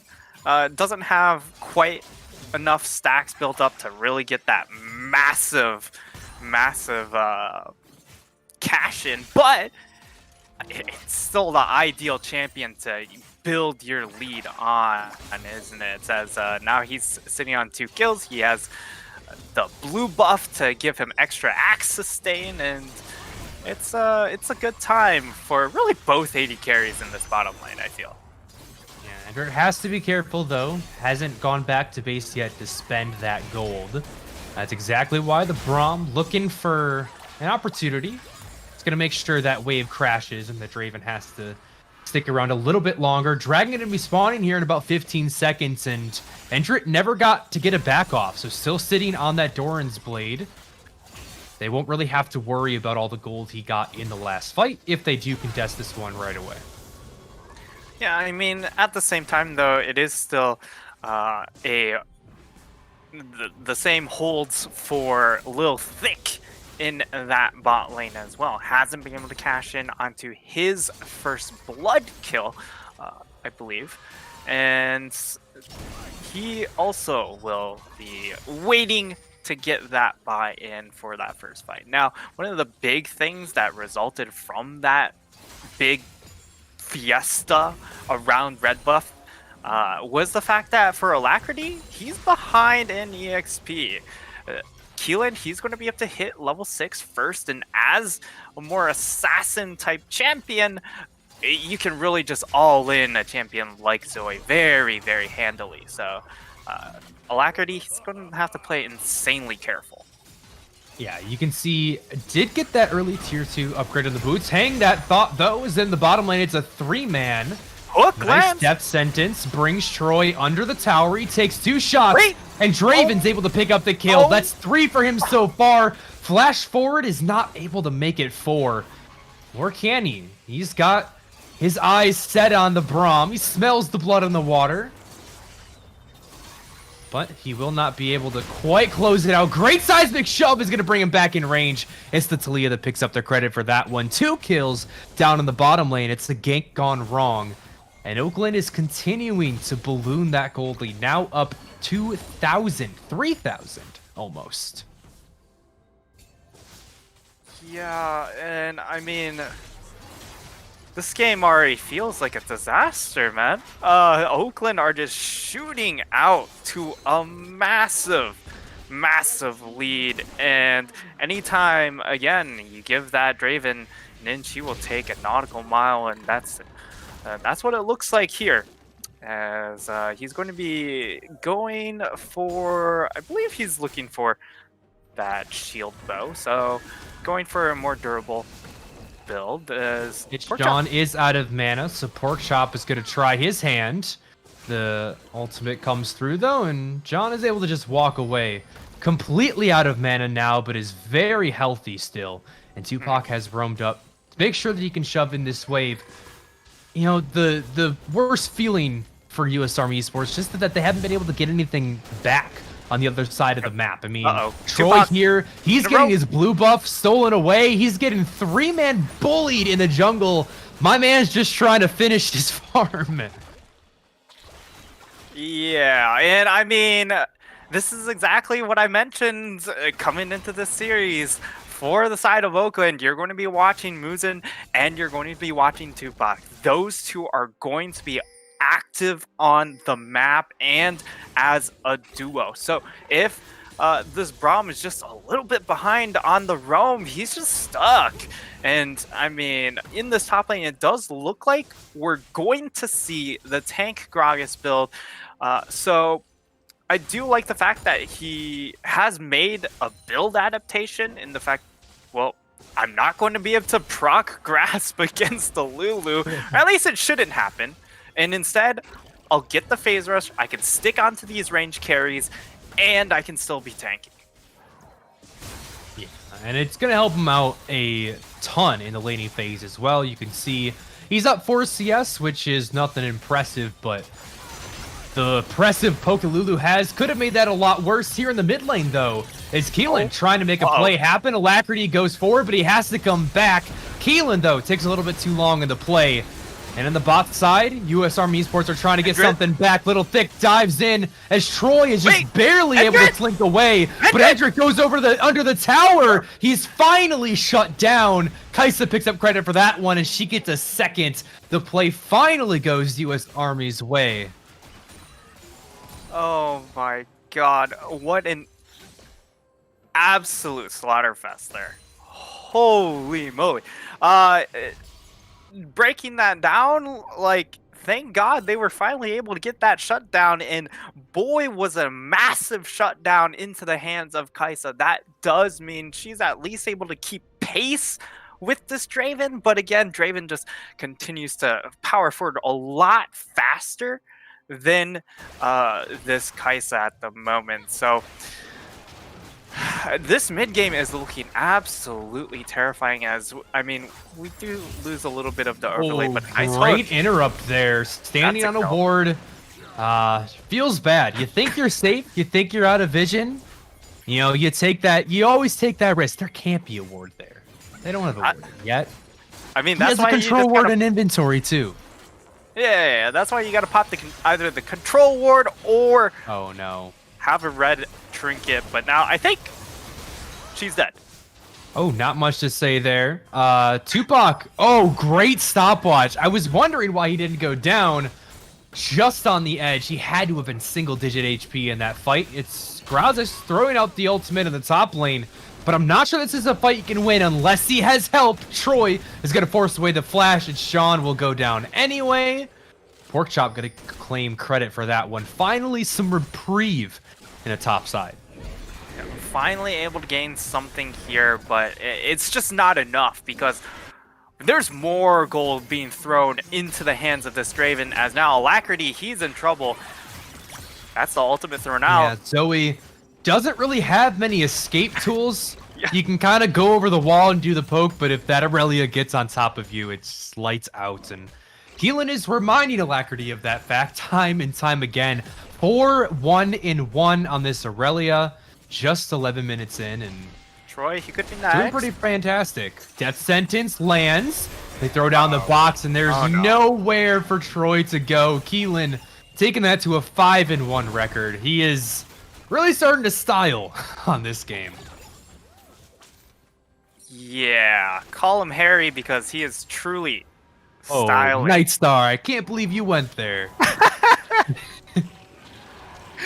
Hey, I mean, we gotta keep something spicy I'm not in this mad. game because I'm just disappointed. You had so many options there, and you went for Harry Styles. Okay, well, let's shake that one off. It's only the Infernal Dragon is live, and Oakland University, surprise, surprise, have full control over it. It's not the soul point, it's not the soul, so I didn't expect US Army to fight and it, I but think it's a Alacrity, dead person.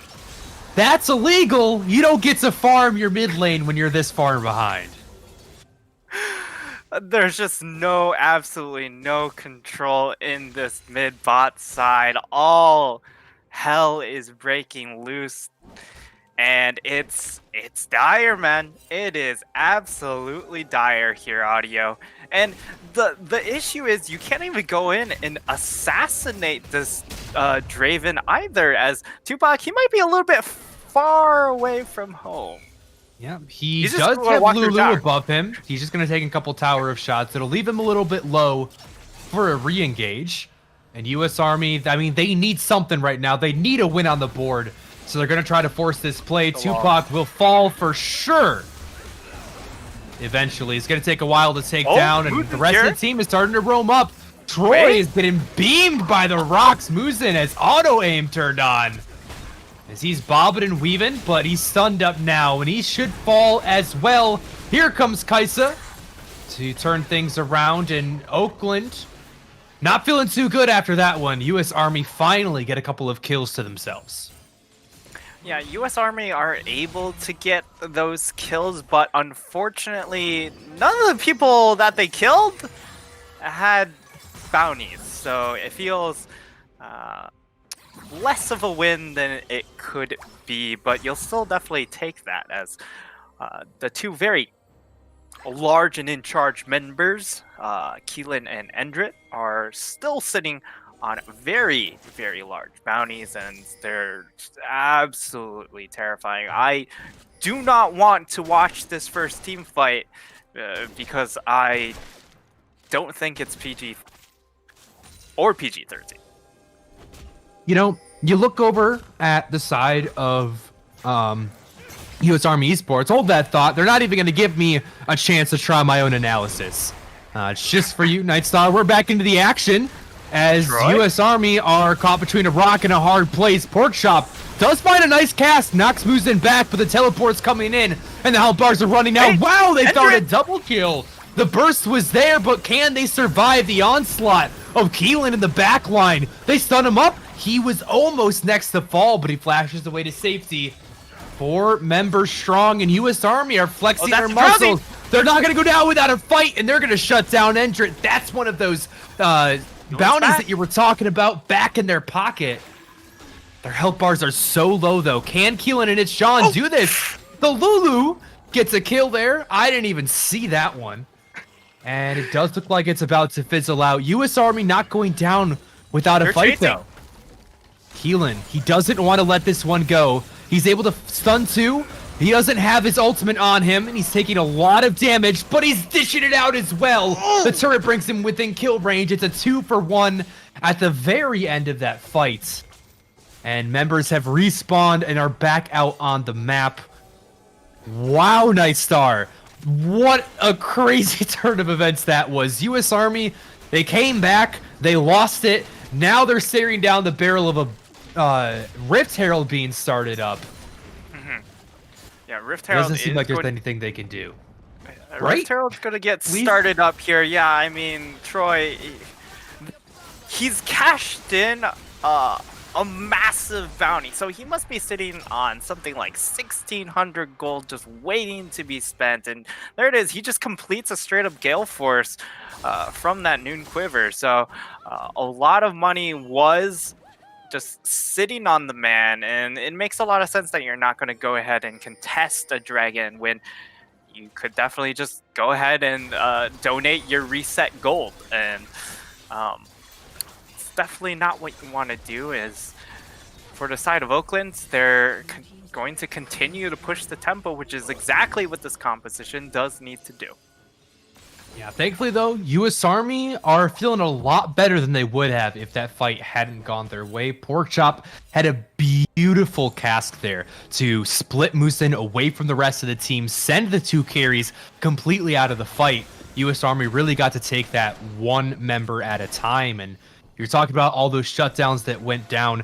Ender had 2 completed items going into that fight. He had the full collector as well as that shield bow. But that beautiful CC meant that he didn't even get an auto attack off.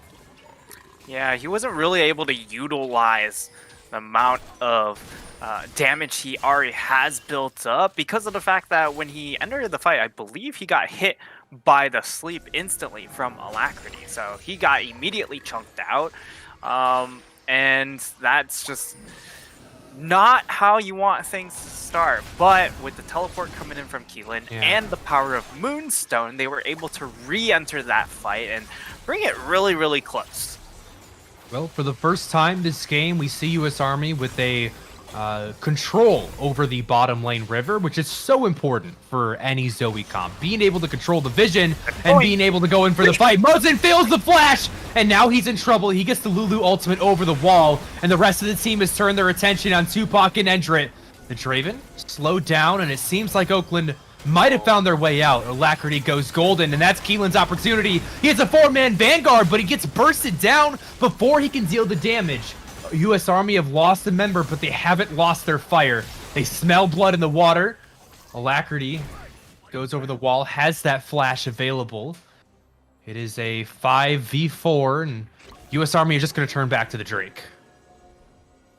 They are going to rotate over for this dragon and get themselves the first ocean dragon on the map. And this is one of the things that is good for the side of Army, is the fact that they have a really nice front-to-back composition. So if they're able to just maintain their fight lines, prevent the Irelia from coming in with those deadly flanks, things are pretty nice when it comes to these straight-up 5v5s. So it really just comes down to Army continuing to force Oakland to somehow drag themselves into these 5v5 situations. And for Oakland, you know, it's time to calm things down. Like, what the overlay says here is a little bit false, as it is only a 5,000 gold lead, not a 25,000 gold lead. That would be... What a world that would be. That would be nuts. That would be... I cannot imagine how you lose a fight 25k gold up, but you know, let's just say Oakland did. Anyways, it's only a 5k gold difference, so it's about time that they dial it back and really focus on playing around the side lanes. Play around this Irelia, let her work her magic on the side. Riptail is going to be dropped here in the mid lane.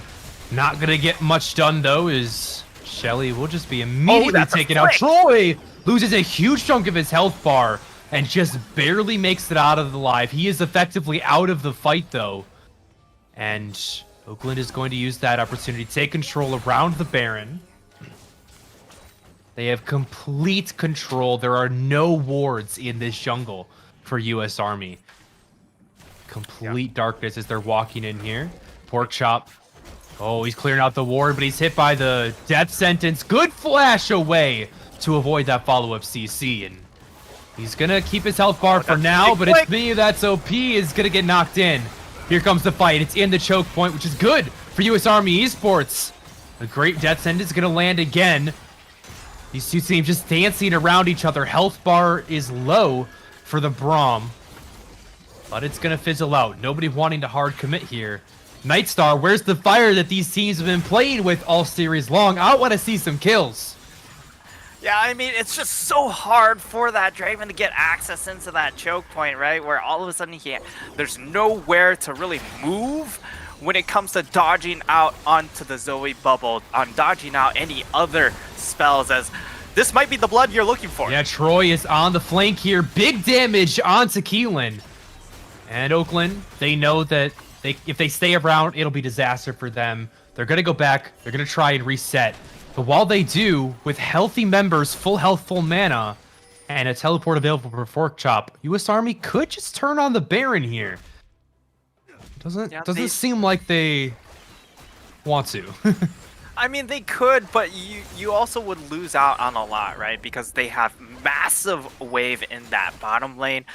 There was also a pretty large wave building up top, and that's in part due to the fact that for the side of Oakland, they just have a EXP advantage. So the minions coming in from red side will almost always push in towards Army, and if you leave them unattended for too long, they are going to build up incredibly large waves and slowly whittle down their towers. And that's why I wanted to see Oakland again not opting for the 5v5 but play more towards these side lanes, because these lanes will almost always shove in, and then you can go ahead, utilize that Thresh to roam between the lanes, or if they over-rotate to try and collapse on one of your side lanes, you can then go ahead and grab the next objective.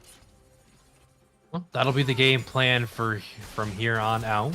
But it's going to be the Dragon spawning in about 52nd. These teams looking for a death brush, the Golden Grizzlies. The vision is gone, so it's going to be a little bit tougher for Alacrity to shoot fish in the barrel, so he doesn't have that precise information of where his opponents are.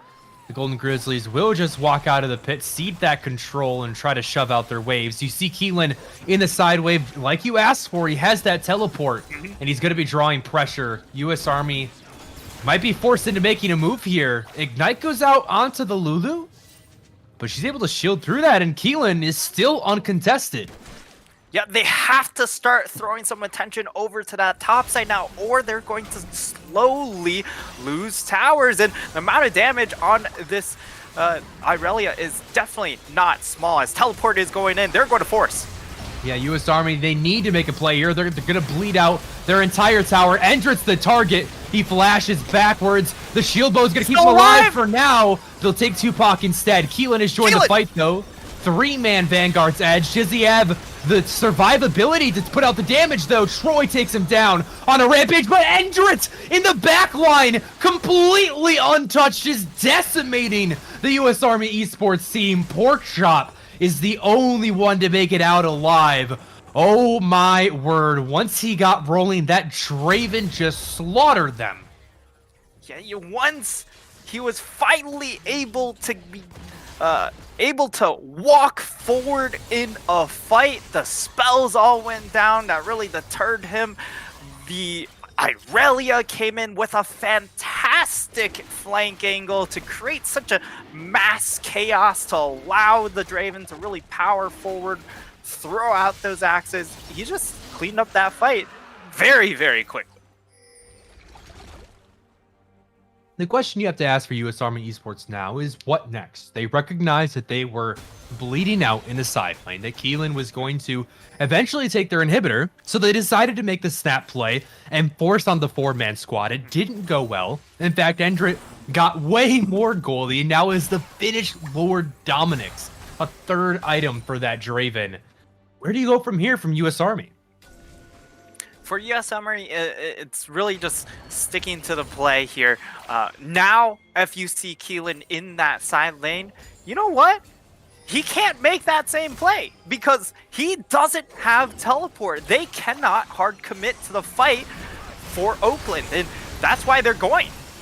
Yeah, they're hard committing here. Instead, they do find Tupac, and that's exactly what we want to see. Find those members that are isolated, catch the Golden Grizzlies in rotation, and now they're going to be forcing on to the Baron, making Golden Grizzlies make a decision. Do you want that bot lane tier 2, or are you going to give over this Baron?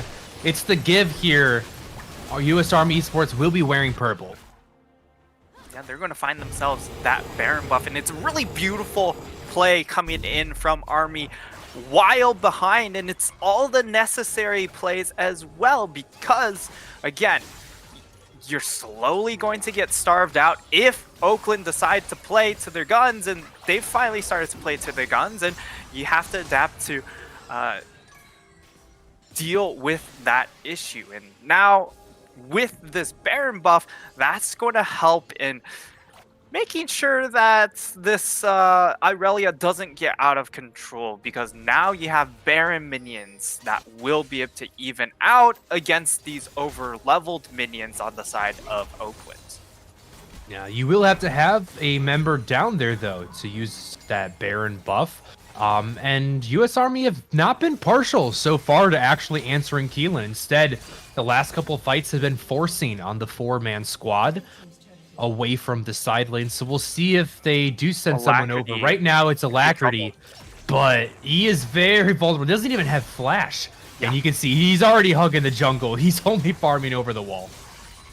Yeah, that's the thing. If you put your Zoe out to match the Irelia with her flash can just flash onto the Zoe, take her down, and then all of a sudden you have to figure out who's the next person to throw onto the Irelia chopping block. Right now, you would assume it would probably be the Gragas having that teleport available, but right now, Baron buff pushing up into this mid lane. U.S. Army have a lot of gold on the map to still pick up, have only taken 1 turret for themselves thus far. So even a small Baron power play can be pretty impactful for them.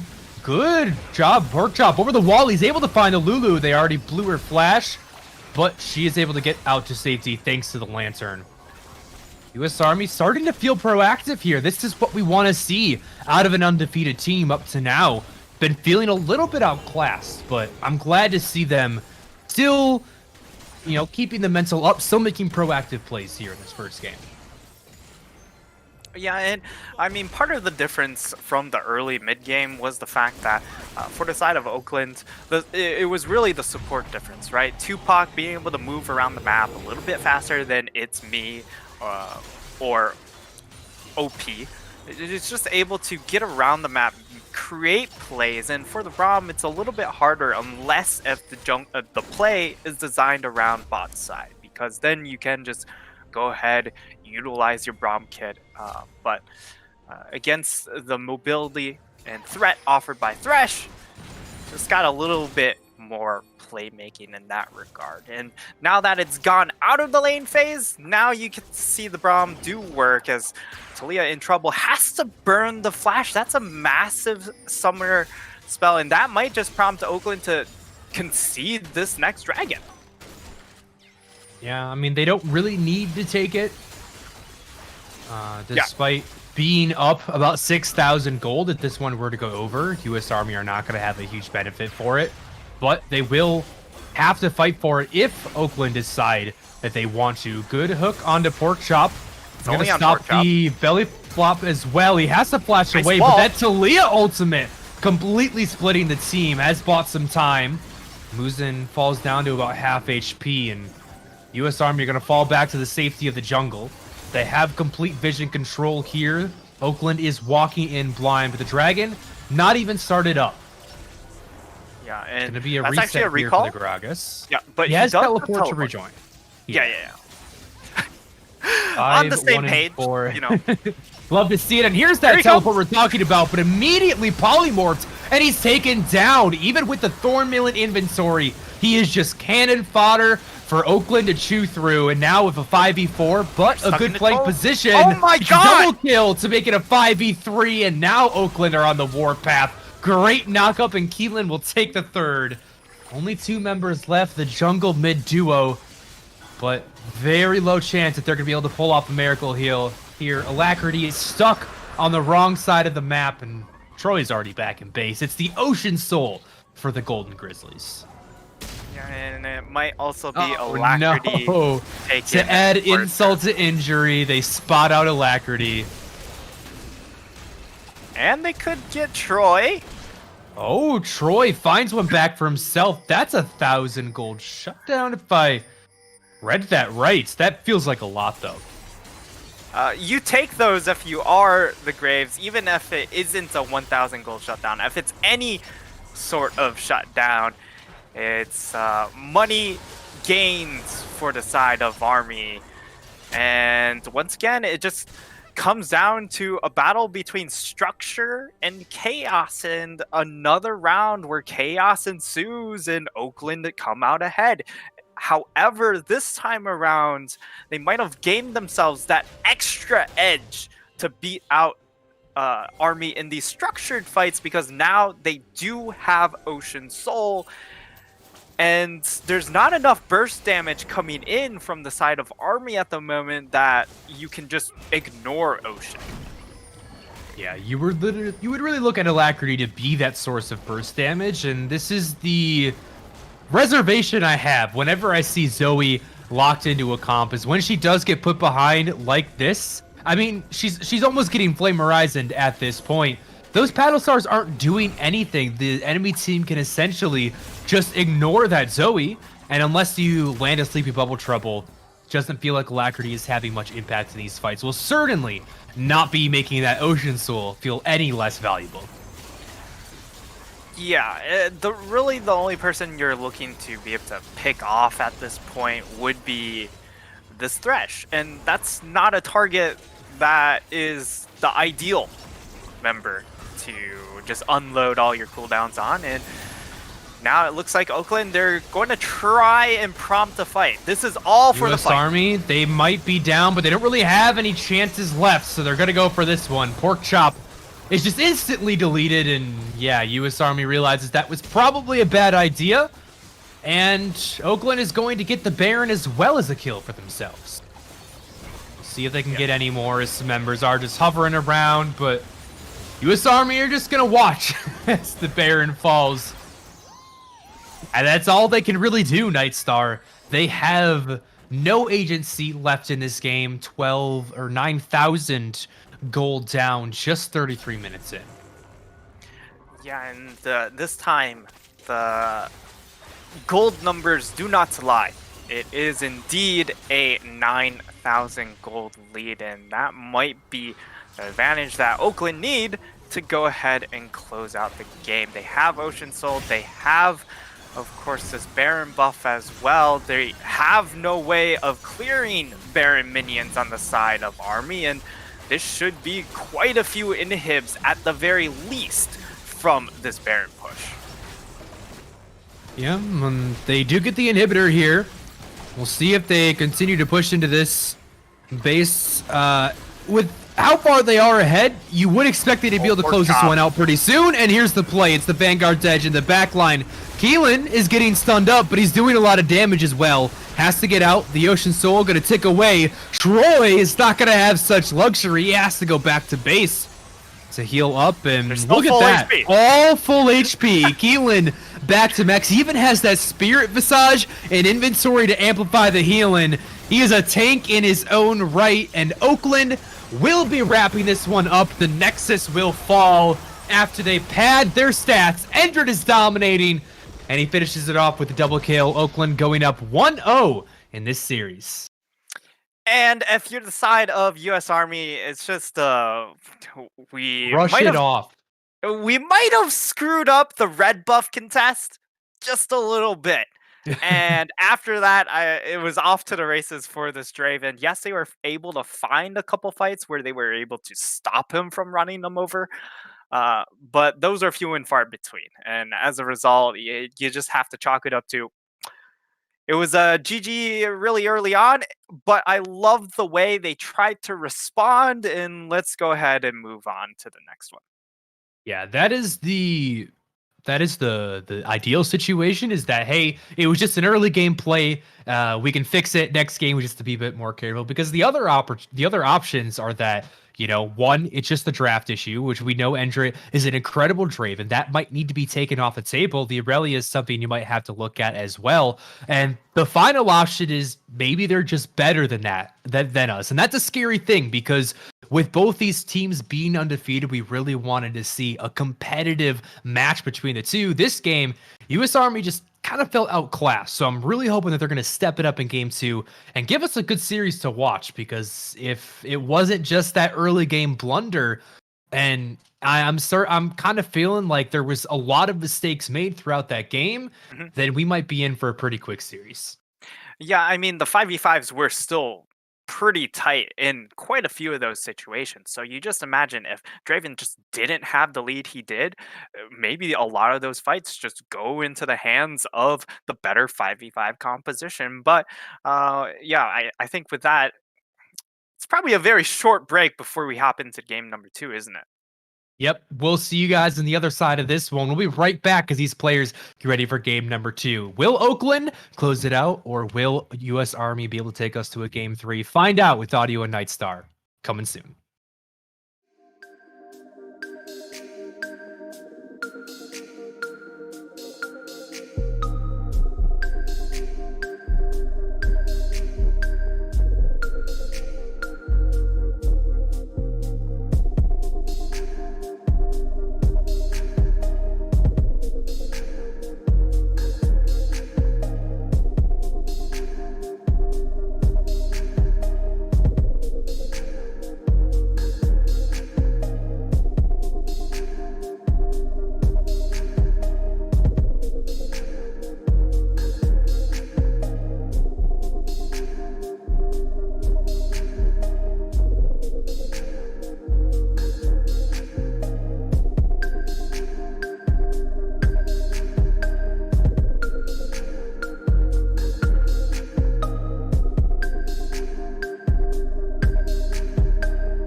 Welcome back, Upsurge fans. It's week 4 of the Upsurge Contenders League, and it's a match between the two undefeated teams.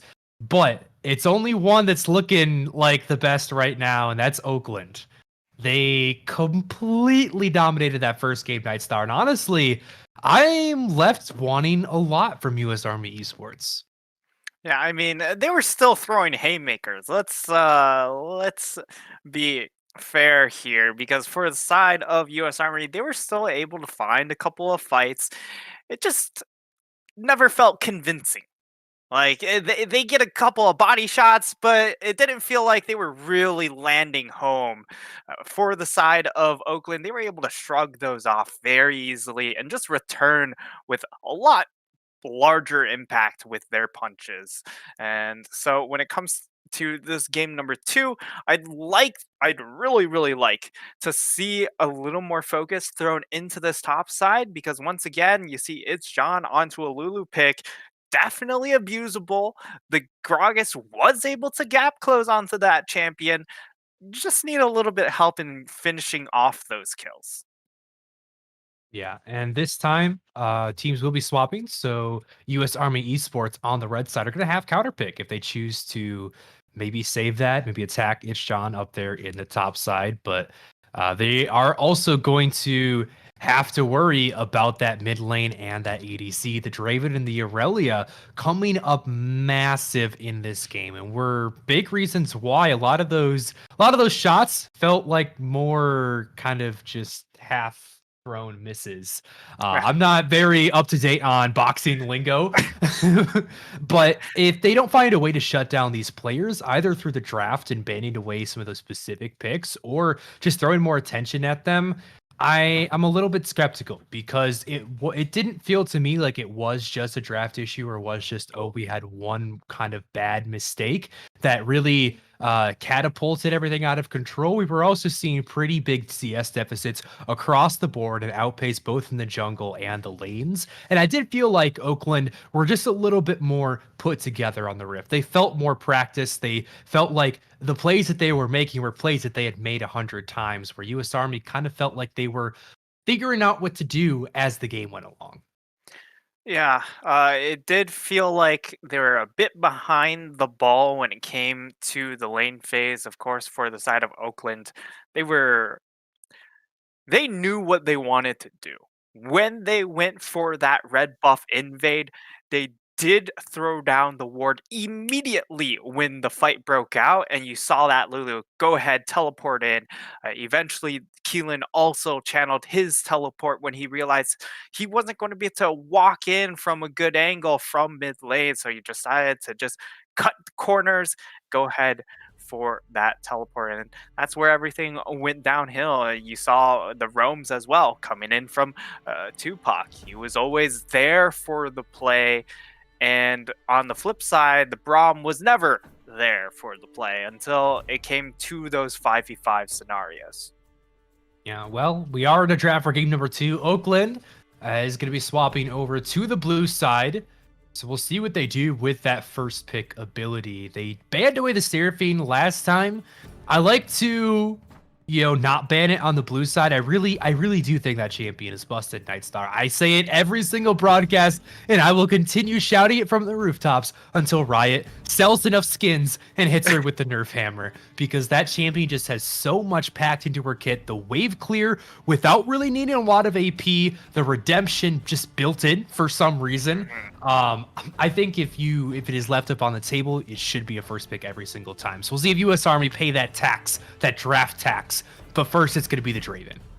Yeah, the Draven comes off the table immediately. So it does indicate that for the side of US Army, they just don't have any answers for that pick. And they just don't want to leave it available where their bot lane is just going to get bullied over and over again. Now, on the flip side, Oakland, they've gone ahead and taken away the Zoe. The Zoe's a really good pick into something like a Seraphine as well, because you're able to just burst through her entire health bar. She is extremely fragile, so Zoe is one way to do it. And then the Gragas Seraphine are the follow-up bans. Oakland actually the ones to go ahead and ban it would be very interesting in my eyes, because again, you mentioned they have all the power with this first pick. Hello? Yeah, and US Army not taking the bait and banning it away early. It is interesting because I think it's such a good champion, but Oakland just showed us a crazy Udyr's left performance on the available. Aurelia, and Udyr is up. That is pretty scary. But if Oakland wanted to just grab, there it is. You called it, Nightstar. The Aurelia was on the table. They had a couple of options, but once that Udyr makes it through, you throw everything else out the window. You grab that pick. And now for the side of US Army, they do have to make a decision here. Oriana and Karma, two champions that Oakland University would love to go ahead and grab for themselves in this next phase. US Army have to then decide, do we want either of those champions, and does it ruin what we want to do with the rest of our draft? Because that's always the problem when you do immediately take these, or to try and deny Oakland or your opponent picks, you end up putting your own draft in the absolute dumpster. Yeah, you can see that Karma being hovered. It might swap over to the Senna, so heeding some of your wisdom and saying like, hey, we're not going to force this Karma into our draft. We're going to pick up the Senna instead because that's what we're more comfortable with. But that means that Oakland, if they want, they get a very strong pairing with the Udyr. Zaya is the hover now, very safe, but well scaling ADC. It's going to be the Tristana instead, even more safety and more scaling. Yeah, and the Tristana is actually really cool here because of the fact it still maintains flex power here, being able to possibly put it into that mid lane if the matchup ends up being right, if it all lines up. And for the side of US Army, I'm very surprised to see Kai'Sa and Senna, because at the moment, Senna's been more seen in the hands of your marksman player. And this time around, we are going to see it in the hands of the support player. So that's really interesting take. I'm interested in seeing if it ends up being like a Moonstaff build, a more supportive build, or okay, well, the Ivern immediately locked in is just saying it just keeps getting more interesting, I guess we'll say. Nightstar. Curiouser by the minute, but the Ivern is going to be another, really cheap, really effective source of that Moonstone Renewer, be able to buff up these marksmen. If the Senna does decide to build it into a bit more damage, I'm not sure she's going to have the gold generation to go something like a Kraken Slayer, but maybe even something like Lethality can be effective at just one or two items. So we'll really have to keep an eye on the build paths in that bottom lane. As we're into the second stages of bans, US Army are going to target those supports that didn't come through the Karma, making sure that they can't pair something like that alongside the Udyr in one of those solo lanes. Yeah, I expect to see the Oriana ban to also come out here. And for the side of Oakland University, if they really are looking to get that speed buff generator, it would then have to come out from something like a Zillion. But with this Yone ban being hovered here, if it does get locked in, it does indicate that US Army, they will go ahead and lock in Oriana for their R4 pick. All right, well, now the draft starts getting interesting for U.S. Army because they've drafted themselves a very weak side bottom lane. The scaling Kai'Sa, the supportive Senna, the Ivern to keep everybody safe, but who's going to be the carry? Who are they going to throw the counter pick to? I expect this to... It's actually going to be the mid hover. I was expecting them to maybe grab something safe. I mean, R4 Oriana, I mentioned it. You ban away the Yone counter pick, True. and then you also go ahead and deny the Oriana from the Udyr. So that was the whole thought process in that second phase of bans there. And now for Oakland, they have a lot of directions that they can go with here, right? Because you can... most likely it's going to be some sort of weak side top laner again for It's John, but you have the option of locking into the Cyrelia once again because it is a control mage in that mid lane. What supports are even left on the table that we could play in the top Zillion side? top. Let's do it. Zillion top. No, It's John is going to go to our favorite weak side top laner. It's the mage assassin bruiser fighter marksman Cho'Gath. Yep. Honestly, still fits the bill. He still is a tank with a very fantastic laning phase. The last nerfs on the last patch, a little bit of damage off of his E did practically nothing. And if you are not careful, he can destroy you, even pre-6. The Kled locked in, though, is one of those picks that can just keep going at the Cho'Gath, just chunk through that to sustain. Yeah, for the side of Oakland, they've got a pretty beefy composition, and that's exactly what a Senna doesn't really want to see. So this Senna pick is very, very interesting for me because the options around it, I feel like you're stuck going something like a Moonstaff build and just hope the double Moonstaff means your team does not die. Because if you look at up and down the squad, they've got so many heals and shields. This Kled theoretically will never die. Theoretically. Yeah, I mean, that's the hope for US Army Esports is that either Little Thick or Gerald will be able to be that just pure run straight at your enemies, buffed up Titan, that kind of juggernaut for their team. But if these lanes start to fall behind, and I'm more specifically looking at that Kai'Sa down there in the bottom lane, this Senna, although the double Moonstone sounds great on paper, is not really doing the Kai'Sa many favors in the laning phase. This is a very immobile and very squishy lane going up against the likes of the Tristana and the Rel, two champions that can get up in your face and do a lot of burst damage. So I fully expect Oakland to just really try to hammer down on this bottom side. Good luck, It's John, because you're going to be dealing with a lot from US Army Esports if they play this one correctly. But at least for him, it's just the Ivern coming through. Good in the skirmishing, but not bringing a whole lot of damage. So if he's careful, he might be able to weather that storm.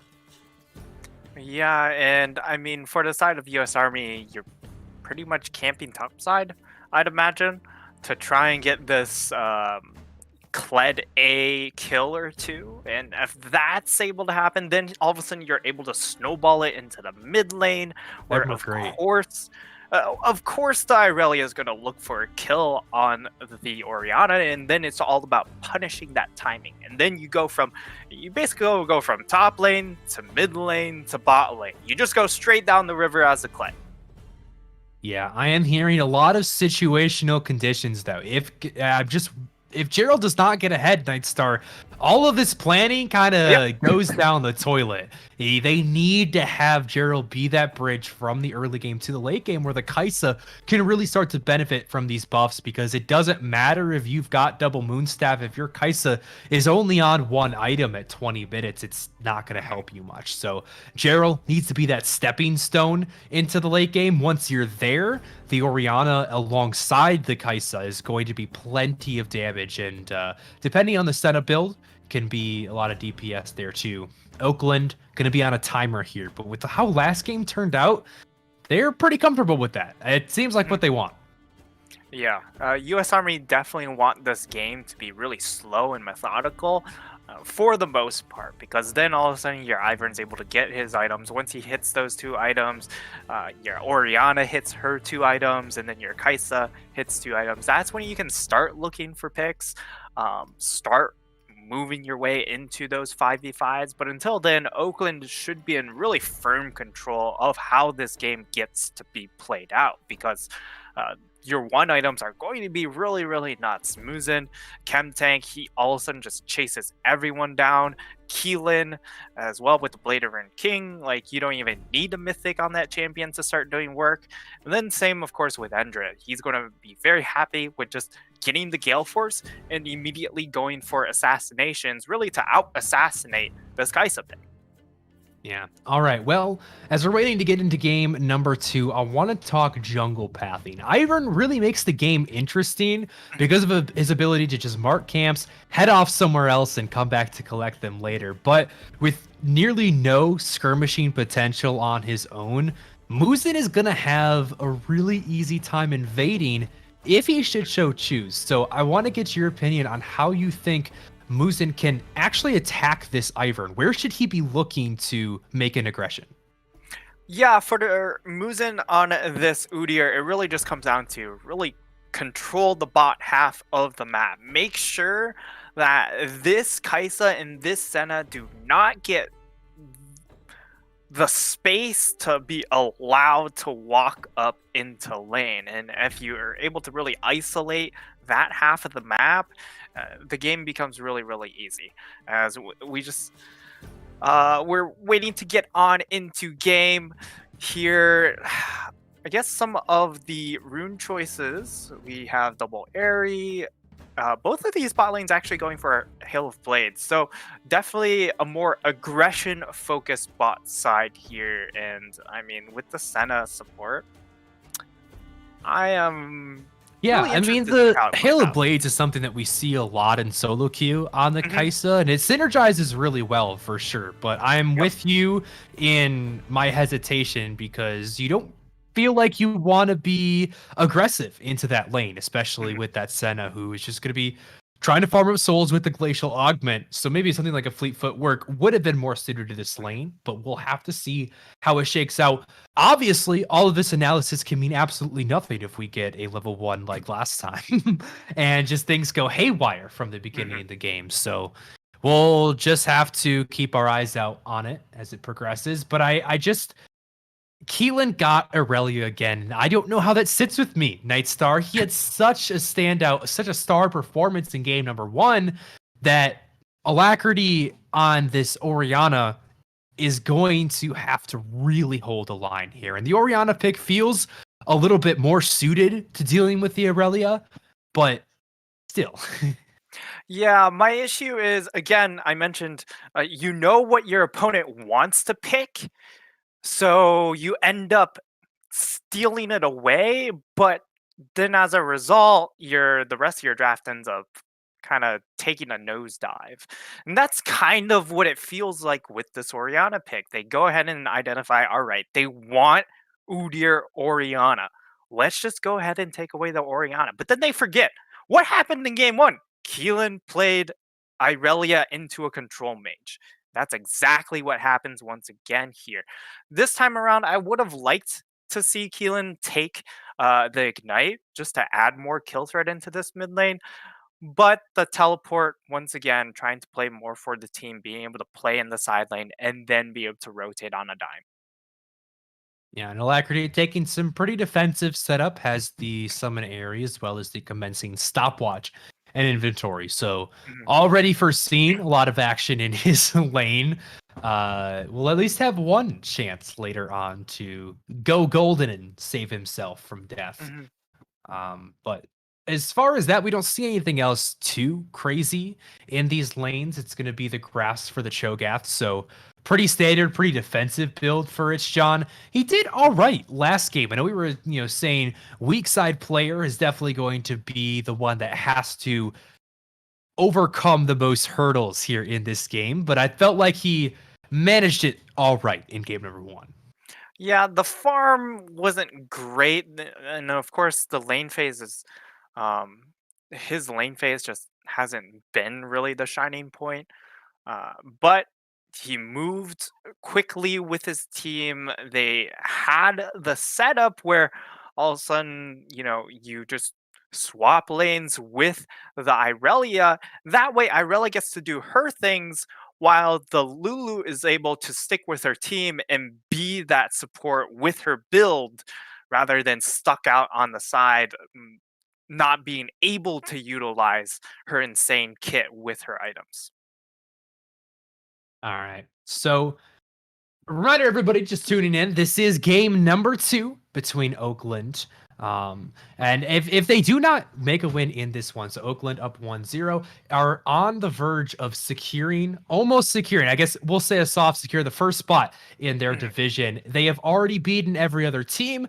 Both these squads are undefeated in series score right now. So as long as we can assume that there are no upsets in week number 5, whoever wins this one will be secured in that first spot. Now, they're both locked for playoffs, so we'll get to see plenty more of these two teams playing. But there's a lot riding on the line here. So really hoping US Army Esports can show us a different performance from game number 1, because that one definitely left a lot to be desired. We were just waiting for a technical pause to get figured out here in game, and we will get the action rolling out to you as soon as we can. Yeah, we're just waiting for players to resolve whatever issue it was. And yeah, to your point, if the side of Oakland do take this in a 2-0 fashion, I believe that the gap then is, as far as game score goes, too far for the side of US Army to then overcome. So it would be the first seed locked in if it is a 2-0. If it ends up being a 2-1, there's still the possibility they get 0-2'd in the following week, and perhaps it ends up allowing the side of perhaps it allows US Army to then come in and steal away that first seed. I'm not completely sure. Yeah, we won't make any any assumptions here on stream. We don't want Doing to our mislead own anybody hurdles, with the information. doing math on stream, basically. Never a good idea, Nightstar. Do not do math anytime ever. It's just bad in general. Math is evil. What else can we talk about here in this game, Nightstar? I really want to watch this Udyr. I think that this champion can cause a lot of chaos. Feels a bit overtuned right now with all the stats that have been pumped into it. Break down for me, for anybody not caught up to this monster of a jungler, why is he so OP? Yeah, why is he OP? And it really just comes down to the fact that Chem Tank is a good item. This item is just busted. It's okay. Any sort of tank that can build it should build it, because after the nerfs to Sunfire Aegis, it means that Chem Tank, it's 400 gold cheaper. It provides similar stats as far as defensive stats go. You just lose a little bit on damage, but the gap close capability you get on that active is just worth so much more than just having a little bit more damage. Because if you can't stick to him, you can't actually get that Sunfire damage across in a fight. So that's why he's so strong, and because he just goes absolute zoom. And also the change in ability haste, being able to get lucidity boots and pretty much press E nonstop. All you have to do is press E, and you just go whoom. It's not bear stance, it's hedgehog stance. I was really interested in the mobility that was added to the game with Season 11 and all of the rework to the items. Almost every single class across the board, I think minus maybe support, got some sort of movement item put into the to the mythics. And it was interesting to think about who would actually benefit the most from that. And it's seeming, at least thus far, that it's actually the champions that were designed around, of course, surprise, surprise, being immobile. Champions like Udyr, who have a lot of base stats, but they got those base stats because they're not supposed to really have gap closers. They're not supposed to have access to things like turbo tempting. So at least until the balancing can be brought back in, Udyr has been one of those huge benefactors. We're going to send it over to a quick break as these teams get this in-game issue figured out. On the other side, it's going to be game 2 between the Oakland Golden Grizzlies and US Army Esports. Stay tuned.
Welcome back, everybody. Did you miss us? Because I sure missed you. We're back finally for game number 2.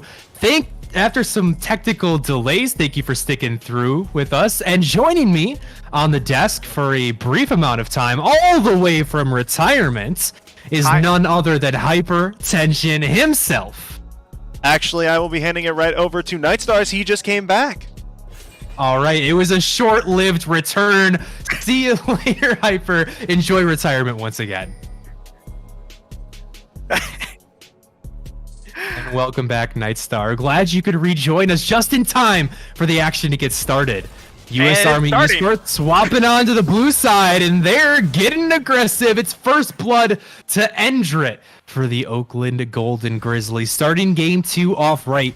They want to go to bed. And I do too, Nightstar. I'm tired.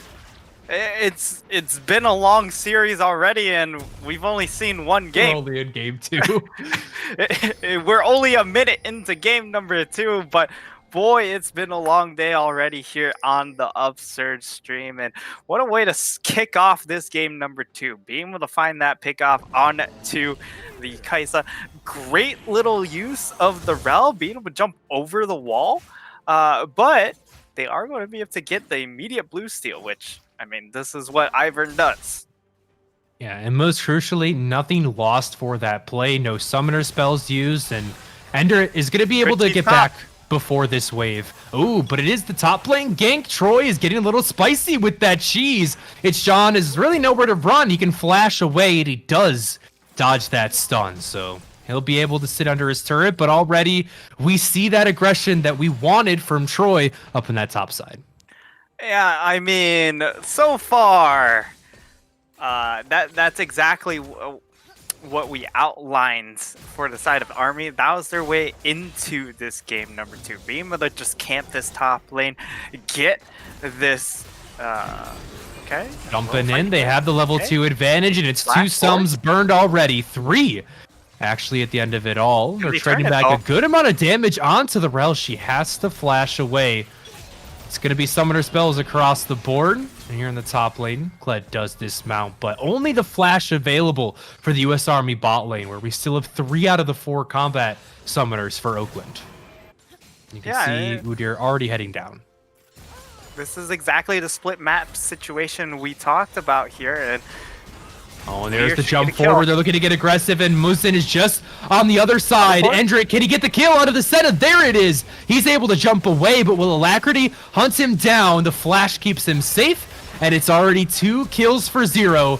Can US Army get something back for themselves? It doesn't look like it's in the card. It's a 3rd falls for them. It's going from bad to worse as Musin picks up a double kill. 3.5 minutes in, we already see a near 2,000 gold lead for the Grizzlies. I mean, what is there to say, Audio? Game number 1 ended from that level, it was like a level 3 fight around red buff. Here we get a level 3 fight in the bot lane. We didn't even make it that far. We got that party started at level 2. And US Army, they weren't invited to this party. They're getting kicked off of Summoner's Rift right now. And this starts to be a little bit scary for not only US Army, but the rest of the division as well, because this was supposed to be the best of the best fighting the best of the best. Both these teams undefeated, but if Oakland is able to dispatch US Army this easily here in game number 2, if they continue this dominance, who's going to be able to stop them in playoffs? I'm not quite sure. Things are looking good for them so far, though, as they're able to even force Troy off of this scuttle. Double scuttle here for Musin, even though he's down a couple of camps.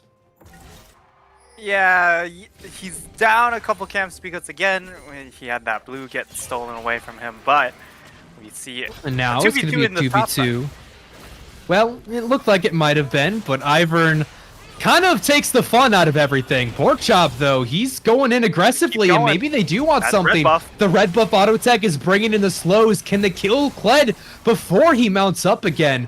Musin down to single-digit HP, and from across the court, Troy finds the 3-point conversion, and he gets himself a kill. That was such clean Ivern mechanics, and we don't usually talk about clean Ivern mechanics here. You don't usually get to say those words in the same sentence, but you do when Troy's involved. I mean, he just gets the alley-oop to himself, pulls him closer, gets in range for that last red buff auto, and boy, do those hurt. As he finally is able to convert a positive trade for Army right then and there. And that's also really needed because, again, Musin had that 2-kill advantage, and now getting a kill back in favor of Troy really puts this game in perspective again for the side of Army. Yeah, not ideally the place that you want to have your gold. Oh, his Porkchop, he has a 2-level advantage, and he wants to turn that into a kill. It's Sean is just getting bullied up here on the top side. He cannot do anything. We'll have to go back to base, or maybe go farm some jungle monsters. See if the Honeydew is up in the river, because he is getting just permafroze off of its wave. 13 CS in 6.5 minutes. Yeah, he's going to get blasted. And this is exactly what I mentioned in draft. This is what needed to happen. Army needed to find some sort of strong side top lane to really take advantage of John's just in general weak laning phase. He hasn't been super inspiring during his lane phase. It's mostly been about the play after lane phase, being with the team, being there for that first rotation, being there for the objectives early on. That's what he excels in, and now Army are finally able to really create a win condition for themselves. Yeah, it's Sean, though, is going to be feeling the effects of this lated phase well into those team fights. Is Cho'Gath not even being level 6 yet, 7 minutes into the game. That's really going to start to push back the timer on getting those ultimate stacks. As Edrit does jump in for a trade, but he takes so much damage back in return. He is actually in kill range, but the Kai'Sa, Senna, not really in position to capitalize on it. Yeah, and I mean, this bottom lane has a lot of harass, and if you fail to burst them down, they will eventually be able to dog you down with that combination. And really, it's, again, being able to find the all-in for this Oakland bot side. Flash forced out of the Senna, paying a lot of respect to that relish. She jumps in, knowing that Ignite, that exhaust is off cooldown. And that's going to be another vulnerability created by this bottom lane. Endrit and Tupac have been so good at buying these advantages for themselves, not even needing jungler attention. Yeah, and you can also see that in this mid lane, Alacrity, his adaptation for this Triple lane. Doran's ring, Nightstar. He's trying to be Tom blast to Brady. the past. I love it. He's trying to channel his inner champion by getting enough rings, but unfortunately, he can't get 7. He just cannot put 7 on the Flash table. forward, and it's the aggression onto the center. The bomb has the damage, and Tupac trying to get it right now. The Magnet Storm going to come out to buy some disruption, and the Mountain Shield will get the double kill for Endrit. The bottom lane from Oakland does it again, and now Keelan says, all right, it's my turn. You guys have had your time in the spotlight. He gets his own flashy solo kill in the mid lane. Yeah, and they're gonna chase on. Oh, and Tupac, he's not done. He's 200 HP, but he's got no cares in the world. He trades over his life in return, but what's a support for another kill onto the ADC? Yeah, not just that, it's the fact that you're able to deny extra gold from some of those minions dying, and they're able to secure themselves that first turret. That's first turret going down at 9.5 minutes audio. This is not close in this bottom lane. I'm seeing a lot of flashbacks to game number 1, at least from this bot side. And Porkchop's got to have that worst kind of feeling right now. That feeling you get in solo queue of, man, if my bot laners would just stop dying, I could destroy this matchup and we could all just go on our merry way. It's Sean has been very much struggling, but especially now that Tupac is able to get out of this lane, that the tower's broken down, and Oakland can start to move that wealth around to cover this Cho'Gath. He's going to be feeling a lot better. Yeah, and again, this is what Tupac is really, really good at. Being the first to roam, understanding that he needs to be onto the map to cover for some of their other weaknesses, but looks like we're going to have a Kled play. Yeah, the charge from the Kled is just going to break them up. Tupac over the wall, a slippery little bugger there on the Rel. Good job getting out of there. Yeah, and that's another play going in favor of the side of Oakland here. They're going to try and chase it down. We'll see if they can actually lock down someone, though. This is the part of the game where U.S. Army starts just throwing their head against the wall, trying to make something stick. And they kind of have to.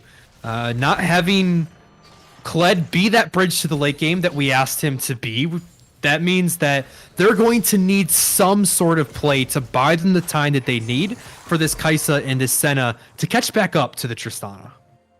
Yeah, and the issue is they can't really force picks with this composition without the Kled. Just because their ability to catch people out is really, really limited. They're very good at punishing oversteps. That's what this composition is really good at, because you have Ivern, you have Orianna. If they over-aggress, they come into deep, you can just really counter-punch them right into the jaw. Right, straight uppercut to that jaw, and it's really good at just giving the knockout blow if they overstep. But that's not the situation we find ourselves in. Oakland don't seem like an uppercut kind of team to me. They seem like the kind of team that'll just run up, slap you in the face real quick, and then run away really, really fast after you're dead. Of course, the second dragon gonna go down here for Oakland. It's gonna be an Infernal Rift. This time around, they're already well on their way to forcing that soul fight. Already having 2 stacked up, 12 minutes in the mid lane. Tier 1 is the next prize that they have their eyes set on. It's John is kind of far up in the lane, but he's able to get a couple of ult stacks, so he isn't feeling as squishy as he was before. Also, all that armor inventory will mean that Porkchop can't just run over the lane anymore. Some CC coming through, and US Army might be looking to try to force something here. Tupac gets hit with everything in the kitchen sink, and he goes in for the Magnet Storm just to buy some space. He is finally taken down, and US Army will get a little bit of gold back in their pockets, but it hasn't really bought them much. Keelan is still shoving in that side wave. Yeah, unfortunately, for the side of Army, if they have to make plays here, they're pretty much stuck deathballing, and it feels a little bit way too early for them to deathball, because then they'll just lose out on so much gold, so much EXP out on these side waves that it's just not worth it. The gold you're getting from getting a kill by 5-manning pretty much equates to the gold and EXP that they're getting on every other lane, because they're farming 3 lanes. They're able to get 3 lanes of farm, and you're only able to get access to 1 lane of wave and 1 kill. Well, that outer tower does finally go down in the mid lane, so the only one left remaining as the plates fall is that top lane tier 1. Troy also able to finish his Moonstone, so the team fight's going to be at least a little bit easier for US Army if they can stay grouped up. But when you look across the way, that Kraken Slayer already been completed for a minute. BF Sword on top of it for Endrit. He is going to absolutely shred whoever is unlucky enough to be on the other side of his barrel. Good ward over the wall saves the Senna from a Fnatic death brush, and the Herald is going to be the objective. Oakland just trying to pick up whatever gold they can, and US Army, they can't really do anything about it. Yeah, it is a bit frustrating times here for the Army squad, but they're going to try and get a pick onto John. He's going to get locked up. He will land a CC, and he will flash away, but Daisy taking up the turret means the kill probably comes through. They have to commit the charge to close the gap. Probably would have liked to keep that one under your belt, but Porkchop gets some gold back for himself. Most importantly, they didn't have to commit too much. They still have 2 members up here, but they're up here alone, and they're against 4 members. Oakland collapsing in. The teleport's going to be channeled. A very early ultimate from the Senna, and now she's going to get dove under the tier 2. Keelan is actually flashing away. He might fall to the Kaisa. One more auto attack, and the shutdown will come through. US Army again starting to get a couple picks back for themselves. We've seen this story before. The teleport is going to be channeled. Oakland want to fight back. Porkchop not able to remount as he falls in alacrity, and Little Thick gonna try to survive under this turret against 4. It's low HP, and the rupture's gonna land. The turret's now gone, and there's nothing left to protect them. The flash engage from the Rel, and it'll all be cleaned up. Endrit will be gifted the kills as Alacrity dies to the minions, and Oakland ballooning their gold lead to 6,000 here. Nightstar just 16 minutes in. Yeah, this game is off to the races once again here, and I mean, I guess this is an opportunity to try and reflect on what this really means. I don't necessarily think that it's a nail in the coffin for Army here in like this series really And came dampening them. pre-built, Nightstar. I think I think Oakland brought the coffin with them already constructed, and they're just kind of coaxing U.S. Army into it at this point. Just saying, here, I think it's Jesus. okay. Just lie down and take a nap as more kills come cozy. through. Yeah, I mean, U.S. Army Esports, they can't even get vision around the objectives at this point. Oakland are just running them out of their own jungle. Yeah, I They mean, get the blue buff, but can Alacrity hold on to it? Does look like he's that's the gonna question. be able to get away. Yeah, I mean, for Army, again, like, you can kind of, again, chalk this game up to be like, well, we kind of ran it down for that one fight, but at the same time, we also had to deal with this elongated pause with a lot of uncertainty involved as well, right? We didn't know if we'd be able to play the game, if it would have to be some sort of emergency sub come in. So there's a lot of other underlying factors for this game if it does end up being a game lost for Army, which at this moment, 18 minutes into the game, facing Soul Point, 6k down, like, in all intents and purposes, it feels pretty done. But for Oakland, it's just like, well, we want to try and make this as clean as possible. If it gets a little messy, then, you know. Exactly, and that's what I like to see from teams that try to be at the top of the table. Troy, Hang on here. They've set up a death brush, and, well, the trap has been strong. Troy is just getting bursted out so fast. Do they have enough is shield? coming through. Alacrity is falling down, but the DPS isn't there to cut through the health bars. Keelan is going to force a couple flashes as the rest of Oakland chase down Troy. And as we take a quick commercial break to the bottom lane, Wet Noodles slap. It's Sean actually doing okay in that fight despite being 2 levels down. The play in the top lane fizzled out. No more kills came through. But yeah, I mean, I hear everything you're saying, Nightstar, but at the same time, I do feel like Oakland have just been a cut above the competition here. Wow, it's Sean. Even finds the solo kill. That one lane that U.S. Army Esports had going for him is no longer in their favor. And Oakland did not come here to play. They came here to win. Yeah, that's for sure. And it really is just... let's go ahead and move on to next week. And, I mean, the only problem here that I see for Army, the gameplay wasn't a dire issue. It was, in this game number 2 draft, they got a little bit too far ahead of themselves. They saw that, okay, well, we want a strong side top, so let's go ahead and pick that. But then they also got ahead and be like, we know what you want. You want the Senna, so we're going to take the Senna. You want the Orianna, so we'll take the Orianna. But then they're stuck with this composition that's like, did we really want the Senna in the support role? And you saw there that, like, in a lot of these early fights, the Senna, while she's able to get a lot of harass down, she doesn't have that same power that the Rel does in the lane phase and being able to just engage on you. Yeah.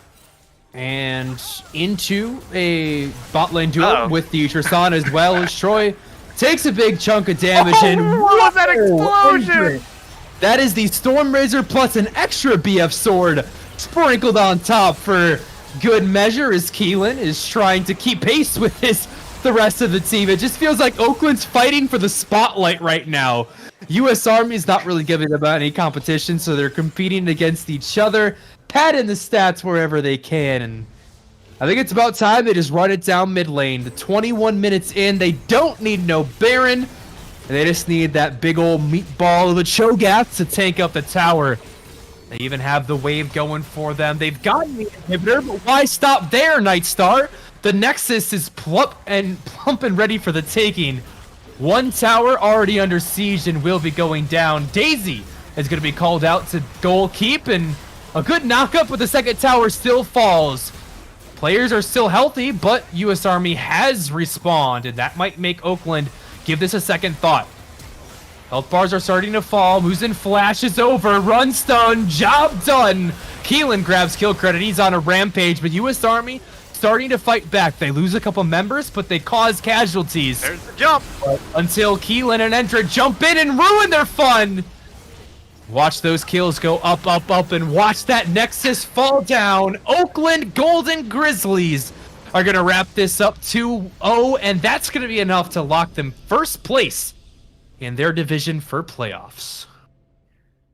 Yeah, it was a bit of a long night here for R6, but here at League of Legends, you know, we just went the allotted time. You know, we Yeah. kept things clean, concise, still finished within our parameters, and here we are. For the sake of you, Nightstar, me, and our lovely producer, Hyper, we're going to keep this ending segment real short and sweet so everybody can get on to bed. Do you have any thoughts about these teams? Because I was very impressed with Oakland, not so much with U.S. Army. I'm hoping that they can take this matchup, learn something from it, and come back into playoffs with a game plan. Because what they showed us today is not going to be enough to take down Oakland or to compete against the other top of the table teams in playoffs. Yeah, I think for the side of U.S. Army, they just kind of bamboozled themselves. So it's just a matter of allowing yourself to reset and being able to recognize, all right, we just need to keep ourselves in check when we get a little bit too far of ourselves. Now, on the flip side for Oakland, things are looking great. As long as they're able to keep its John somewhat protected and not let that top lane matchup get too far away from themselves, I think they're in perfect contention to really make a run at the title. All right. Well, that's all that we have for you guys tonight. Really great performance by Oakland. Congratulations on locking that first seed. And make sure that you come right back here at the same time next week for the final week of the group stages for the UCL. For now, though, it's been Audio. It's been Nightstar. We'll see you then.